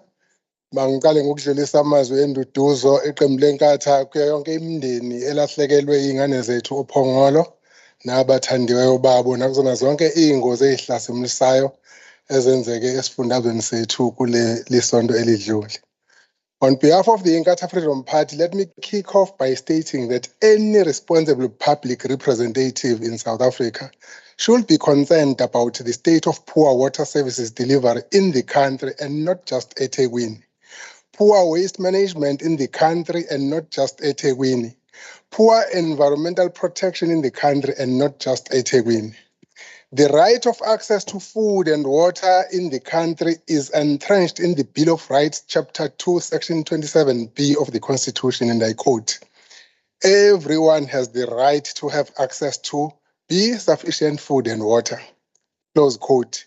The right to a clean and protected environment is entrenched in the Bill of Rights, Chapter 2, Section 24A and B of the Constitution, and I quote, "Everyone has the right, A, to an environment that is not harmful to the health or well-being, and B, to have the environment protected." Close quote. South Africa is a signatory to the 2030 UN Agenda for Sustainable Development adopted in 2015. Goal 6 states that governments must, open quote, ensure availability and sustainability and sustainable management of water and sanitation for all, close quote. But indeed, the eThekwini municipality, just like its mother bodies, the province of Kwazulu-Natal and the government of South Africa, is failing the people of eThekwini, just as the other two are failing the people of this country in what they committed to do, both in the UN agenda and in the constitution of the country. Water is not a very scarce resource in KwaZulu-Natal in South Africa. The problem is bad management of the available resources at hand. The problem is mismanagement and inefficiency. The problem is greed and corruption of those entrusted with the power to manage resources and deliver services to the communities. eThekwini Waste Management Services has thrown top officials of the city under the bus in an alleged fraudulent scandal that is in courts as we speak. Indeed, the KZN May 22 floods have made an already struggling water and sanitation situation in eThekwini to be devastating and unbearable. eThekwini has experienced community protests over water delivery by Otongati community, which has not had piped water since the floods in May. The community in Reservoir Hills, in Reservoir, has taken to the streets due to sanitation. Reservoir Hills has taken to the streets due to sanitation challenges. Long ago, the communities of Lindela, Inisipingo, Zamani, Cato Mena, Cato Crest, and other informal settlements have had to endure unbearable living conditions because of exposure to sanitation waste and poor access to water. Their plight has always been ignored by the uncaring government of eThekwini. eThekwini has more than 70 Lindela informal settlements that need to be eradicated, which lack the proper water and sanitation services. The streets in the city center in eThekwini, Piria, and other parts of the town are filthy, stinking, and a threat to business, a threat to investments, and to the economy of the province. Waste management services in the townships of eThekwini is neglected. Conditions in the informal settlements of eThekwini leaves a lot to be desired for living conditions. eThekwini prides itself with the tourism market as one of the draw cards to the city. The very same market is threatened by closure of the beaches in Brighton Beach. It's closed. Point is closed. Ushaka Marine Beach, Eddington Beach, South Beach, Wedge Beach, North Beach, Bay of Plenty, Battery Beach. All these beaches are closed. eThekwini Country Club Beach, Laguna Beach, Peggy's Beach, Reunion Beach, and many, maybe others, all due to pollution. The equal levels are exceedingly high. As we speak, the Isipingo Lagoon is contaminated with sewage from a faulty pump, with hundreds of dead fish floating and further contaminating the ocean. Umngeni River is critically contaminated, and this has gone unattended to for some time. In actual fact, most rivers in eThekwini are contaminated and not safe for whatever purposes. The water and sanitation infrastructure in eThekwini is dilapidating and not being restored to glorious usage. Reservoirs are struggling to fill up, and the electricity load shedding challenge, also caused by the ANC, is making things worse. The May 22 floods in Kwazulu-Natal have also exposed one very critical deficiency in the systems of government in the province and country. The disaster response to the disaster challenges in the country and province is inadequate. The president questioned the country's ability to respond to disasters. And he said, open quote, can we improve early warning systems so that communities and authorities are better able to respond in time? Is our disaster management capability fit for purpose? Kusho President. And in building back our infrastructure and human settlements, how can we make them more resilient to such disasters in future? Close quote. Honorable Speaker, honorable members, if the president of the country can have such question about our country's ability and readiness to respond to disasters, no wonder up to this day, eThekwini is still struggling and remains struggling to restore the damaged infrastructure to deliver water and attend to waste management in the most parts of communities after the floods. South Africa is slowly and very close to becoming a failed or failing state. In most instances, the water trucks that get sourced from the private sector to rescue the water services delivery do not perform as per expectation. These trucks are sourced from connections who end up pocketing money for work not properly performed. They are poorly monitored. Some truck drivers end up selling water to communities, the very same water that the municipality has paid for. The list of wrongdoings and irregularities is endless. The way things are going, it is clear that the sustainable development goals that our country committed to will always remain a moving target that is never reached. The solution to all these challenges, Honorable Speaker, is in the hands of the people of eThekwini themselves. To kick out the failing government and put in place a new government which can be trusted to deliver services. Angithokoze Somlo.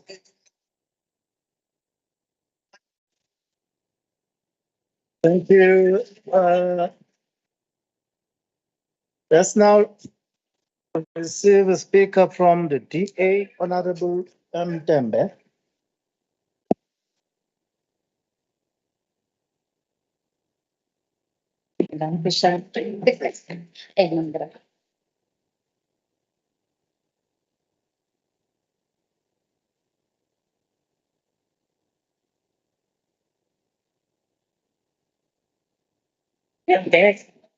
Can I continue, Speaker? Thank you, Speaker. Good afternoon, honorable members. Good afternoon, Deputy Speaker. The first thing we all need to know, Speaker, is that water is the source of life. As mentioned, it is enshrined in our Constitution that every single human being has a right to clean drinking water and sanitation. The lack of water and proper sanitation has very negative impacts, including social issues attached. The idea that this is not the forefront in ANC governed municipalities means they are against the basic principle of human rights. The ripple effect that will cause to society on many aspects will have devastating consequences, especially for the future. As we all know, the fishing industry is the first notable effect sewage spills will have. This will then have an impact on job industry as there would be a moratorium on fishing, beaches are now closed, divers, lifeguards cannot go to work. The job market and the economy will be affected, which impacts on people earning a living and being able to provide for their families.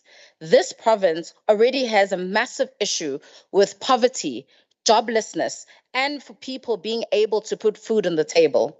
With no food that people will be able to put and provide for their families, we will also see a ripple effect that will have a direct impact in the spike of crime. We are already starting to see this ripple effect come into play. Deputy Speaker, further crisis is related to people's cultures and religious practices. Also enshrined in our Constitution is the right for every person to practice their own religion and their own culture. People utilize rivers and oceans for baptisms and other ritual cleansings. Raw sewage in our rivers and oceans will hinder this practice and put many people's lives in danger. Many people go to the oceans to collect water for many different various uses. We need to protect people's rights to freely engage in their religion and their culture. This province still has a problem with school children crossing many miles and crossing rivers to get to school. eThekwini's ANC governed municipality and province is failing them again by not fixing this problem and is compounding this problem with the situations making them cross dirty rivers. Daily exposure to this will lead to continuous nausea and later complications in their life. Again, another ripple effect to sewage that is not being dealt with. Speaker, the practice of women coming to rivers in rural areas to do washing is in jeopardy. The province already has a failure with proper infrastructure, leading to a lack of water supply in their homes. When the standpipe is not working and the water tanker does not arrive, the river becomes the only water source they have. Washing in dirty water equals to dirty clothes. It equals escalating health problems, and again, people's lives are at risk. Another ripple effect that will affect people's lives. After the floods, thousands of eThekwini residents were displaced. Today, 5 months later, many are still living in halls. The Democratic Alliance has been on the ground. We have seen people forced to wash in the toilets and in refuse bin areas. This, coupled with ongoing sewage and water issues, points to the government that does not care. An example, Speaker, is an elderly woman living with a disability in Duzuma, trapped in a home, backed up by a manhole just 5 feet away from her door. Her grandchildren cannot play outside because of the seeping sewage and horrendous smell. How can somebody continually live like this? In the summer, she's plagued by flies and a burning smell and a lingering feeling of ill health. Speaker, this can't be right. She deserves better from this government. Speaker, people cannot trust the water coming from their taps anymore, and many cannot afford to fully purify water that is safe to drink. The government and the lack of political will to fix this is killing people slowly. This crisis is not just about infrastructure, nor is it only about the environment. Instead, it's about the potential for massive death. COVID is not just about a small measure of what this province will see if it's not dealt with swiftly. Thank you, Speaker. Thank you. The next speaker is from the EFF, Honorable N.L. Baipeli.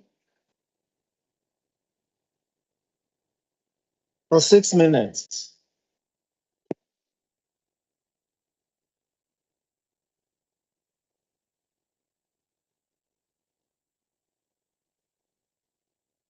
Thank you, Honorable Speaker.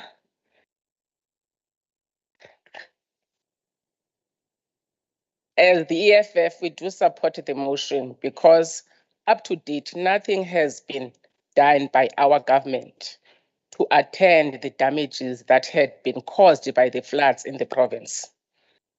This is further supported by the AG's report, which was released in last month, that is August, where the AG raised concern that the government's overall response to the disaster had been far too slow.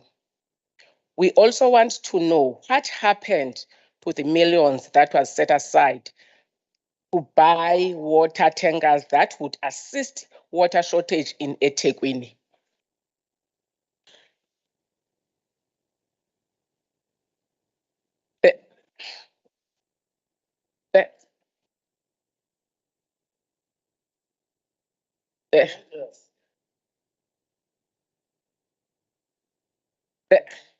The ruling party has failed to provide free running water for the people.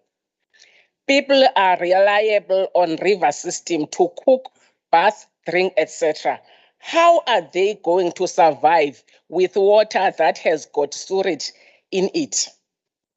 In May 2022, the EFF warned the former MEC of Human Settlement and Public Works about utilizing the monies that were set aside to assist the flood victims and nothing else, but we were called prophets of doom. Sithi njenge-EFF, labo abakhahlanyezwe zizikhukhula zakamuva mabasizwe ngokushesha. Inhlangano ebusayo iyeke ukuloko ikhuluma ngezizumbulu zezimali ezibekwe eceleni ukulungisa umonakalo ukuze kube imanje zisaduve la ziduve khona. Abantu bakuthi bakhahlamezekile sebephelelwe nasisineke sokulinda. Sithi intuthuko mayilethwe ebantwini kungalindwa isikhathi sokhetho lapho uhulumeni eseqala ethembisa izithembiso ezinkulu ngenhloso yokugaya amavoti. Sithi akubuyiselwe okwabantu kubantu. Imali nezinsiza kusebenza kukhishiwe pho kulindweni kungasetshenziswa. Ngiyabonga, Honorable Speaker.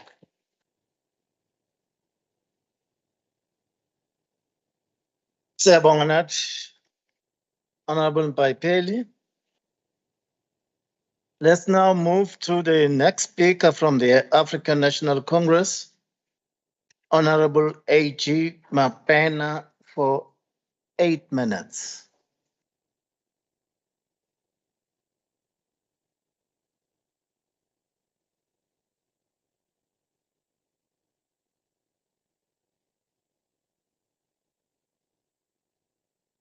You are muted, Honorable Mapena, you are muted. Thank you, Honorable Deputy Speaker. Greetings to you, yourself, Honorable Acting Premier, Honorable members physically in the House, and those that are present virtually. When I first read the proposed resolution, Honorable Deputy Speaker, I thought, but this is exactly what the African National Congress-led government is doing currently, and therefore felt maybe the need for the resolution itself was maybe something we needed to discuss. But then I remembered who raised the motion itself.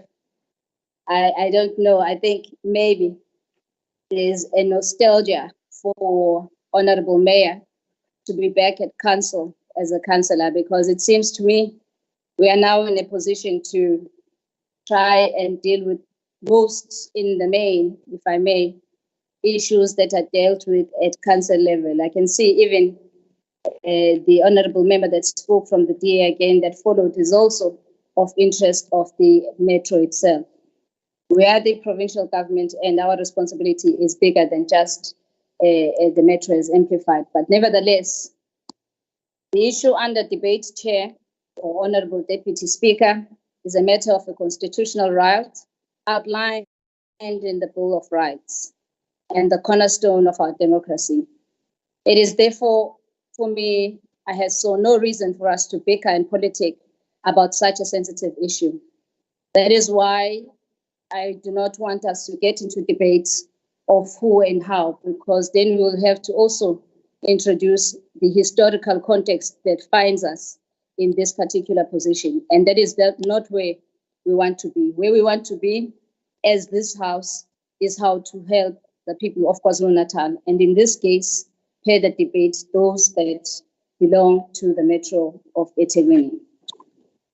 A number of studies have revealed, Honorable Deputy Speaker, that the consumption of contaminated water has led to death and ill health to many people globally, in Africa, and also in our own province. It is of course no secret that the municipality itself, during the course of floods, went into programs of implementation to ensure that our people stayed away from contaminated water. There's a time that I myself, they speak of, I've heard someone speak of being on the ground. We had been on the ground from day one to date. When we're young children, we're also being educated about not swimming in the same rivers because of what it would bring to them. I want to just quickly go, Honorable Speaker, Deputy Speaker, to speaking exactly about the metro.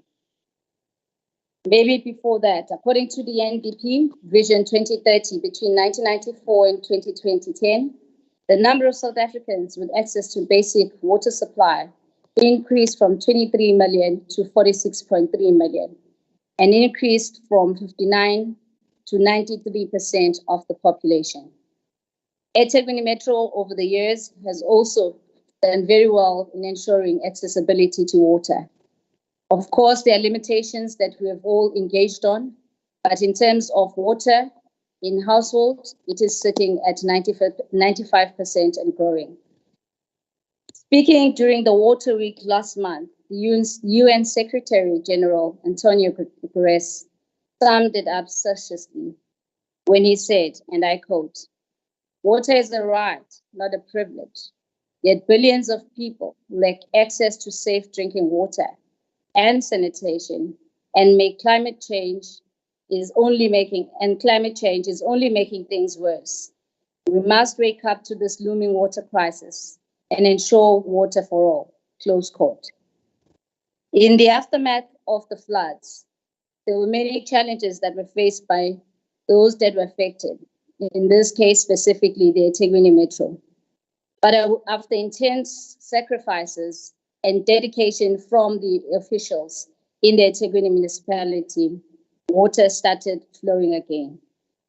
It is on this basis that eThekwini municipality water and sanitation units have upped the ante and on the efforts to manage water and sanitation service innovatively around the area of jurisdiction, which is the entire metro, with the potential of expanding it beyond.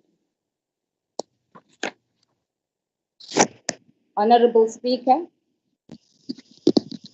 the innovative technology methods of service delivery that the municipality had used has helped in ensuring that service delivery is received by the people that need to receive it on time, and also impacts the environment and does not compromise the environment, I beg your pardon, in the water scarcity in the region and within the limited budget.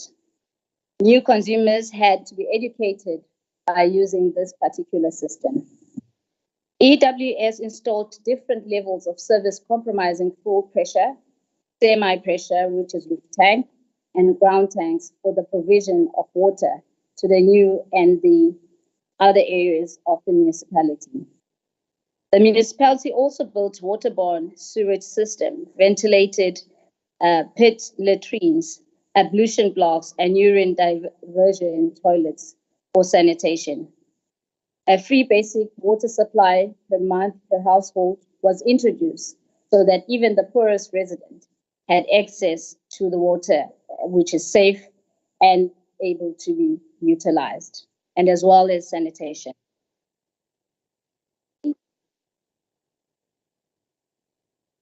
If I may, Honorable Speaker, Deputy Speaker, the municipality operates 31 wastewater treatment plants and 300 pump stations, and has also reduced its sanitation backlog quite significantly. In the eThekwini area, as indicated, much more residents have been able to access water. This includes the informal settlements. The installation of ablution facilities in informal settlements have also assisted by the implementation of the municipality. Honorable Speaker, despite difficulties of accessing some of the remote areas and some of the challenges that we face in terms of the infrastructure and the presence of waterborne diseases such as cholera, a key challenge was educating our people to avoid water wastage and also caution against vandalism.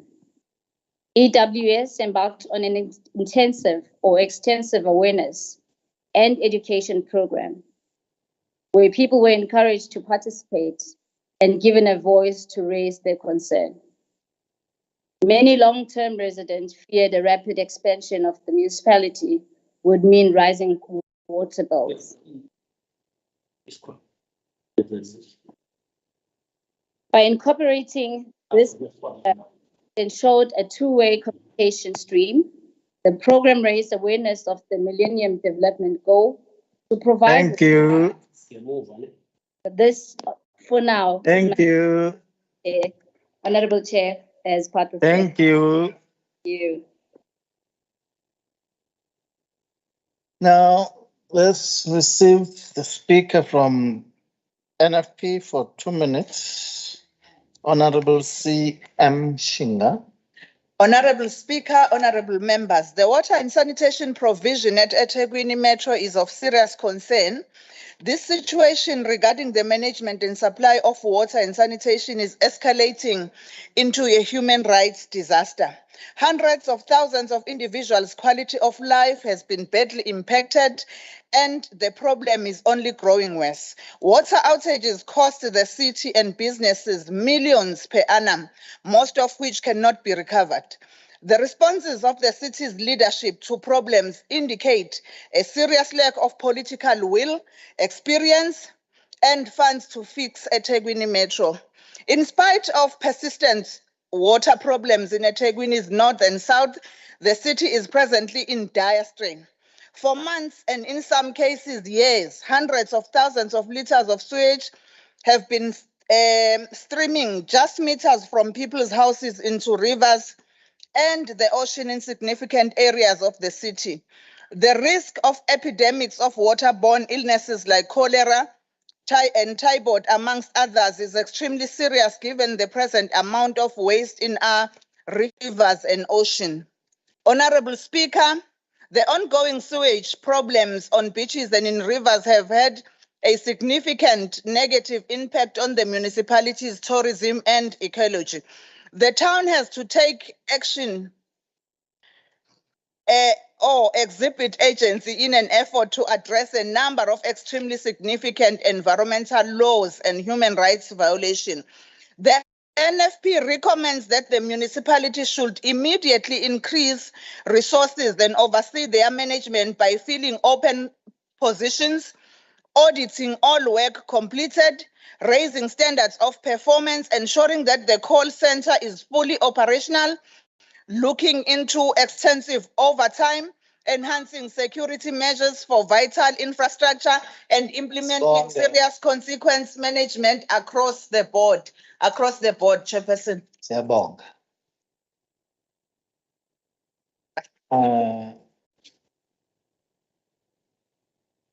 Honorable Manala.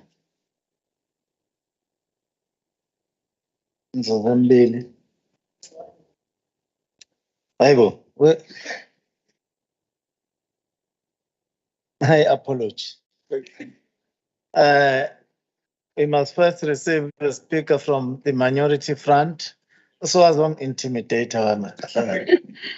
Thank you, Honourable Speaker. Honourable members, the Minority Front welcomes and supports this DA motion with the following recommendations. Serious implementation of SPLUMA, spatial development is safety-oriented and not political. Employment of green specialists to mitigate climate change hazards. Establish a permanent disaster management task force through a practical framework from our learned lessons.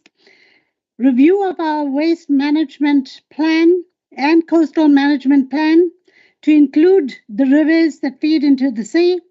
Relocate transit camps away from rivers and implement the 100-meter floodline regulations, especially in reservoir hills. Remove the silt from existing dams, fix these, and build smaller dams. Canalization of rivulets along the flats in Phoenix, Umlazi, Chatsworth, and heavily built areas. Such river projects will lead to proper river bank infrastructure and be used as alternate transport systems as well as for tourism revenue streams. Waste recycling initiatives must be implemented by eThekwini.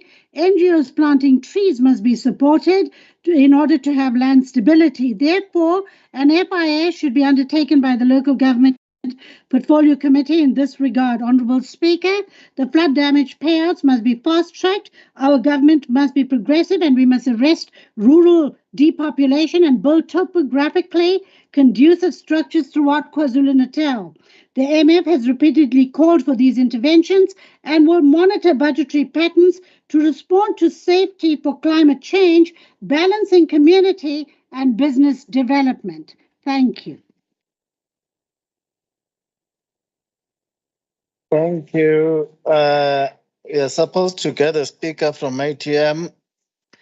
They have tendered their apology. We can then now hear from Honorable Mangale for 2 minutes. Thank you, Speaker.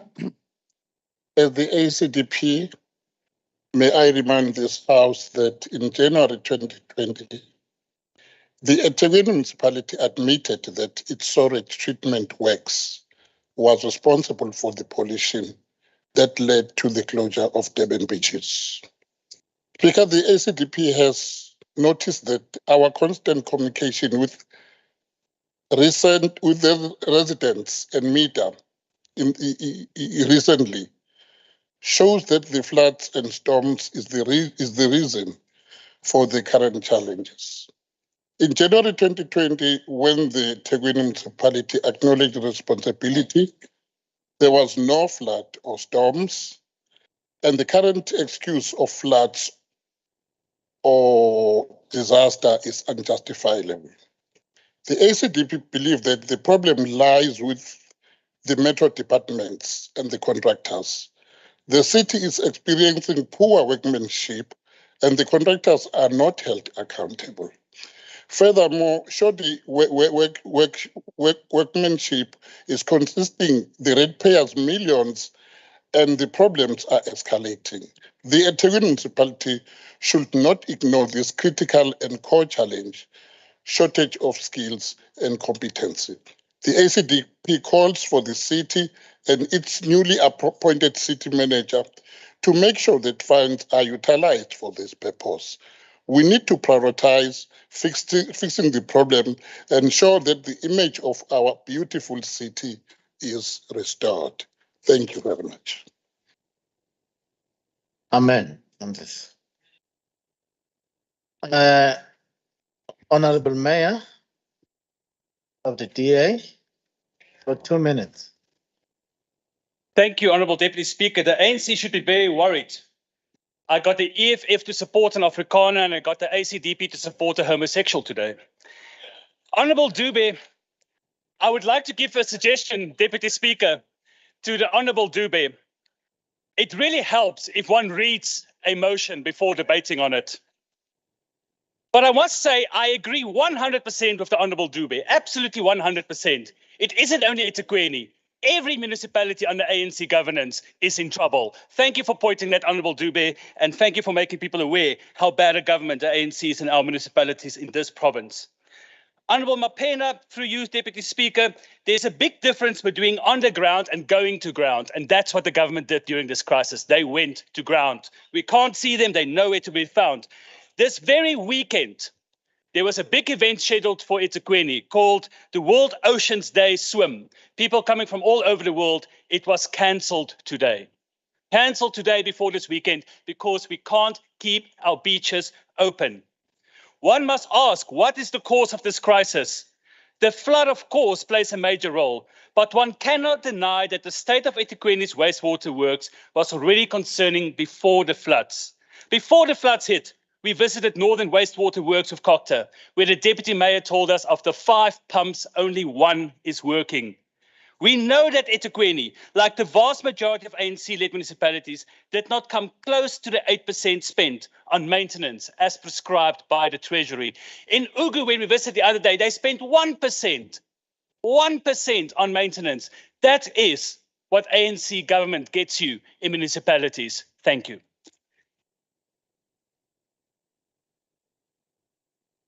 Thank you.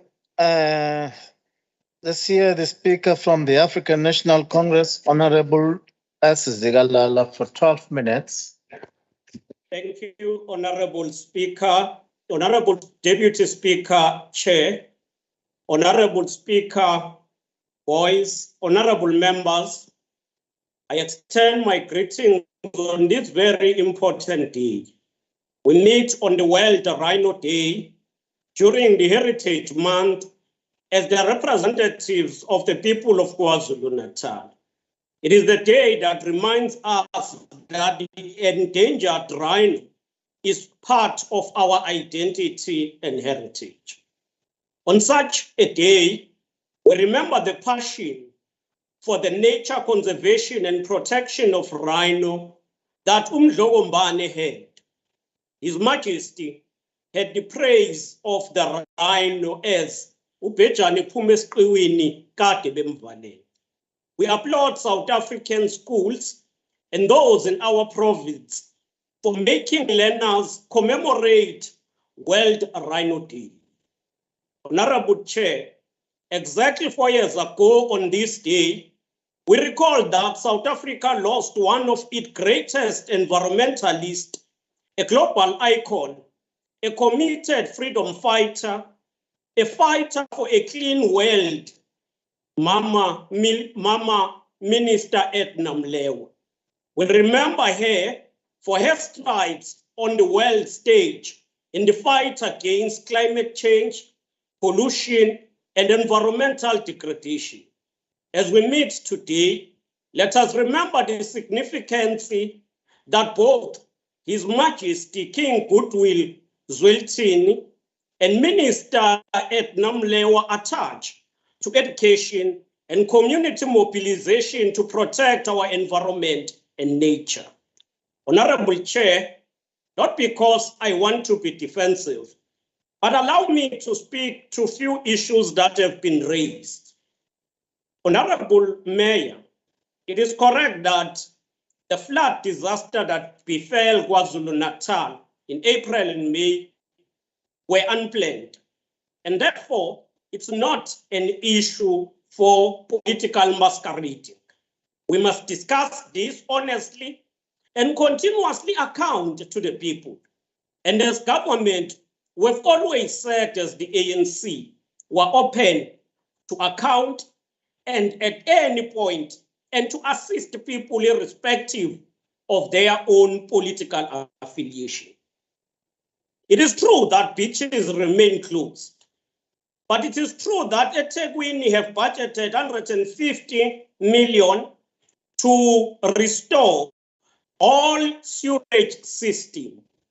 The first that will be opened soon, in a period of a month, is the one that is in Chwana Road in the south area of eThekwini, which services the South Basin up until Manzimtut. And that was unplanned, but the ANC-led government of eThekwini is responding. All until Umhlanga sewage system are being restored, and before the end of November, they will all be in operation. Just a week ago, the Minister of Water and Sanitation, Minister Senzo Mchunu, was in Utongati to update people of Utongati about the restoration of Utongati waterworks. It remains a common knowledge to all of us that the government of KwaZulu-Natal have put a plan to ensure that all people who are in community service centers are out by the end of November and would have their own private space in the form of temporary residential units. I plead once again, let us be responsible. It's a very sensitive matter which cost us more than 450 lives.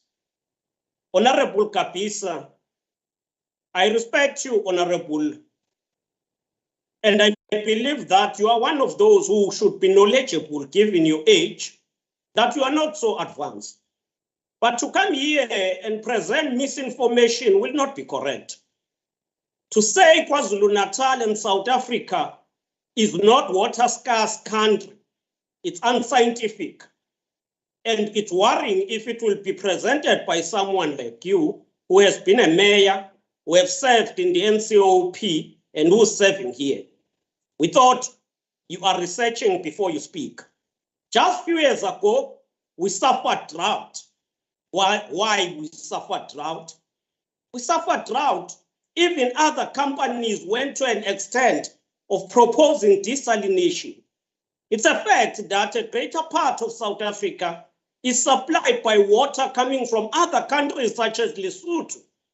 So what are you talking about, Honorable Member? Let us be factual. Water is life, and the right to water is enshrined in our Constitution. Ours is a Constitution founded on the values of human dignity, equality, non-racialism, and non-sexist. Since 1994, the ANC-led government has sought to restore the dignity of the people by extending provision of water and sanitation. Under apartheid colonialism, the black majority, many of whom were in rural areas, were deprived access to basic services such as water, decent sanitation, and electricity. It remained a matter of fact that many of the IFP members were in the legislature, KwaZulu government. KwaZulu government never had a sanitation program for rural areas. Only under the ANC-led government that people in rural areas have seen the sanitation programs. Honorable Speaker, the 6th administration of KwaZulu-Natal government identified expanding water provision as a key priority. Hence, we developed the Water Master Plan to address water backlog. The Master Plan is a guiding document for all our municipalities. It has assessed the state of infrastructure and provided municipalities with a detailed sense of priorities in order to attain universal access to water and achieve sustainable development. Some of the challenges we face include the growing population, aging infrastructure, vandalism, unplanned protests, unplanned power outage, rather. But we are also working hard to address all of these. As COGTA, we will continue to ensure that 8% of municipal budgets is ring-fenced for maintenance of infrastructure. We do so because we recognize that there is a need to continuously ensure that maintenance is conducted to avoid dilapidation, whether in energy or water. We continue with our provincial campaign on war against water leaks. The campaign is in line with the national campaign by the Department of Water and Sanitation known as No Drop Program. Theft of metal parts of water infrastructure has been identified as one of the major causes of breakdown of municipal water and sanitation. We support the call that law must be tightened to prevent and stop criminals from being able to steal metal parts of public infrastructure. Our province has established water war rooms to support through technical support water authorities such as Ugu, Umzinyati, and Umkhanyamuti. We're not only fixated about urban areas, but we're dealing with all areas. We are also working hard to finalize and implement the KZN Provincial Electricity Master Plan. We do so because we also believe that we should provide electricity to all people. We're grateful for that eThekwini is forging ahead with the implementation of the Alternative Energy Initiative. As the Department of Culture, we will be embarking on Masakane campaign to encourage the government, departments, the private sector, and communities to pay for services that are provided by municipalities. It is important that all of us pay for services. Together with the Department of Economic Development, Tourism and Environmental Affairs, as the Department of Culture, we will continue to mobilize communities behind localized cleanup campaigns and fights against illegal dumping. We will do so, but also ensure that those employees who are tasked with this work are doing their work.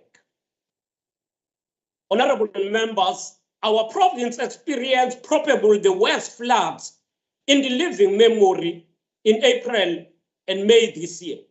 We lost more than 450 people. 60 are still missing, more than 60. More than 40,000 lives were disrupted. In response to all of these challenges, we must equally bear our understanding that we need to respond to the climate change. It is for that reason that the provincial government of KwaZulu-Natal launched the Provincial Climate Change and Environmental Council, composed of government, traditional leaders, academia, NGOs, and all other sectors. The summit that established this council also adopted a strategy and the plan. Part of that, COCTA has also committed to procure and install an integrated communication and information management system for disaster management and to ensure the quick flow of information. It is our responsibility, honorable members, that we deal with pollution of water system to achieve the right of access and decent sanitation, as well as to meet the Sustainable Development Goals by 2030. We are enjoined to improve water quality by reducing pollution. We are called upon to protect water-related ecosystem, including mountains, forests. Thank you, Honorable Zigalala. Thank you. Siyabonga. Atawukapheli 12 minutes. Usebenzisa liphi Sibonga iwashi? kakhulu. iTaliban wabulalile. Thank you. Now let's receive response to the party motion from Honorable L.M. Mayor. Thank you, For Deputy. 5 minutes. Thank you, Deputy Speaker. And listening to this, I can understand why the ANC is polling so low, below 50% in this province. The first measurement of municipality is if they can get the basics right. If I turn the tap, does the water come out? eThekwini fails. If I flip the switch, do the light come on? South Africa fails. Can I safely drive on the roads? eThekwini gets a mixed grade. And if I flush my toilet, is that waste safely disposed of? And there eThekwini fails miserably. eThekwini, governed by the ANC, is a failed metro. And the ANC and the provincial government's inaction almost leaves me speechless.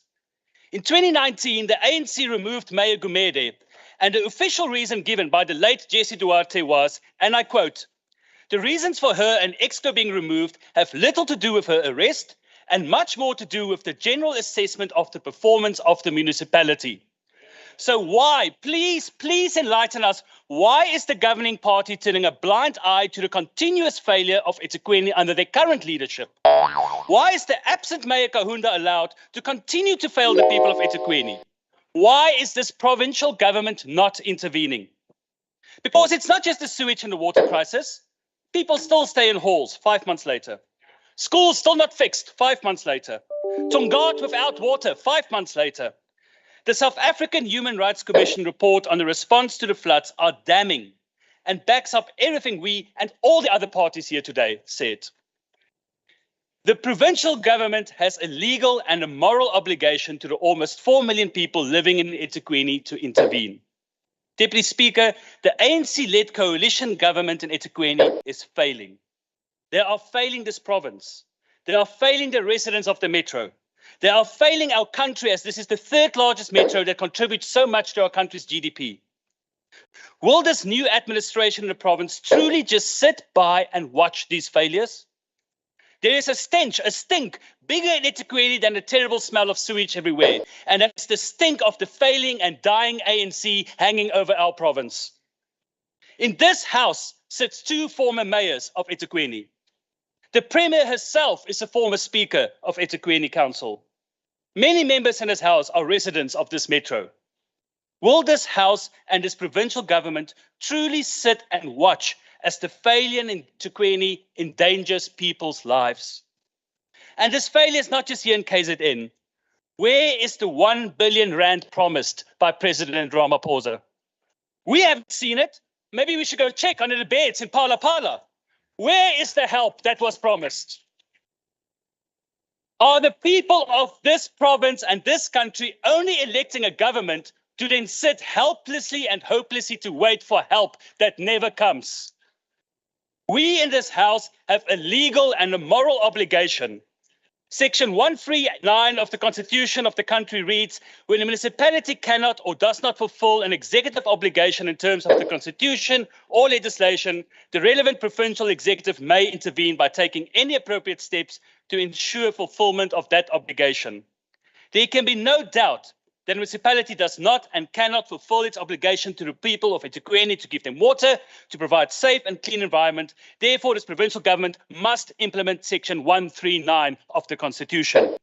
Through you, Honourable Speaker, I implore the Premier, do not let the failures of eThekwini define your time at the helm. This ship is now under your captaincy. The people of this province is looking to this government for help and guidance. I will quote 2 Roosevelts. Theodore Roosevelt said, in any moment of decision, the best thing you can do is the right thing. The next best thing is the wrong thing. And the worst thing you can do is nothing. And Franklin Roosevelt said, it is common sense to take a method and try it. If it fails, admit it frankly and try another. But above all, try something. We must act, and we must act now. I will end with an Afrikaans saying, Honourable Deputy Speaker, because when it comes to eThekwini, dis nie oor of ons in die kak is nie, dis hoe diep. Thank you.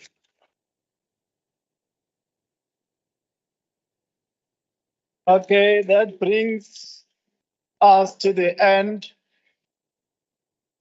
of the motion sponsored by the DA.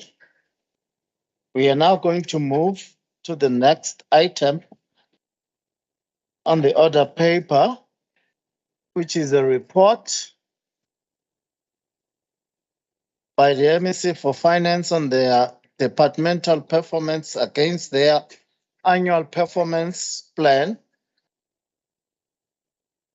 in line with the standing rules, SR 113.1. And remember, you owe me. Okay. Honorable Speaker, thank you very much for the opportunity. We are pleased to have an opportunity to have this engagement on Q1 performance of the Provincial Treasury. Honorable members, as the newly appointed MEC, one wishes to express words of gratitude to my predecessor, Honorable Dube Ngube, who is now the Premier, for ensuring that this department maintains its good standing position. As the Provincial Treasury, we have already started the program of engaging other political offices of various departments in order to discuss their financial standing. One must say upfront that we are very honored to be part of a department that has continuously shown over many years that it is committed to delivering on its mandate, which is evidenced in the attainment of 14 consecutive clean audit reports. Honorable Speaker, it is well known that whilst this is an admirable achievement, given the mandate of the department, there should be a measurable impact and positive change in provincial departments and other state entities audit outcomes in the province as a result of our programs. In this regard, the Provincial Treasury plays a critical role in the continued implementation of the provincial Operation Clean Audit, and the results clearly demonstrate that there has been success given the overall improvement in the provincial PFMA audit outcomes. And based on the unofficial audit results, there has been an overall improvement in audit outcomes with an improvement in the number of clean audits from 5 in the previous year to 8 in the current year, and a reduction in the number of qualified audit opinions from 3 to 2, respectively. The unofficial audit results for the 2021-2022 financial year reflected that 8 departments achieved clean audits, 5 departments received unqualified audit reports, while 2 departments received qualified audit reports. Honourable members, this is indeed a positive progress, but as KZN Treasury, we strive to continue improving financial management capabilities in departments and other public institutions in order to ensure that we maintain clean audits while reducing significant audit findings and directly impacting on increasing the number of clean audits in the province. As the collective provincial government, we have committed to taking drastic steps to ensure that audit outcomes improve year after year. KZN Treasury is ready to provide technical support to departments, municipalities, and state entities. But we also want to continue to proactively attend to possible adverse financial outcomes before they become a reality. We will supplement this support with close engagements with political offices to ensure that they are empowered to exercise their oversight role in financial management with a thorough understanding for the responsibilities contained in the Public Finance Management Act and Municipal Finance Management Act, as well as other associated regulations. Honourable Speaker, during the quarter under review, the department achieved 93% performance across all 5 programs against the planned targets for Q1. The non-achievements in the main are related to external factors beyond the control of the department, such as the political instability affecting administration in certain targeted municipalities, wherein our services cannot be rendered due to restricted access to the municipal offices. Our department is made up of 5 programs, and they are as follows. Program 1, administration, and these programs' core functions are providing strategic leadership and support services to the core programs within the department, also providing effective management of departmental finances in line with statutory requirements through the CFO's office, providing optimal corporate services, which include human resources, IT, communications, legal and security services to the department. And this particular program achieved 100% in line with their quarterly planned performance targets. Program 2 has to do with sustainable resource management. These programs' core functions are to manage, maintain, and monitor the fiscal sustainability of the province, support improved and sustainable infrastructure delivery, determine and evaluate economic parameters and socio-economic imperative that informs provincial and local resource allocation, provide infrastructure support through the infrastructure delivery management system, promote effective and optimal financial resource allocation for provincial government and public entities, and also to provide substantial technical, financial, and legal advice in support of all provincial PPP projects in line with the PPP project cycles as regulated by the National Treasury Guidelines. The program achieved 100% based on their planned quarterly targets. The next program is Program 3, which has to do with financial governance. This program's core functions are as follows: to provide financial management support, financial system support, and supply chain management support to provincial departments, municipalities, and public entities, and also to provide audit readiness support to provincial departments and public entities with the objective of achieving favorable audit outcomes in the province, and also to promote economic and effective management of assets and liabilities, supply chain management processes, reliable financial management information systems, and to ensure compliance with applicable norms and standards in the public sector, and also to ensure that the sub-programs that are under this program, which are as follows: asset and liabilities management, supply chain management, accounting practices, financial information management systems, and norms and standards are implemented. The program achieved 94% of its targets. The only measurable indicator that was not achieved related to the implementation of the invoice tracking system, which was based on the shortcomings and deficiencies identified in the system during the pilot implementation phase, will no longer be implemented and will be removed from the annual performance plan. Members will also note certain areas of overachievements for this quarter, as the number of support requests were substantially higher than was initially anticipated.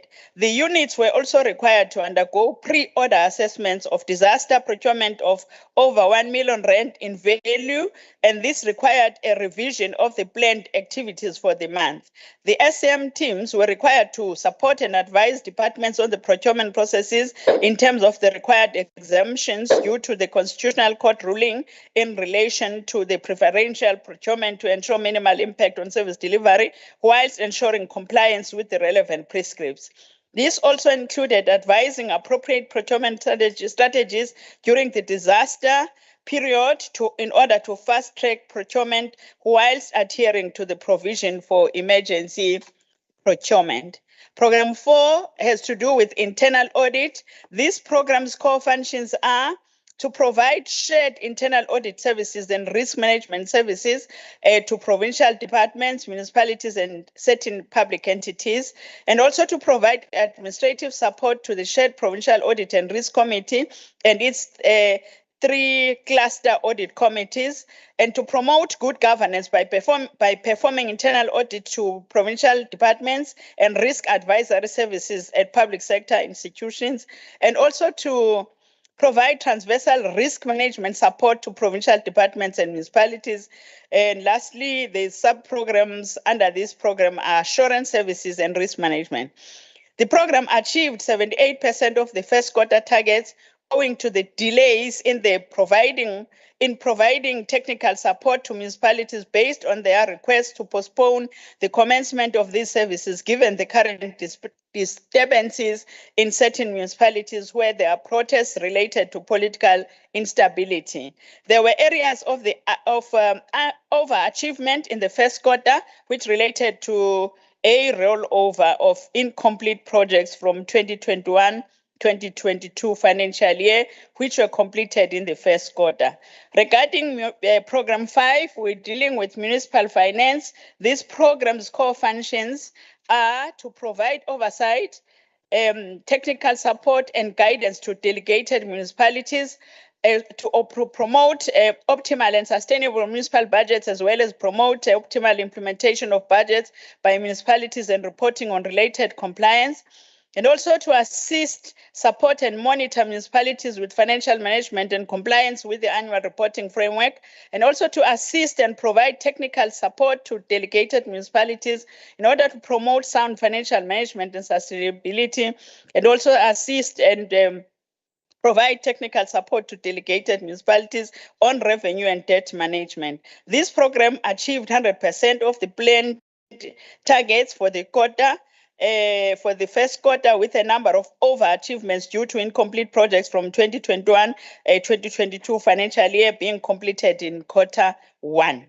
The challenges mentioned above with regards to the political instability at certain municipalities is impacting on the ability of this program to provide hands-on support to municipalities and could potentially impact on quarter two and the remainder of the year's performance.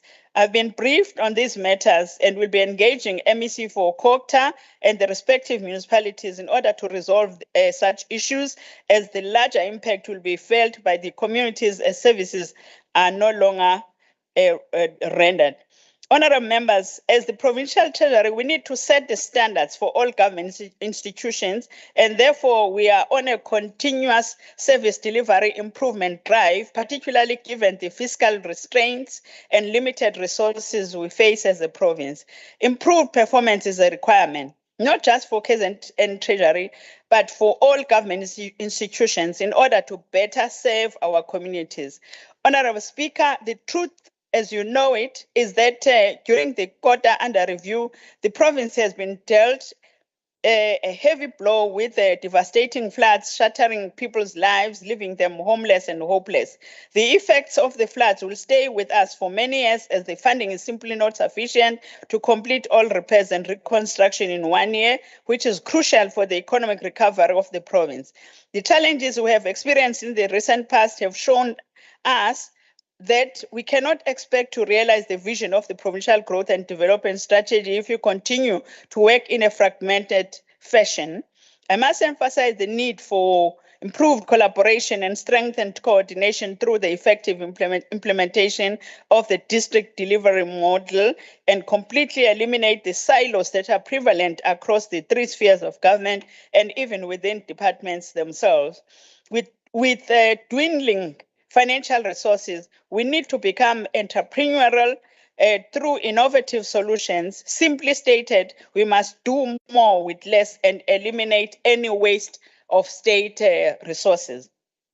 The department's vision is to be the center of excellence in the financial and fiscal management in the country, and we continue to work towards achieving our vision. This will require ongoing review through our newly established monitoring and evaluation team, and strengthening areas of service delivery based on the feedback from our client departments, entities, and municipalities.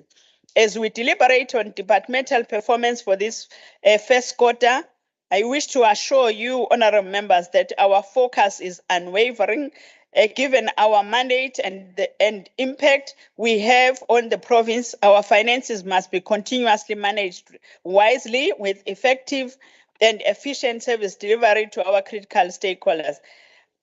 The MEC for Finance, along with the department, recommit ourselves to ensure that we remain focused and achieve the targets set in our annual performance plan, which will contribute to our strategic impact statements of having credible, accountable, and ethical fiscal and financial management practices in the province of KwaZulu-Natal. Honourable Speaker, I thank you. Thank you for paying back.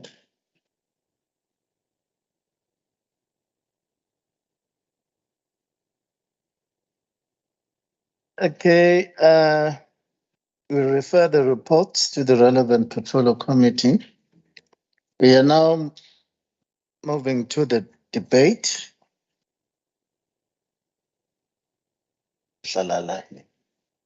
On the 2021 FIS on the waste management challenges in KwaZulu-Natal, with reference to Transfontaine, Harding, Mongoose.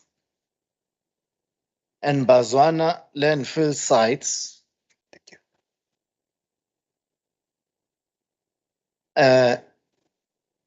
Just received the reports from the chairperson of the Conservation of Environmental Affairs.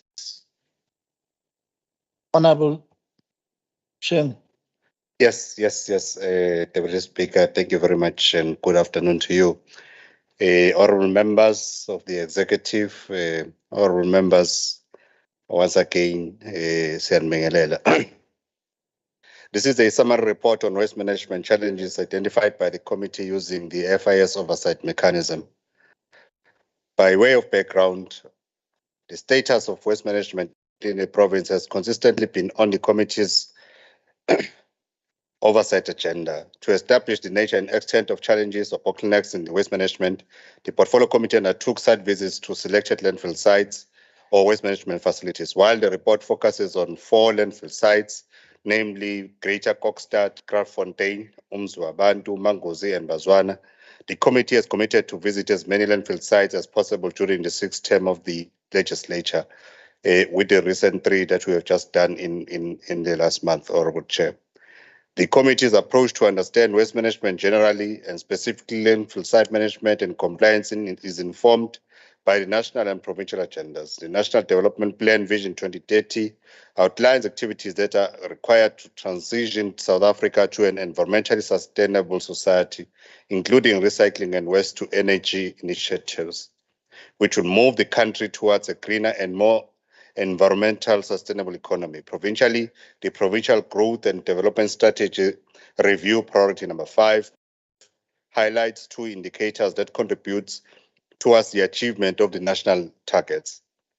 Percentage of legally registered landfill sites that are fully compliant, with 20% of the landfill sites categorized as legally compliant.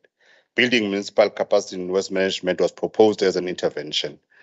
And percentage of waste diverted from landfill sites through recycled and sustainable products, with a baseline of 8% in 2019 and 10% as a target for 2025.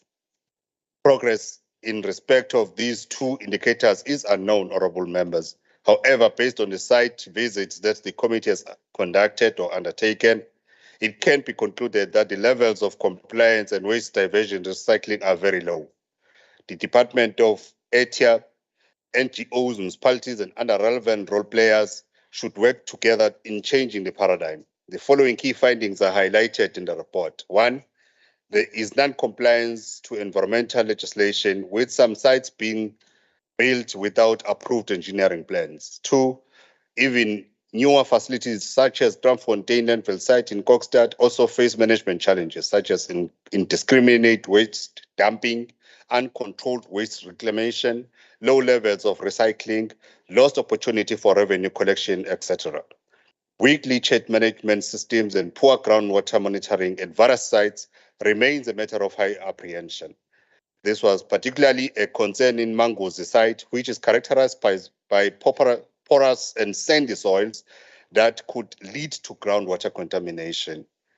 High disregard for the immediate surrounding environment, including neighboring communities. This led to the closure of Mbazwana sites by concerned members of the community. While the committee doesn't condone the closure of the site, there is no evidence that the community was consulted prior to the identification and construction of the site. Inadequate resourcing, financial, human resource, and equipment hamstrings municipalities. Something which municipal councils need to consider and prioritize. The committee adopted the report with specific and time-bound resolutions which are aimed at assisting municipalities in addressing the identified challenges. The committee notes that the challenges have been there for a longer period of time, and therefore serious solutions cannot be developed overnight. The committee also appreciated the work done by, or rather the work and efforts of ETIA in resolving the identified issues. It is against this background that the committee has insisted that the department's quarterly reporting highlights not just the number of landfill sites audited for compliance, but the state of compliance at the audited sites. Honorable Deputy Speaker, I table the committee's report on waste management challenges in KZN for debate. Thank you very much. Hayi siyabonga sibongile. Thank you. Yokuthokoza. Now let's go to the debate on the report. First, from the ANC, Honorable J.S. Numalo for 10 minutes.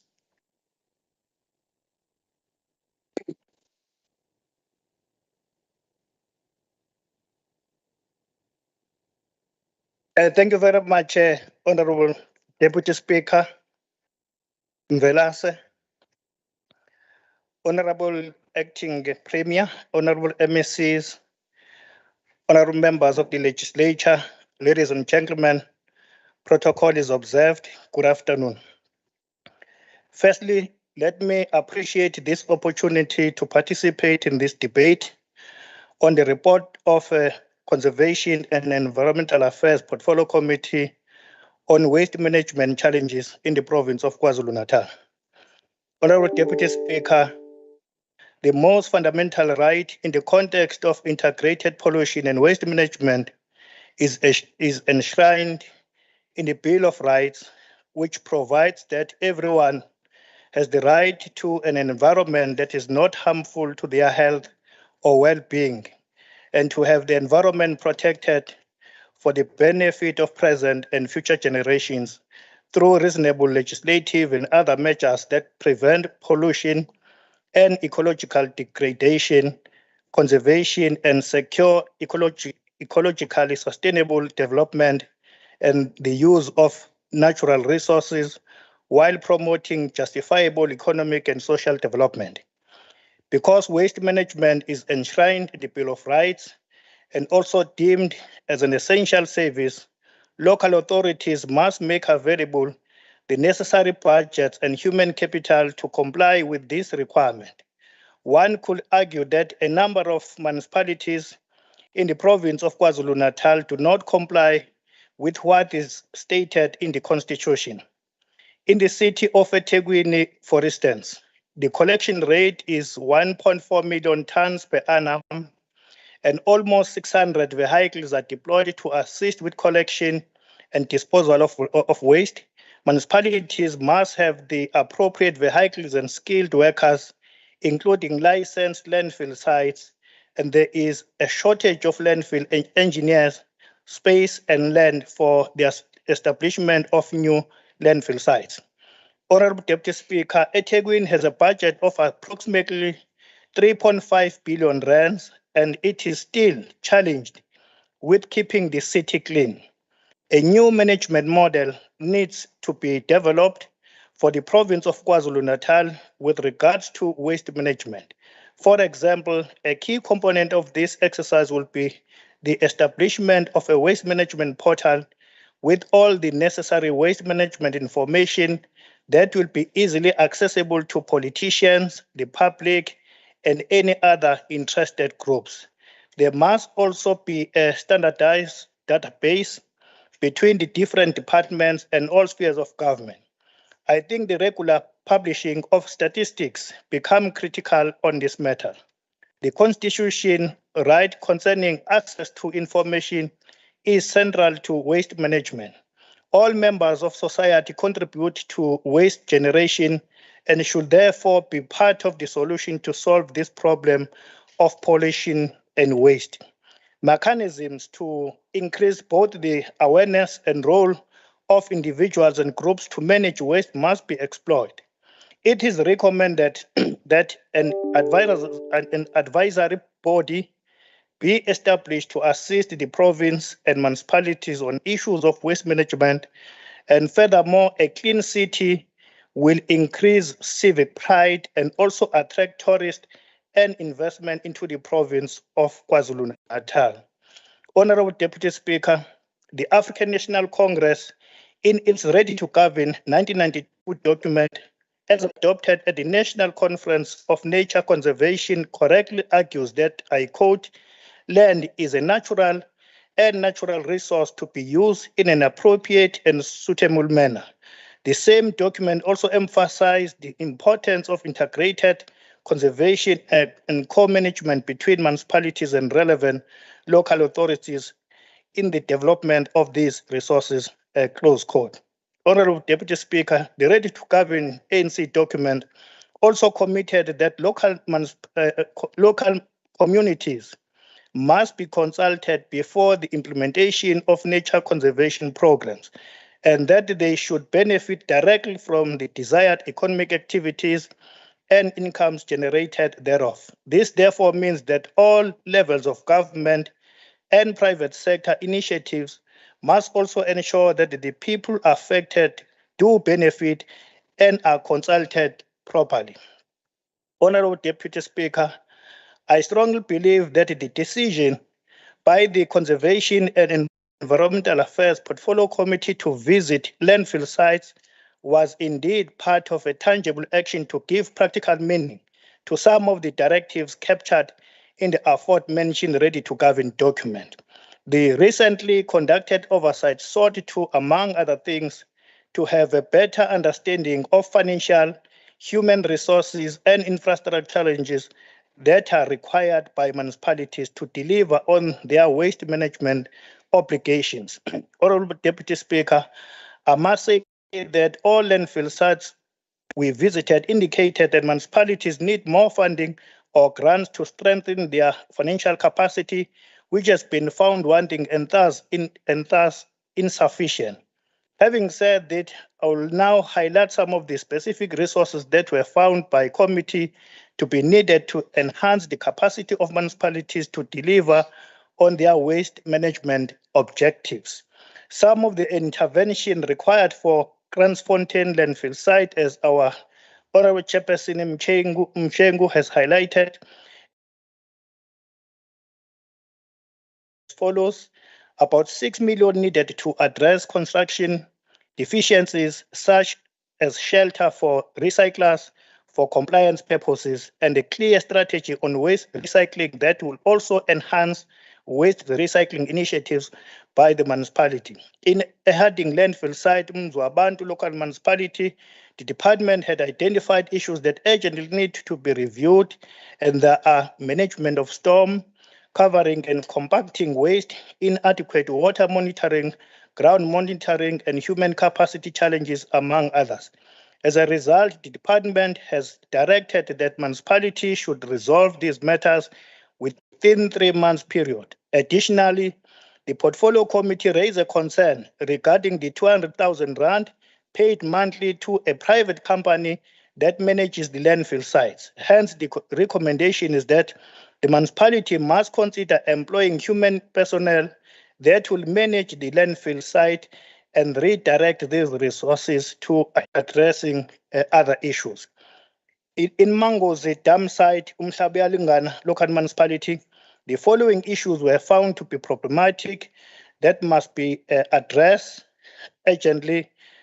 One, the poor managed site, no cell lining and leachate management, no waste screening at entrance, no information or evidence suggests that reasonable measures are put in place to manage or eliminate real potential negative environmental impact. Flowing from the above, Honorable Deputy Speaker, we recommend that at the center of the challenges that we identified is that more resources and constant monitoring is required. This will ensure that municipalities are indeed assisted to meet their waste management objectives. We must do this to ensure that carrying capacity is protected for future generations. Carrying capacity means that whatever activities that the current generation embarks on does not negatively affect the environment, such that the future generations would not be compromised. Honorable Deputy Speaker, our struggle is also about addressing the past injustices to build a better today and future for our children. I thank you, Honorable Speaker. Yabo. Thank you. Let's receive the speaker from the IFP, Honorable S. Moodley, for 10 minutes.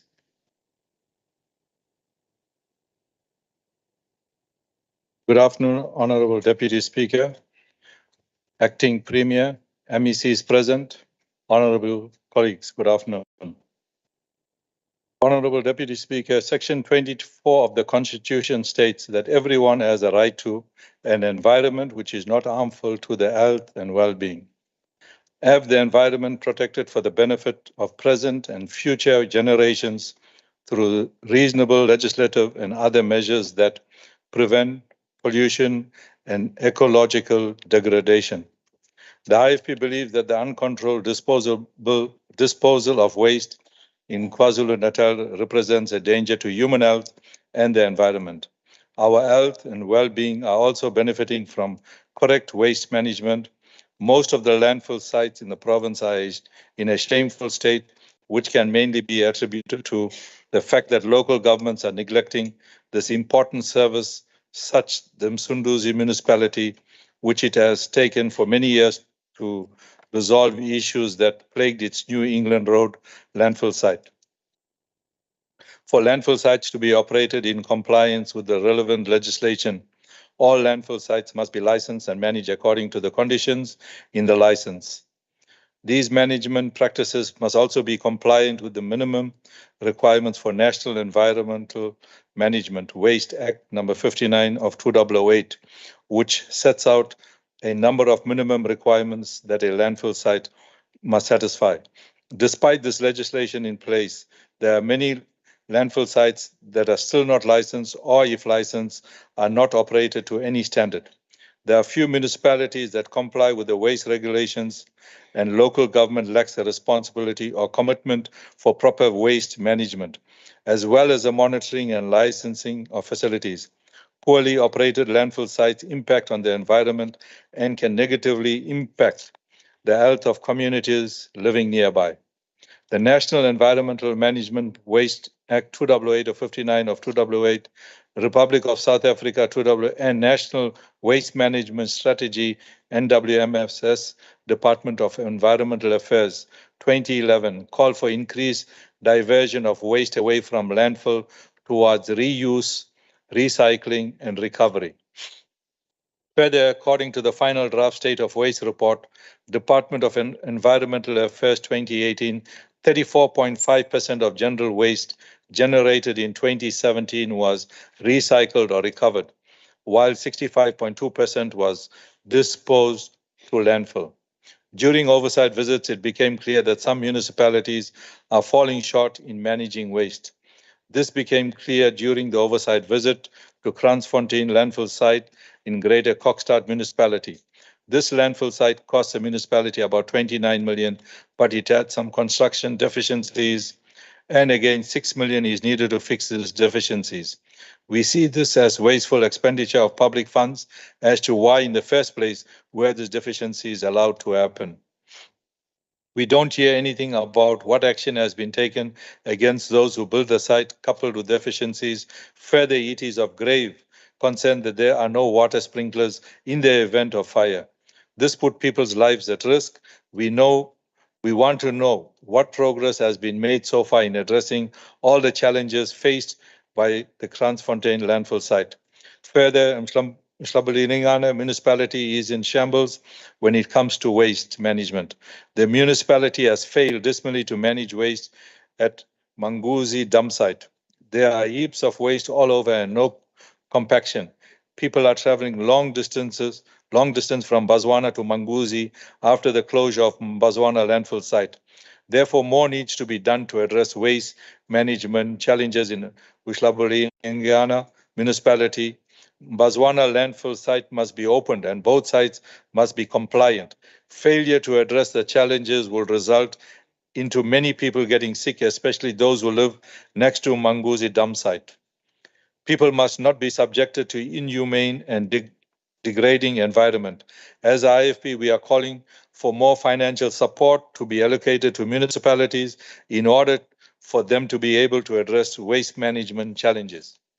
As IFP, we are of the view that there is a lack of political will to sustainably manage waste by way of reuse, recycling, and reducing, and to maintain and properly manage waste management infrastructure. There is also a lack of adequate waste management expertise among those responsible for the proper management of waste. This must be urgently addressed. We call for more awareness on waste management. Public awareness on the impacts of waste is critical to achieving a culture of compliance and civic responsibility around waste, particularly around issues of littering and illegal dumping. Providing waste collection services is an integral element of modern society, hence urgency on the need to extend waste collection services to areas that are currently not serviced, as a need to ensure quality service in areas where it is being rendered. It is crucial to decrease the reliance on the municipalities on landfill sites by introducing alternate waste management treatment technologies, beneficiate the waste, and create job opportunities in the process. SMMEs must be empowered. Those involved in waste management at the municipal level, there should be adequate planning and budgeting for waste management services and landfill compliance. There should be urgent development of alternatives for waste diversion, including waste separation at source, alternate waste treatment technologies, and extended producer responsibility collaborations with the private sector. Waste tariffs need to be cost effective and revenue collection must be improved. Bylaws should be developed and enforced to alleviate the cost of activities such as illegal dumping. Further, the municipalities must be able to procure waste collection and landfill operation vehicles through the Municipal Infrastructure Grant, MIG. Efforts must be directed both towards inclination, composting, or organic decomposition, as well as to reduction and reuse or recycling. Waste is a viable solution for protecting the environment. Lastly, at some level, most of us agree we should try to avoid at least reduce rubbish that we send to landfills. The IFP believes that the 3 R's play an important role in this: reduce, reuse, recycle. I thank you. Thank you, Honorable Moodley. Now let's hear from Honorable H.U. Deboo for 8 minutes. Thank you, Honourable Speaker. Good to hear about the triple R's from the IFP, reading, writing, and arithmetic.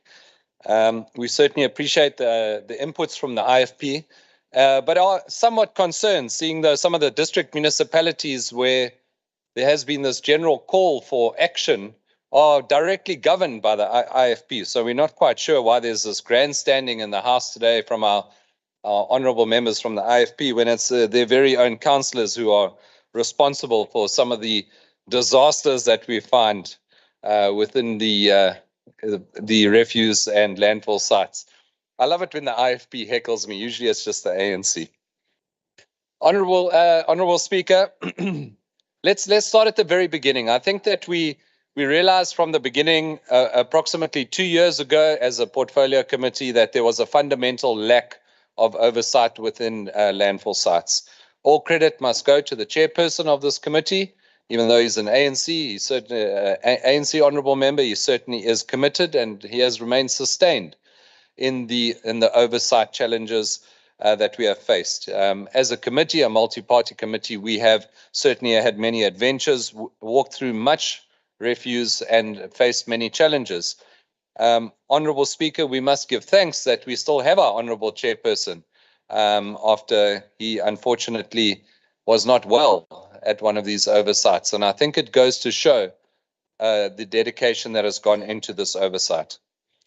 So our oversight started at Msunduzi, and we all remember that the local government there, which, if I remember correctly, is led by the ANC, and we have this reoccurring theme of bad ANC leadership leading to environmental problems, started with Msunduzi that was on fire. And currently, as it stands, the issue hasn't fully been resolved yet. We have rival gangs, usually of undocumented foreign nationals, who have set up house on the Msunduzi site. They're still going to be burning at some point in time. The toxic smells and the smoke from the dump site is a regular occurrence.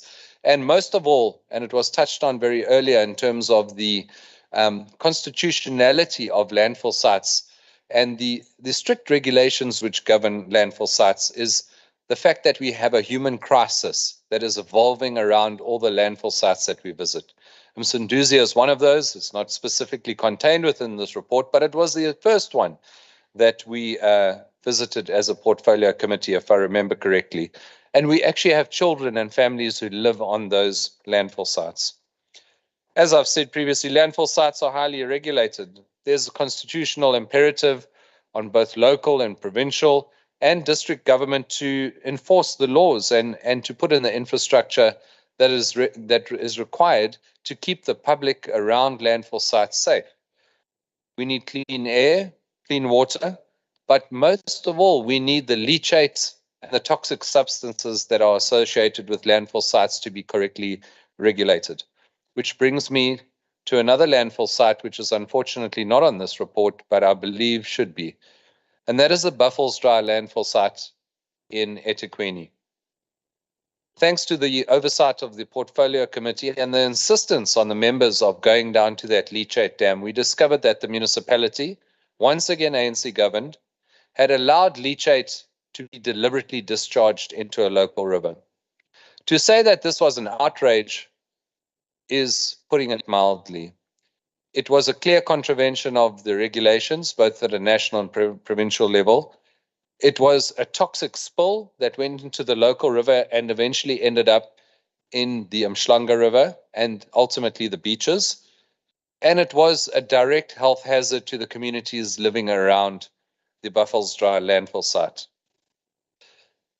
Subsequent testing of the water has found that there were heavy metals in the water. The E. coli count was through the roof, and simply put, the water was highly, highly dangerous to all communities. These are the kind of oversights that the committee has undertaken. We've undertaken these oversights without much PPE, despite it being promised. We've done so in the rain, we've done so in the wind, and we've done so when the sun has beaten down on us. I'm starting to sound like Thabo Mbeki now. I was waiting for a comeback, but nothing. Okay, never mind. It has been raised, but I think it needs to be raised again.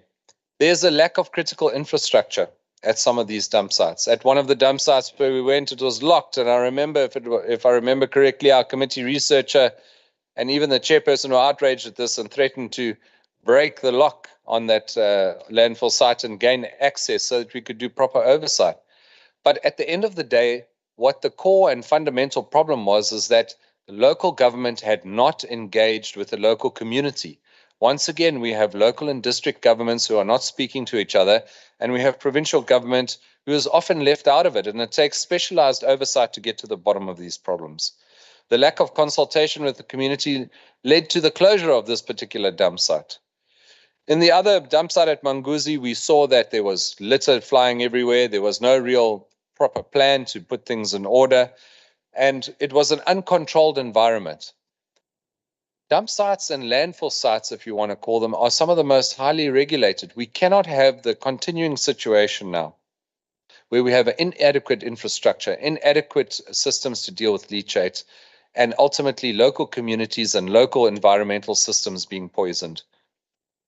More than anything else, Honourable Speaker, we have a great opportunity in landfill sites for economic development. Landfill sites can be profitable industries if you actually put your mind to it. We have seen at DCLM how an international company has come through and has privatized that landfill site. We have seen how they are now a Category A landfill site. They take toxic waste. Some of this waste is also coming from the UPL site, and they are one of very few that can actually accept this toxic and hazardous waste at the landfill site. They are making profit into the billions. And we're not talking about rands, which are not worth much in this day and age. We're talking about billions in dollars and euros. There's a potential in each one of these landfill sites that we have visited for them to be upgraded, properly managed, for the proper political will to be put in place, for oversight to be conducted by the politicians who are paid at the end of the day to do oversight on these landfill sites, and for them to also be transformed into entities where toxic chemicals can be taken, where the proper management principles are in place, and where rural communities can directly benefit not just from the landfill site, but from the massive opportunity there is for recycling. Recycling is one of those industries that has yet to take off in South Africa.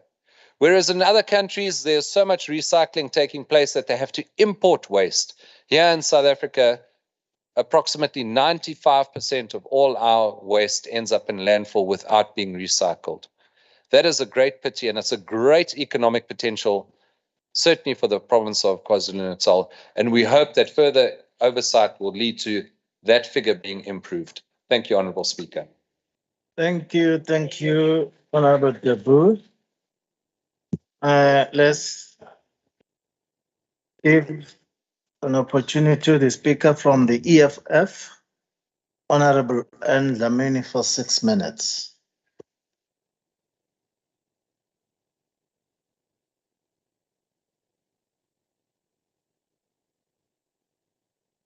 Sanibonani, molweni, dumelang. Thank you very much, Deputy Speaker. We gathered here once again to discuss the report about waste management challenges, a topic that seems hard to be understood. Just recently, Honorable Deputy Speaker, our province went through a very devastating experience of which waste management is the contributor. On April 11 to 12, the province of KwaZulu-Natal witnessed exceptionally heavy rainfall of more than 300 millimeters in some areas within less than 24 hours. In terms of lives lost, casualties, and infrastructure damage, this incident resulted in substantial socio-economic cost. Over 40,000 people were affected by the rain and accompanying flooding. 45 fatalities, 55 injuries, and 54 people missing were recorded from the affected districts. Over 4,000 dwellings in eThekwini metropolitan municipalities in formal settlement were among the at least 13,500 homes damaged or destroyed, leaving 6,278 people without a home and placing 7,245 people in shelters. Around 2,700 children were touched by the 630 schools that were impacted and 124 schools that were damaged in the KZN region. KwaZulu-Natal must make a strong commitment to protecting our biodiversity as a province and building resilience to future climate shocks like the recent floods. We must decrease overall greenhouse gas emissions. As long as there is poor management for waste, this province will suffer. We must make sure to involve not only stakeholders across government tiers, but also representatives from academia and the private sector in consultative meetings and workshops. We must involve local governments when planning implementation actions.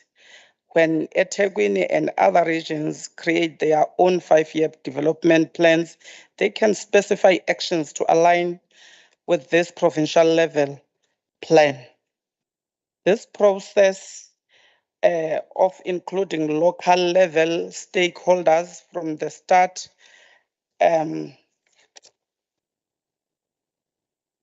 often helps the government to increase their ambition, bringing everyone in the same room and sharing these actions and targets that may already be met in crucial to developing the province's overall climate goals.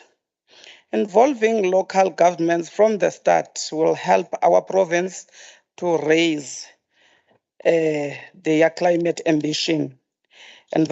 Environmental degradation, high level of air pollution, and waste disposal issues are all present in the South Durban Beach, and the loss of significant natural resources makes the issues even worse. The Black residential neighborhood serving as the labor force in an industrial hub that is surrounded by more than 150 industries that depend on crude oil, in addition to 2 significant petrochemical refineries, number of hazardous waste dams, fiber plants, the Mondi paper mill, hazardous chemical storage facilities, a major airport, and major petrochemical refineries. Our people are being bullied by white monopoly capital. The Harding landfill site, Umzi Wabantu local municipality, Kransfontein landfill site at Greater Coxhead municipality should be considered by the ruling party not to add the disaster and suffering already endured by our people. There is a lot that should be done by the ruling party in these municipalities. Thank you, Deputy Speaker. Thank you, Honorable Dlamini. Now let's receive the speaker from the ANC, Honorable Sipidla, for 8 minutes.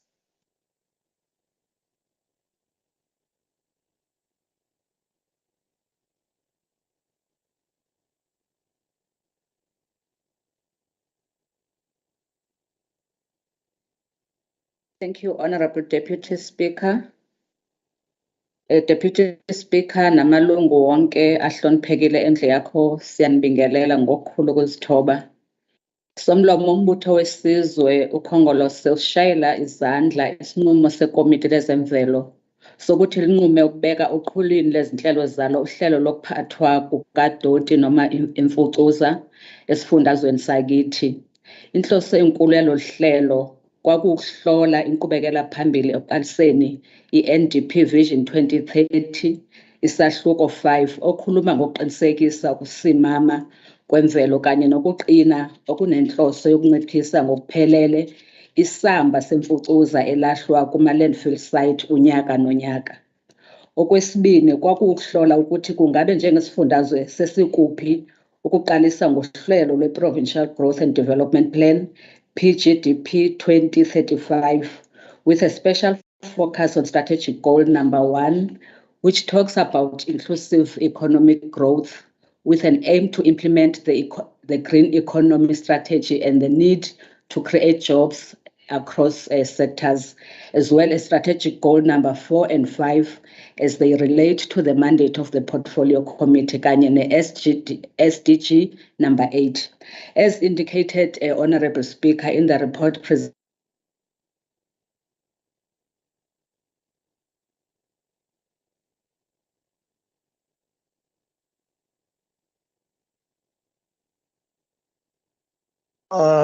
Honorable Speaker, ngathi khona okuthakathayo.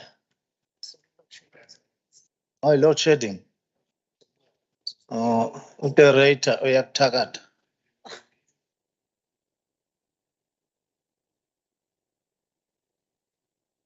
Let's just wait. They are saying nakho-ke. Hayi sungaqhubeka-ke ntokazi. I hope, Chairperson, you paused my clock.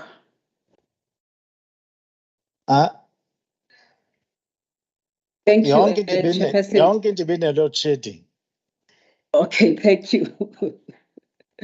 Chairperson, I was saying that as it was indicated by the Honorable Chairperson in his presentation, that we visited 4 sites in 3 municipalities in the province. And in our visit, Chairperson, it was indicated that most of these municipalities, Honorable Chairperson, umbiko wekomiti uyakuveza ngokusobala ukuthi bonke labo masipala bobathathu esaya kubo abanazo inhlelo ezicacile zokuqoqa nokuphatha imfucuza noma udoti kwisifundazwe sakithi, ikakhulukazi laphaya kumasipala umhlaba uyalingana nalaphaya kumasipala wasemzwabantu.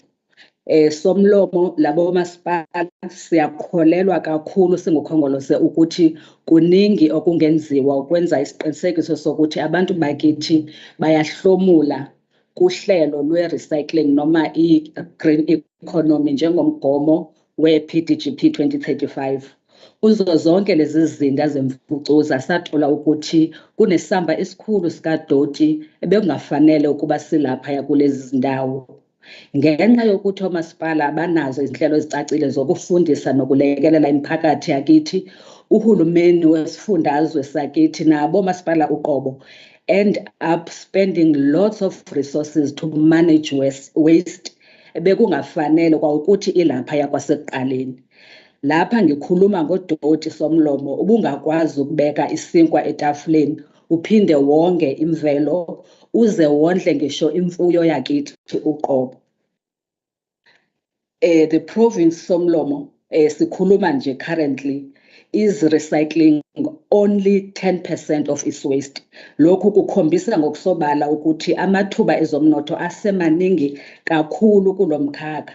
Ngakho ke singukhongolose sinxusa uhulumeni wesifundazwe omasipala ukuthi banyuse isabelo sezimali esibhekene ne-green economy yaKwaZulu-Natal. In this case ngifuna ukukhuluma ngibhekise ngqo kwi-recycling. Uma senze njalo silesi sifundazwe, we will be able to meet the 50% diversion target of the waste management strategy, Honorable Deputy Speaker. Okwesibini sinxusa uhulumeni nathi sonke kulendlu ukuthi sigqugquzele imindeni yethu kanye nemiphakathi to promote all the R's as honorable speakers have indicated before me, that form part of the waste minimization strategy, like reduce, reuse, and recycle as part of our national waste management strategy. Okwesithathu sinxusa omasipala bakithi to register waste pickers and integrate them into municipal systems for them to access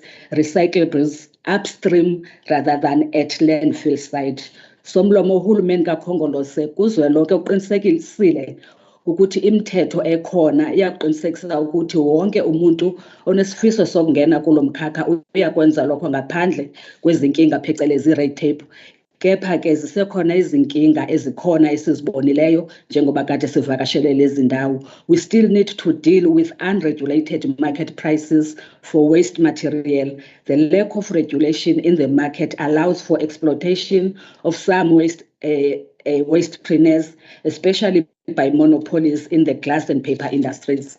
Somlomo isimo sama waste pickers kubo bonke labo masipala esabavakashela asisihle neze. Iningi labo babengenayo imfaniswano nezinsiza sokusebenza ngisho indawo yokuphumula nendawo zokusebenzela, futhi kukhombisa ngokusobala ukuthi iningi labo balaphaya kuleza indawo ngokungekho umthethweni. Siyayincoma ke imizamo eyenziwa ngumnyango we-ATIA lapho bekhande khona uhlelo olubizwa nge-Waste Pickers Support Program, which is aimed at supporting waste pickers through education, formalization into associations, health education, and other programs ezizawuzama ukuthi zibalekelele bakwazi ukuthi baphephe kukona konke abakwenzayo nanokuthi bakwazi ukuhlomula ngendlela kufanele ukuthi bahlomule ngayo. Kodwa ekugcineni la isiphokophele khona nala isingathanda ukuthi sibone izinto zilunga khona ukuthi sibone uhulumeni wethu efaka wonke amandla nama-resources ukuqinisekisa ukuthi lolu hlelo liyasatshalaliswa ngayo yonke indlela ukwenzela ukuthi abantu bakithi bakwazi ukuthi bahlomule ngokohlelo lwezomnotho kuze bakwazi ukuthi bashintshe izimpilo zabo ngokuthi basebenze udoti ngendlela ekuyiyona, bakwazi ukuthi sibabone be-exporter noma be-importer udoti ukwenzela ukuthi bakwazi ukwakha izinto ezizawuthuthukisa isizwe sakithi ngalo lolu hlelo lokuthuthukisa noma lokuphatha imfucuza ezweni lakithi. Singathanda somlomo ukubona abantu bakithi besebenzisa imfucuza ukwakha ukudla okuzakwazi ukuthi kudliwe zinkomo zakithi noma imfuyo yabantu bakithi, njengoba sibona ukuthi isimo sokuguquguquka kwesimo sezulu sizawukwenza ukuthi ngokuhamba kwesikhathi sibe nezindawo la kulesi sifundazwe sakithi imfuyo yakithi ezoba nenkinga yokuthi ibe namadlelo la ezoba nokudla okwanele khona.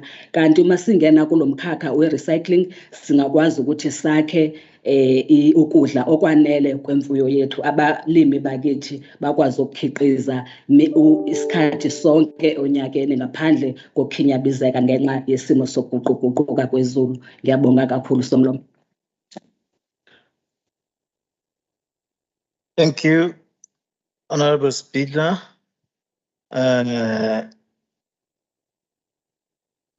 NFP, it apologizes.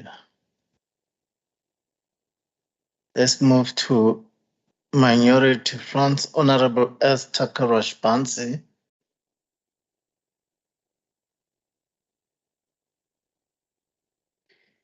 Thank you, Honorable Speaker. This report is highly concerning given the reality that landfill sites are not the only answer to waste management. The time is now for other initiatives, which includes the role of the private companies in recycling as business startups or as corporate social responsibility, engagement with NGOs, which voluntarily clean the environment, and local government, which needs to implement management of waste at source. The provincial government must be the champion to make recycling at source the key focus in all government departments, including the legislature. We must have color-coded bins or boxes for paper, organic, and other recycling items at workplaces and other institutions. In homes, municipalities must give color-coded biodegradable bin bags. The landfills must work with recycling businesses. More innovative will be to allow for waste producers such as large airports, hotels, hospitals, and shopping malls to build a recycling facility on site. The above will lessen the burden for landfills and surrounding community conflicts. Leakage must be monitored by a land drainage authority, which should be part of land use sector. E-recycling is big business, and using dry depot drop-offs is very successful, and it's done in other countries and can effectively employ the disability sector. Government is an enabler and must look at waste management as big business for private and community sectors instead of punishing polluters, which makes us look like a police state. The recently strengthened environmental laws allows for these. Hence, the cabinet must come up with an integrated departmental plan to open up waste recycling to all, as government cannot manage this alone. Thank you. ATM is not here. ACDP, Honorable Asimangala for 2 minutes.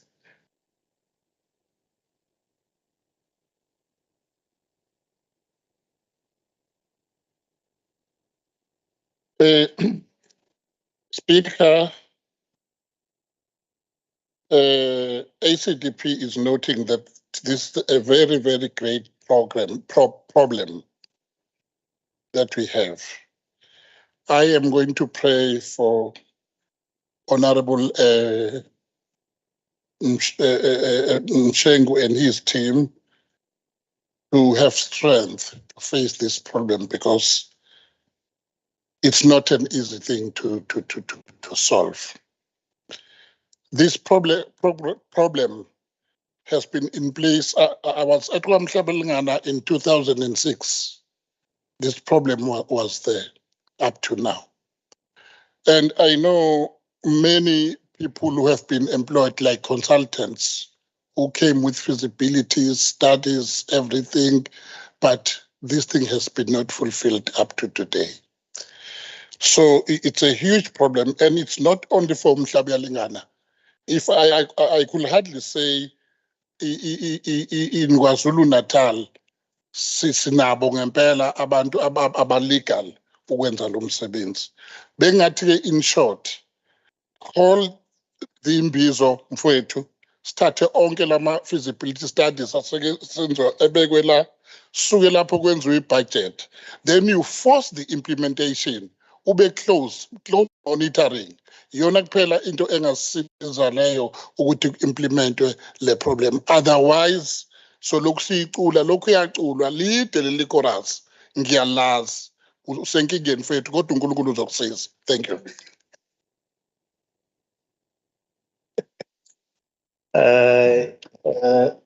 Fundis.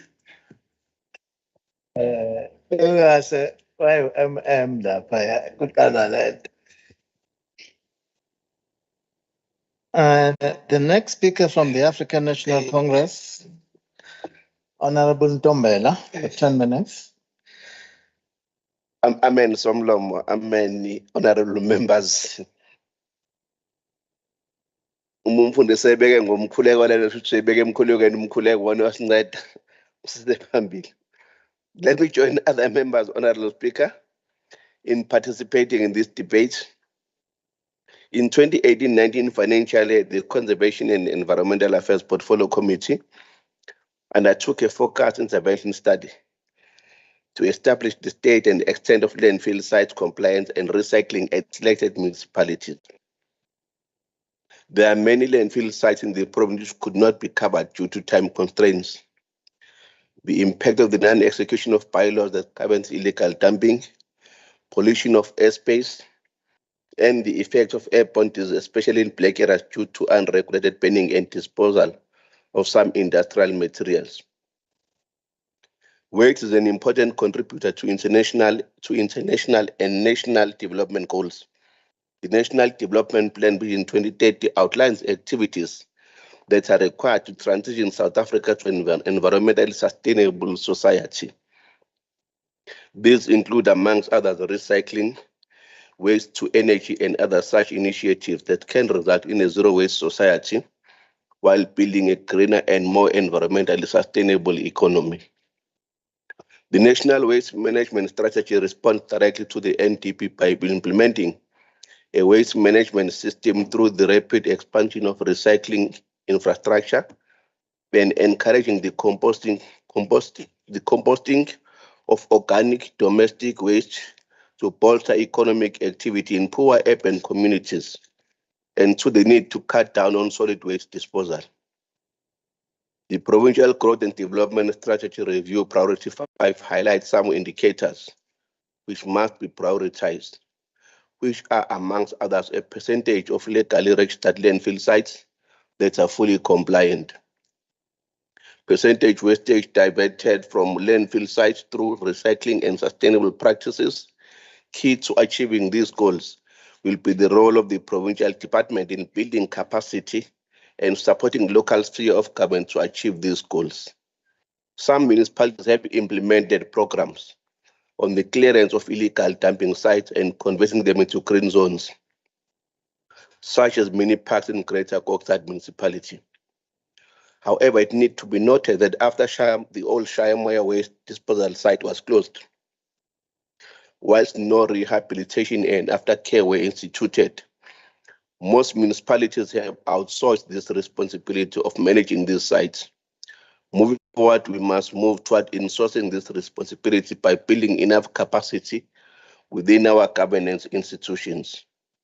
Some of the sites in the province are poorly managed, leading to unsolicited scavengers. In some instances, there are even tough wars of gangsters fighting to control the loot This is a peculiar case in the Msunduzi landfill site. In all probabilities, the authority of the municipality in that site is very minimal if it's still in existence. Marauting gangs divided the site, different nationalities. As we enter, we are told that that site belongs to Malawians, the other side belongs to Zimbabweans, etc. Into ke semthethweni ukuthi uma ufika lapha kuthiwa ilana kamaZimbabweans wodwa ahlala ngakhona. Wangena umZulu khona wena bawukujuqa. On the other side, kube into efanayo njenganaleyo futhi. And to no go to all the other sides. Allegations of illegal firearms, drug trade and trafficking are rife as they happen on a daily basis with no consequences for the culprits. This situation somlomo yenzakalile usha kule landfill site yalapha eMsunduzi. Uma ufika uyobheka khona amaphoyisa kamasipala athi akwazi ukungena ayobheka leya nkinga ngoba labantu abalapha abahlomile. U-SAPS uyibuzombuza uphi wona ukuthi hayi kwenzakala lutho. So unezimo ongakwazi ukuyichaza uhulumeni ukuthi unendawo oyiphethe kodwa zibe phethwe ngabantu abangekho ngisho bakhona emthethweni aphethe benze ukuganga nokungcola nokukhohlakala ngaphakathi kuzo. What becomes worse in this site is when the authority of the state is nowhere to be found to ensure and enforce compliance. Matters end up being taken by communities in their own hands, like it happened with Mbazwana landfill site. The community decided to close the site after having raised a number of issues about its suitability and location near the community residences. This happened after a number of times they had raised concerns to the relevant authorities without any recourse from responsible authorities. Because babheke inkinga babekhala ngayo ukuthi le site lapha ngokubo iyabakhinyabeza abantu ngokumphefumulo nangokomoya. Yagcina ngakohlelo nangophenyo lwenziwa yi-local clinic kunabantu abaningi abasebethelelwe yi-TB ngenxa yokuba seduzane kwaleli landfill site now. Almost all landfill sites visited are not at 100% compliance in terms of the regulation that's stipulated in the Act. This call on the provincial government and us as legislatures to play our oversight role to do more in supporting the local communities with both human, financial resources and technical capacity to empower and capacitate local municipalities to be able to take over wholeheartedly this responsibility. This is a work in progress of which we have not yet achieved what we want to achieve, but we believe as a portfolio committee with the legislature support and the department in particular playing its role in capacitating these local municipalities, we can do more in turning around this situation. We support the report as presented, Honorable Chairperson. Siyabonga.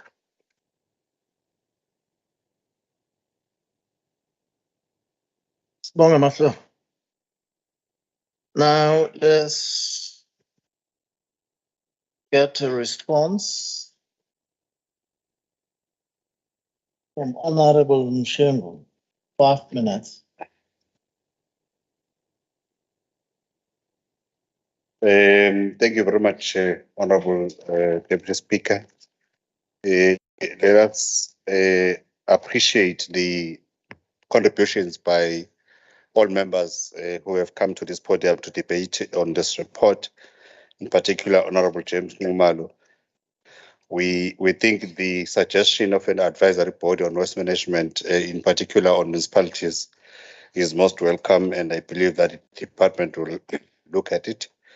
The issue of the capacity of local government, in particular on management of landfill sites, is one critical area that we have identified.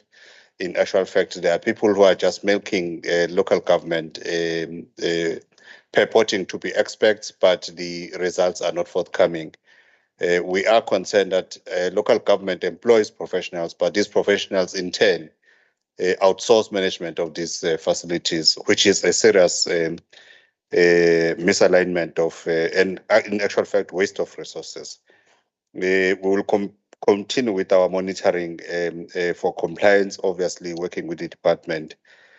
Honorable Motley, we agree that people's health is compromised by poor management of landfill sites. more needs to be done, public awareness and so on. And the 3 R's, it's a new concept that we have just come up with. I think it's something that we need to look at, but it's highly appreciated. Honorable Spansi, we note your contributions, in particular about the role of the private sector, but I'm not too sure about the suggestion of having a landfill site within shopping centers or malls. I can't see it working because it's a highly regulated industry, the landfill sites. I can't see it happening, but it's something that needs to be seen as to how can it be further looked at. Honorable Manele, I appreciate your contribution. Yes, as you are saying, I'm told you are a former municipal manager. I'm not accusing you, but you would have seen your officials outsourcing management services of landfill sites, which is very unfortunate. When are we going, especially in local government, going to be creating this capacity to manage these facilities? Honorable Speaker, your debate was simple, of the highest level, especially the issue of waste to livestock, food and fertilizers. I think it's a subject that we need to investigate closer, and I think it's possible, and we can really benefit from that. Honorable De Boer, we accept that local government, especially organized local government, must take leadership. I believe that SALCA must actually have the issue of landfill sites, or rather waste management in totality, as part of its priority areas in terms of compliance and so on. We will endeavor to engage even local government at an organized level for them to somehow explore the economic benefit, which are so boundless, by the way, in the area of waste management. Honorable Dlamini, I think you missed the memo. I can't see her. I really think you missed the memo. You went into town about a total different subject altogether. I really have nothing to say to you, but I love you a lot. You know that. Honorable Ntombela, thank you very much for your debate. In a nutshell, honorable members, Deputy Speaker, we truly appreciate the interest and the camaraderie, especially within the committee, the spirit of togetherness. We have. I believe that by the end of our term, we would have made a mark in the whole area of environmental management. And as it were, I just wish to thank you, Honorable Speaker. Thank you very much.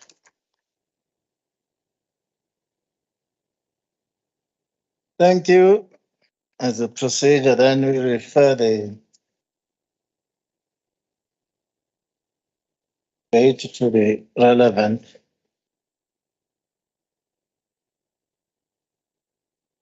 We now go to item 8.9.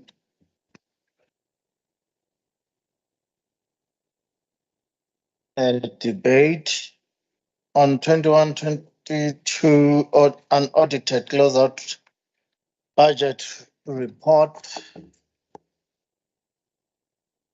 Phase KK. Thank you very much. Oh, yeah. Oh, okay. No. The floor is yours. Thank you very much, Honorable Speaker. We are presenting this report on behalf of the Committee of Finance in KZN. We are giving you the facts, nothing else. We are informing you that on the 26th of July 2022, the Finance Portfolio Committee received a briefing from the Provincial Treasury on the unaudited closeout of 2021-2022 financial year. The Finance Portfolio Committee then held hearings based on this report during the period the 2nd of August up to the 19th of August 2022. The departments and entities that appeared before the Finance Portfolio Committee for the hearings were selected because they had significant under expenditure or over expenditure at the end of the financial year, or they had other pertinent issues that were raised in the hearings. We are now coming to the issues. The committee noted that some departments showed regression in their compliance with the PFMA, whereby specifically and exclusively appropriated funds were utilized for other purposes. Departments and entities are called upon to avoid contravening Section 43 of the PFMA that is governing these ring-fence funds. The Finance Portfolio Committee calls on accounting officers to ensure that all conditional grants are spent in full. If they are not spent in full, they must be fully committed. That's what we are indicating. We noticed that in the hearing that we held. In some departments, underspending was attributed to delays or late receipt of invoices from the Department of Public Works and to delays in the processing of claims for non-profit institutions. The Finance Portfolio Committee urges the Department of Public Works to work together with the Provincial Treasury, Honorable newly appointed MEC, in order to address the bottlenecks in that regard. Moreover, the Finance Portfolio Committee urges all departments and entities to put in place robust financial monitoring mechanisms to monitor expenditure of funds and that they are and those that are transferred to local government. The committee noted that most funds that are transferred by departments and entities to municipalities are not utilized or expenditure thereof is very low. That's what we have discovered.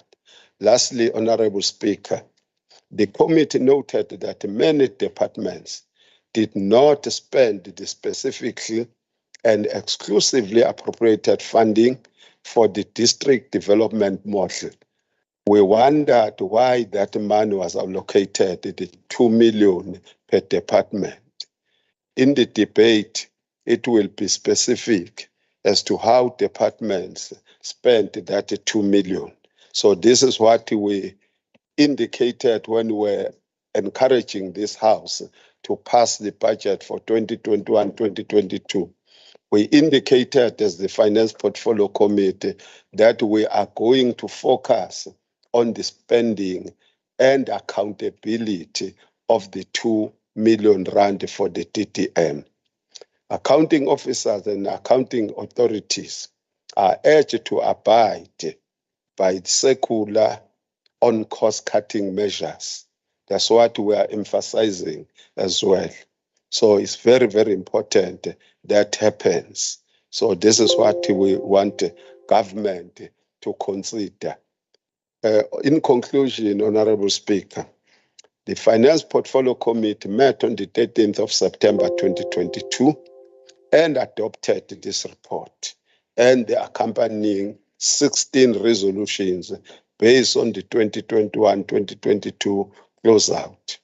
On behalf of the Finance Portfolio Committee, allow me, Speaker, to thank the members of the Executive Council, the accounting officers, and accounting authorities and officials of various government departments and public entities for attending the hearings. The committee extends its sincere appreciation to the Provincial Treasury, the newly appointed MEC, for its support during the hearings, and the legislature support staff for their assistance and cooperation during the hearings.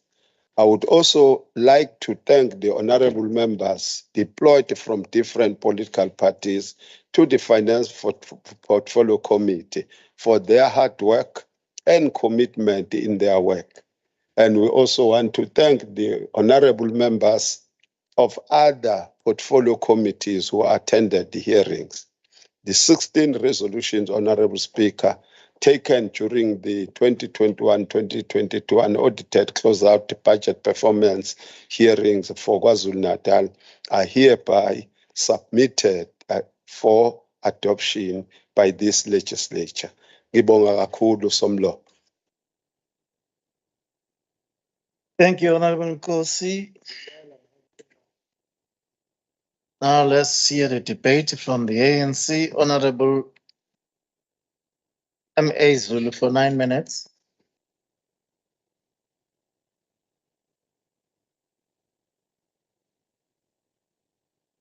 Honorable Deputy Speaker and Uncle Omuch, members of the Executive Council, honorable members, Akon, Angenbengele Selo Ilahla Kunena.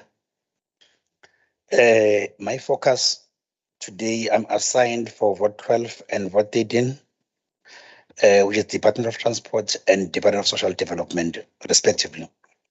Let me begin, Deputy Speaker, by first sending my condolences to Ongolo, to those people who have lost their loved ones due to the trucks that have just been involved in an accident. We are glad that our Department of Transport has intervened and they are doing the best in ensuring that those families are supported. And also we call upon our provincial government also to ensure that RTI or police are visible enough to R34 and national and N2 so that we reduce these accidents to our national roads.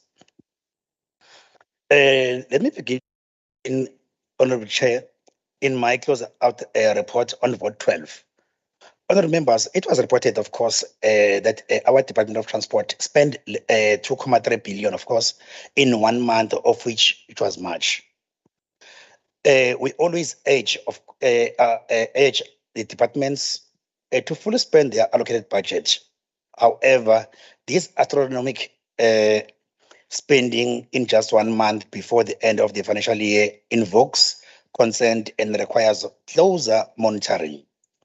This is a cause for concern as a committee, and as such, we have demanded the accounting officer to provide a report explaining how did this occur and why did this department wait for the financial year to approach so as to spend its budget.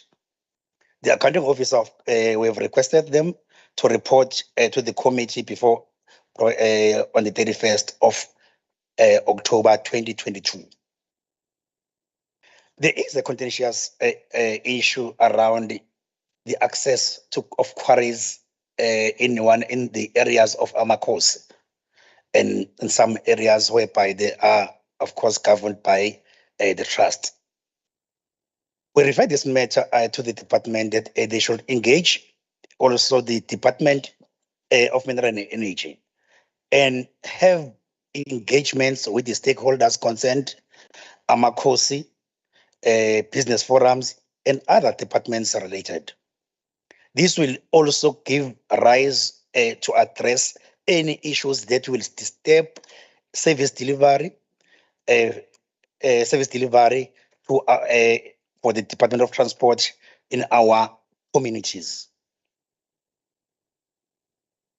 And also to speed up other challenges that have been observed. We also upload the conceptualization of a new maintenance program, which amongst other things will lead to the employment of youth of the province to deal with road repairs. This will help the department to spend all the grants allocated to the department. Sikubonile ukuthi kulonyaka ophelile yehluleka i-department ukuqeda imali yama-grants, kodwa ke njengamanje siyayibona ukuthi kuba khona kwale program iyasiza kakhulu, and we have seen uguquko olukhona emgwaqeni kulapho khona i-youth yethu esebenzayo ivala ama-potholes, ibuyisela ama-guardrails nokunye nokunye. It shows each department is moving forward. We support this initiative as a way also of reducing unemployment, especially amongst our youth. We will continue to monitor these issues closely and monitor the utilization of grants. There is a need for the departments to speed up the issue of organogram. We've engaged so that the TTM will function properly. We've engaged with the department quite strongly in ensuring that they spend, the failure to spend the grants and the budget is because of the pace of failure to conclude the organogram. And lastly, Honorable Speaker, the department should indicate whether the Department of Energy has also intervened to the entire matter of these quarries. We'll want to check with the department. This will assist us in moving forward. In vote 13, which is social development, we have led with great concern that the department has underspent with 23.9 million rand. This 23.9 million rand was ejected from service delivery in the province for a frontline department as important as social development. It goes without saying that the department as important as social development has failed to spend this amount, this budget. It is unacceptable at all. The department has underspent also on conditional grant by 82.4 million, which is not good for the department, and also underspend also with 59.6 million, which will effect at the end of the year. So far, it is safe to conclude that the department's underspending will be huge. So it's very important that the department must be assisted, and the accounting officer should do and perform much better on this. On conditional grant spending, the committee has resolved that the department, through the accounting officer, must provide an account on how they intend to spend their grants in full, and also to ensure the spending is correctly accounted for. The accounting officer must ensure that this conditional grant funding that could not be spent during the year is committed so that they can apply for rollovers from National Treasury. In conclusion, Deputy Speaker, we will follow this process closely and ensure transparency and accountability all the way. However, a close monitoring is required, of course, in transferring these funds to municipalities, since municipalities sometimes fail to spend these funds allocated to them by the department and also with the NGOs. The accounting officer should provide the report on the 31st October 2022 to the committee so that we see there is a progress moving forward. Honourable Speaker, with these words, I submit, and with that we will come the report. I thank you. Thank you. Now let's receive speaker from the IFP, Honorable L.J. de Klerk. Thank you, Honourable Speaker. I do have to apologise in advance if my picture goes dark. We are short of power in South Africa, and I see there's darkness all around us. Honourable members, today I would like to talk about accountability. Various departments in this province seems to have a perplexed interpretation of the term. Let me begin by saying that this committee has urged all departments and entities to put in place robust financial monitoring mechanisms to monitor the expenditure of funds that they transfer to municipalities. However, I am skeptical about simply leaving this matter in the hands of these departments and hope for the best. I think this committee needs to be actively and continuously involved in ensuring accountability across all departments. I say this because in my close to 15 years experience working in different committees, I've heard similar stories in different days. Whenever there is a problem, people start pointing fingers. The people responsible are quick to blame other people or departments for not getting them what they need in time. In some cases, they say that they The timeline was way too tight. They complain about the fact that they didn't have resources that they needed. They were doomed from the start and so on. For example, on page 2 of the report, it is stated in some departments underspending was attributed to delays in the receipt of invoices from Department of Public Works and to delays in processing of claims for non-profit institutions. This kind of behavior is unacceptable. We can't blame the whole department for actions or inactions for single individuals. The people responsible for these delays should be dealt with. They must not be understood as representing the whole department. They must be singled out and dealt with decisively if we are going to have any way forward. I'm not saying that we should be unfair, but it would be good to have people stepping up in committee meetings and take turns in recognizing the role they played each time there is a problem. In such instances, our job will then be that we ensure that they learn from experience and that they are now in a position to highlight things they would do differently next time. However, their situation that I just find inexcusable. It doesn't take a beautiful mind to know that money allocated specifically and exclusively for particular purposes should be utilized for those purposes. And there can be no exceptions to this. We all know that. I personally do not understand why certain departments have to be given over 2 months to justify their failure to spend monies allocated for specific purposes.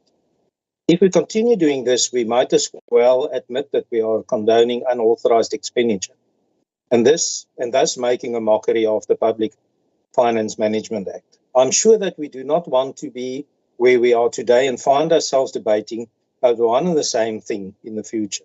For us to do that, we should all be in a position to understand what accountability means.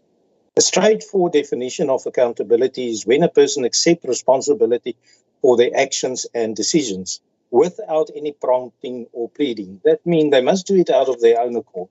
Accountability means that a person willingly steps up to recognize their role in different scenarios, as opposed to pointing fingers or passing the buck. I'm aware of the fact that for many people, accountability often inspires visions of a negative situation, like times where they have made a mistake. They take this term to mean that they need to own through the misstep without trying to conceal it. While that is true, it is important to note that the mistakes are not the only situation where accountability applies. Real accountability carries weight in various ways, which includes both positive and negative content. It is about understanding what is expected of you and taking ownership of how you fulfill or fail to fulfill those. We have some departments that have demonstrated good qualities of leadership and professionalism as a result of particular individuals within those departments which take their job seriously.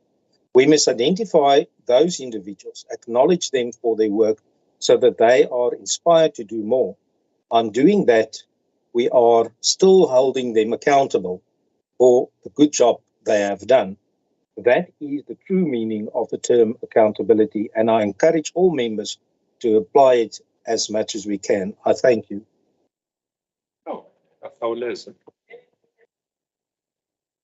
Thank you. Honorable the Clerk, Asizwe Babasa Kokstad. Honorable Rogers. Ndimlo, ndiyabulela Somlo. Greetings to the House and a special greeting to the acting Premier, since I've insisted everyone else do that. But on to the business of the day.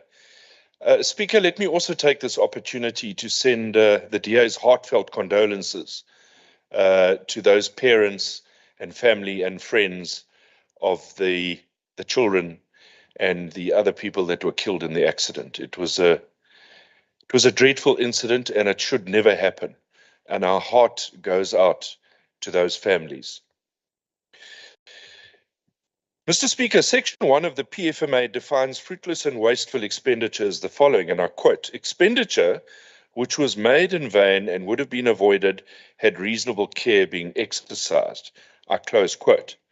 Now, Speaker, I wonder if the unaudited closeout provincial budget hearings could perhaps be defined as fruitless and wasteful expenditure, or perhaps the committee just went through the motions of a tick box exercise.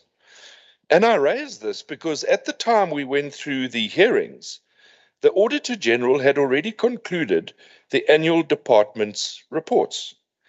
Therefore, while we spent hours and days on auditing unaudited closeout reports, the AG had already submitted annual audit reports on provincial departments. Nevertheless, the Finance Committee persevered and concluded its task on oversight. What was discovered, and the Honourable Chair, Honourable Nkosi, raised it, I want to highlight it again, that the ongoing contravention and refusal to comply with the PFMA by certain departments and entities remains a regular occurrence. In fact, the committee report emphasises that there's in fact been a regression with compliance. These contraventions are primarily around the misuse of specifically and exclusively appropriated funds.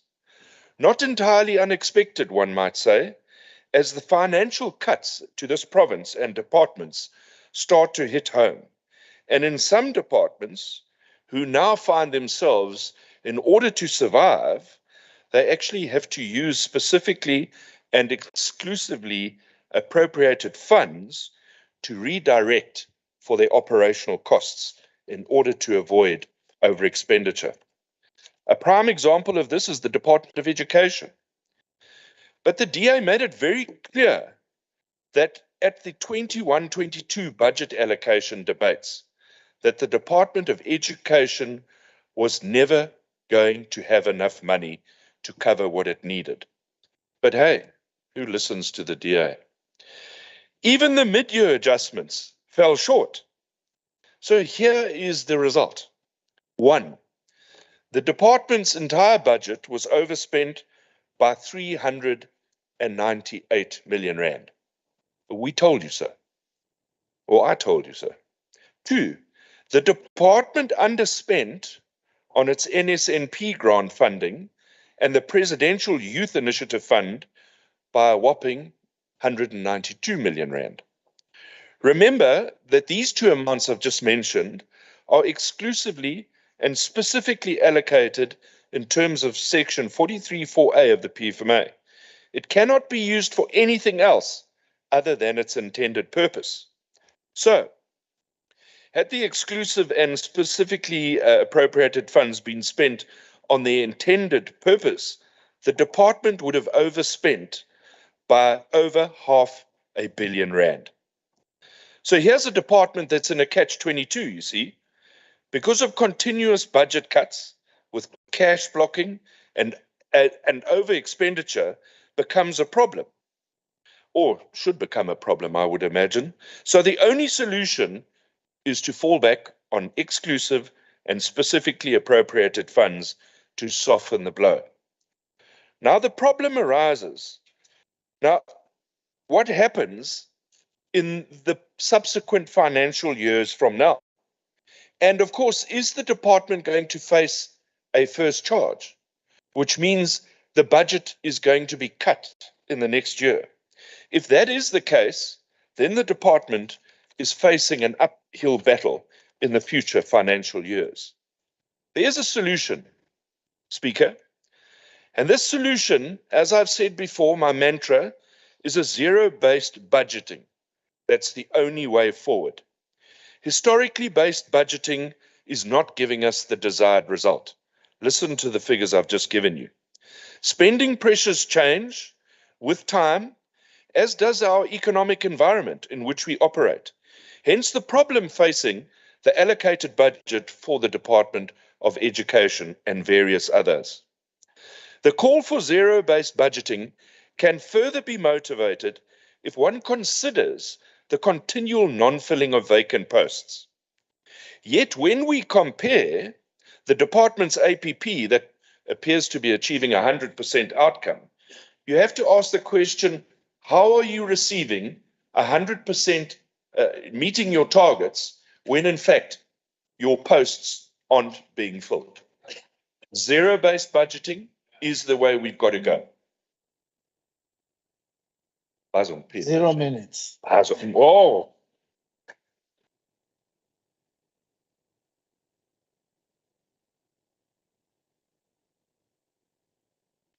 Let's now go to Honorable Serja from the EFF for 6 minutes, if you are still there. Honorable Serja, Honorable Serja, 0 EFF, thank you. Okay. Now, let's go then straight to Honorable Babungos. No, thank you very much, Honorable Speaker. Honorable Speaker, it is my great pleasure to debate on this closeout budget performance for 2021-2022 financial year. Indeed, it is a very good story to tell that an adjusted budget appropriation of 141.174 billion rand was almost fully spent, with a mere underspending of only 23.396 million rand. Mathematically, this translates to 100%. We salute the provincial government for this, and we hope that this money went to service delivery on the ground. Having given the accolades to the government as a whole, it has spent its budget at 99.1%, showing an underspending of 28.842 million rand. Upon close scrutiny, one notices that 16.038 million was fully committed. Thus, rollover request was made on the equitable share part of the budget.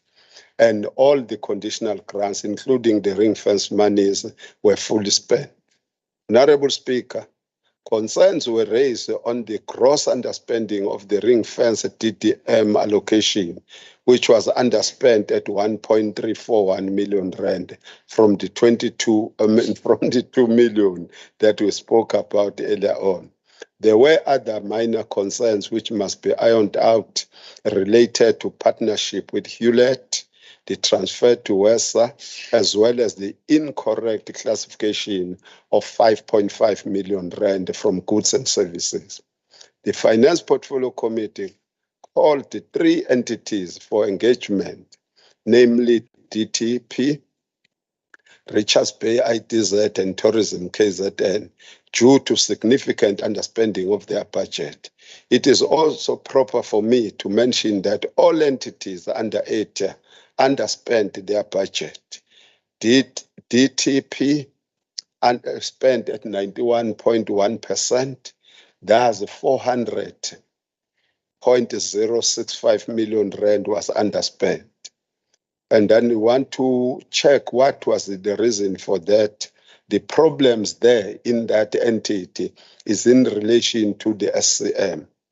We also met ITZ, whose budget was spent at 42.4%, leaving a huge underspending of 253.4 million rand. This entity is held back by issues related to land acquisition, more specifically the Bayside Industrial Park.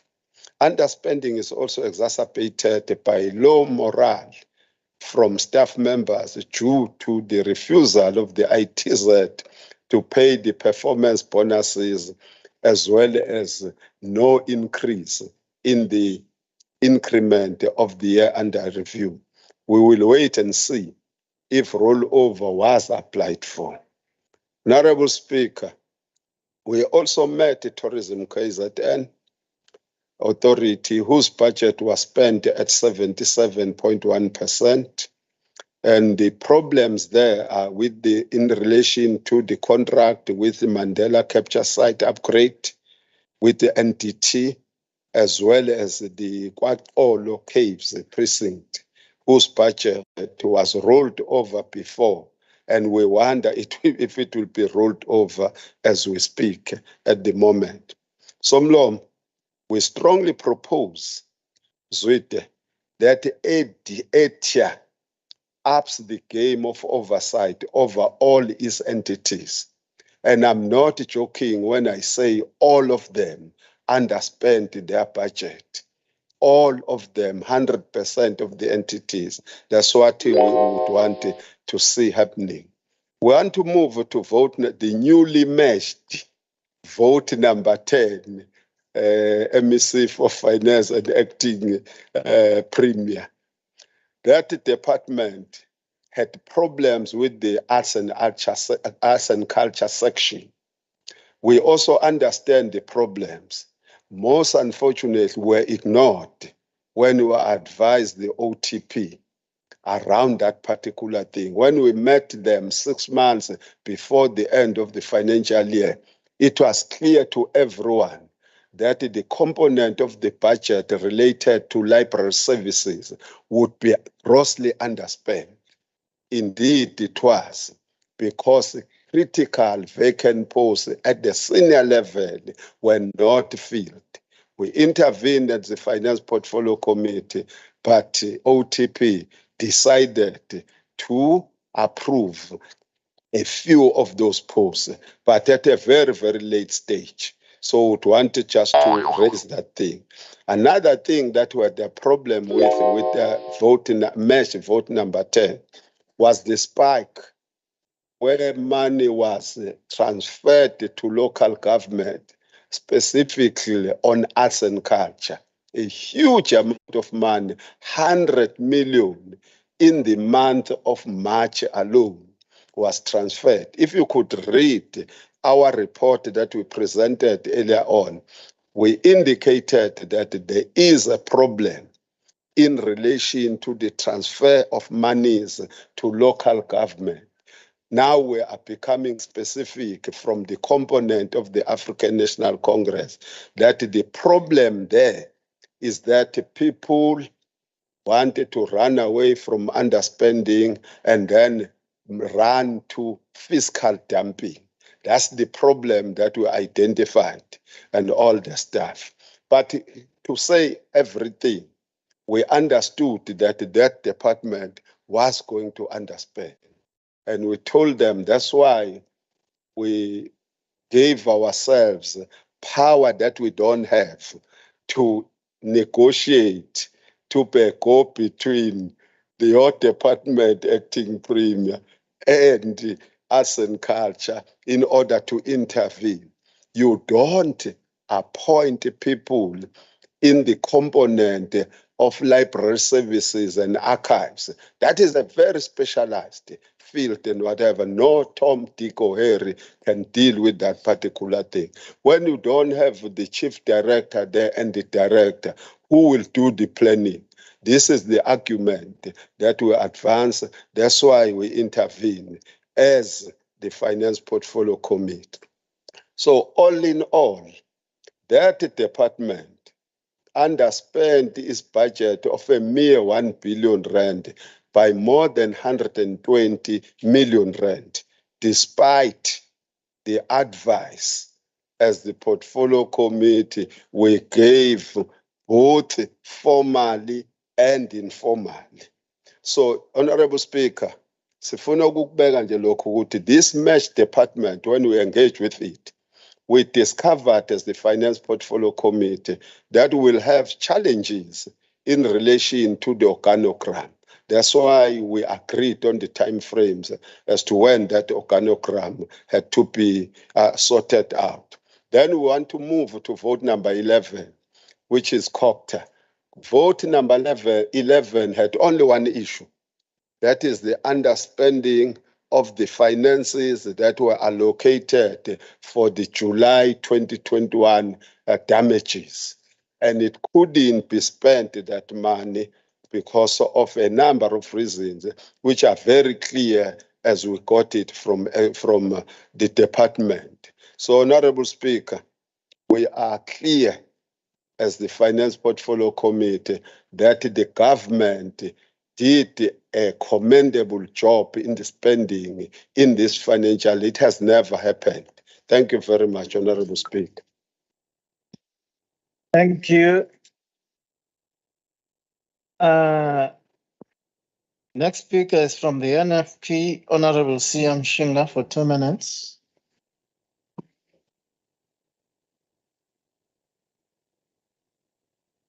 Honored to come, Honorable Boss. Honorable Speaker, the NFP welcomes the 2021-2022 unaudited close-out budget performance hearings report. It is unfortunate that departments continue to record significant amounts of over or under expenditure at the end of the fiscal year. If conditional grant funds are eliminated, the province overspent by 134.541 million, with education showing the most substantial overspending, and arts and culture, provincial legislature, provincial treasury, and the office of the premier showing the most significant underspending. Honorable Speaker, while the province overspends, conditional grants are underspent by 157.937 million. Accounting officers are failing to guarantee that all conditional grant funds are utilized completely and are correctly accounted for in order to prevent the return of money to National Treasury. 5 grants underspent their assigned monies, and only 3 departments submitted requests for rollover. Once again, accounting officers failed to verify that unspent monies are committed in order for their applications for rolling over funds to the following fiscal year to be granted. The infrastructure budget was underspent by 153.219 million across all departments, with only social development, transport, and human settlements overspending their allocated funds. How can we enhance the economy if infrastructure investment is not being adequately utilized? It is proof that infrastructure, when compared to other kinds of government expenditure, may provide considerable economic boost. More infrastructure improvements are needed to aid the economy. Furthermore, departments fail to demonstrate complete compliance with the PFMA, whereby specifically and exclusively appropriate monies are used for other purposes. Oh, thank you, Honorable Speaker.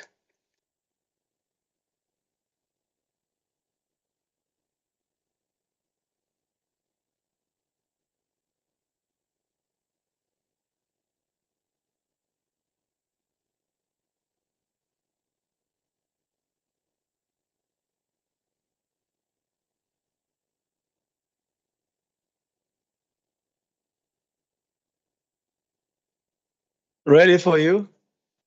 Thank you, Honorable Speaker, honorable members.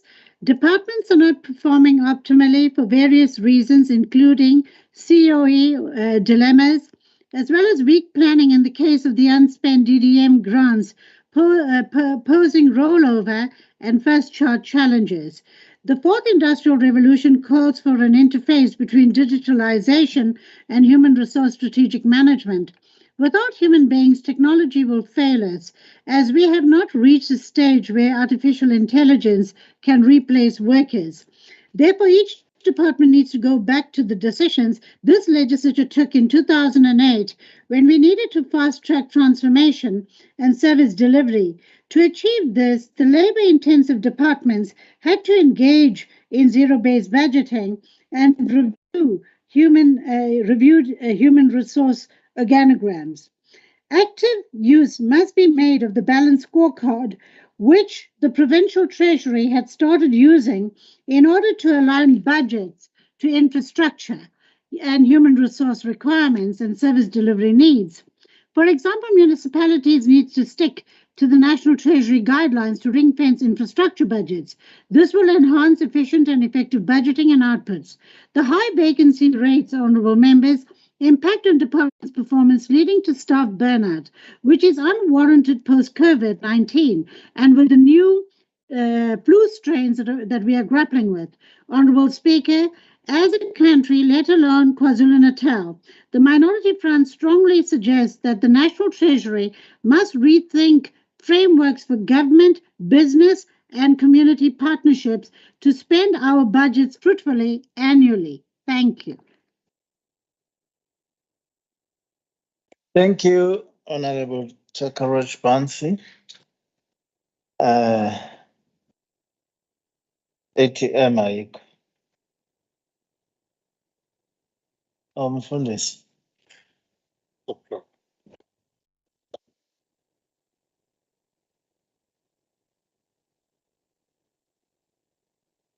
Speaker, as the ACDP, we firstly would like to congratulate the Financial Portfolio Committee on receiving a clean audit from the Auditor General.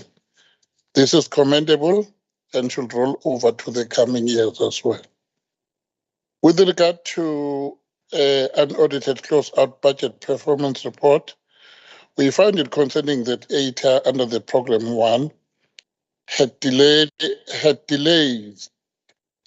in payment towards the Microsoft licensing software payment, knowing that this software is vital for any department to function, and in a pinnacle part of administration, these payments need to be prioritized to avoid suspension of subscription, which could cripple service delivery.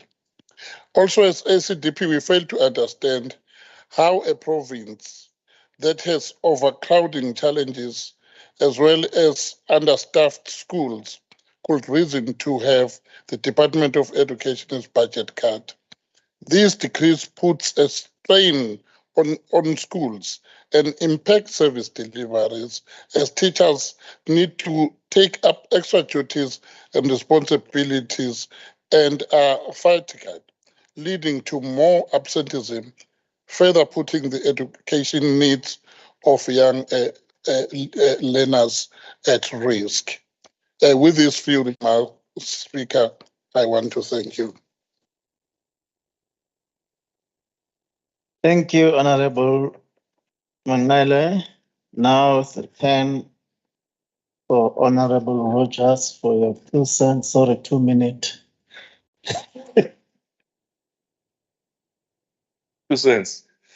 Thank you, Deputy Speaker. To continue on the zero-based budgeting, I was really encouraged to hear the HRD of Treasury inform the Finance Committee that zero-based budgeting is on the cards in the coming financial year.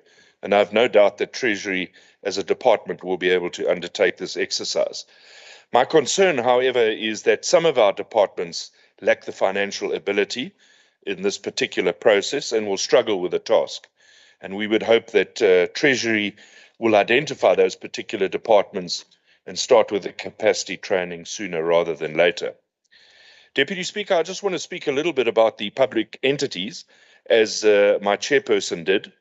And it's amazing that during the budget process, many of these public entities, we have to endure their wailing and gnashing of teeth because they say they don't have enough money. They're not getting enough allocation. But if you consider the closeout report, as the chairperson said, it paints a different picture.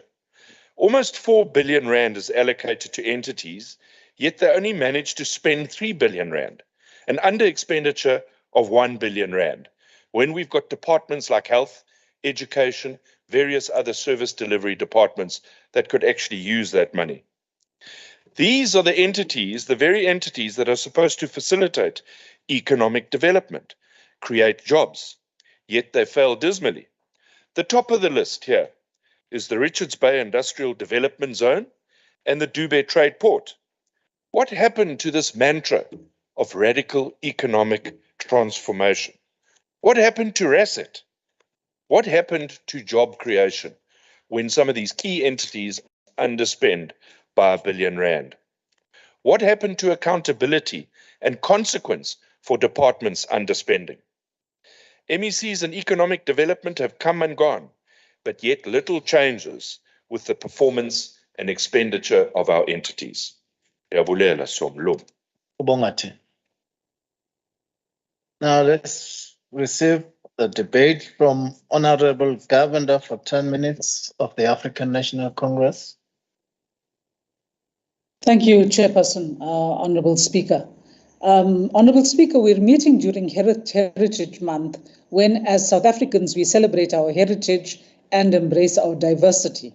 As one of the 10 most diverse countries in the world, we have much to learn, celebrate, and teach. September is also a month when we commemorate the brutal death in detention of Steve Bantu Biko.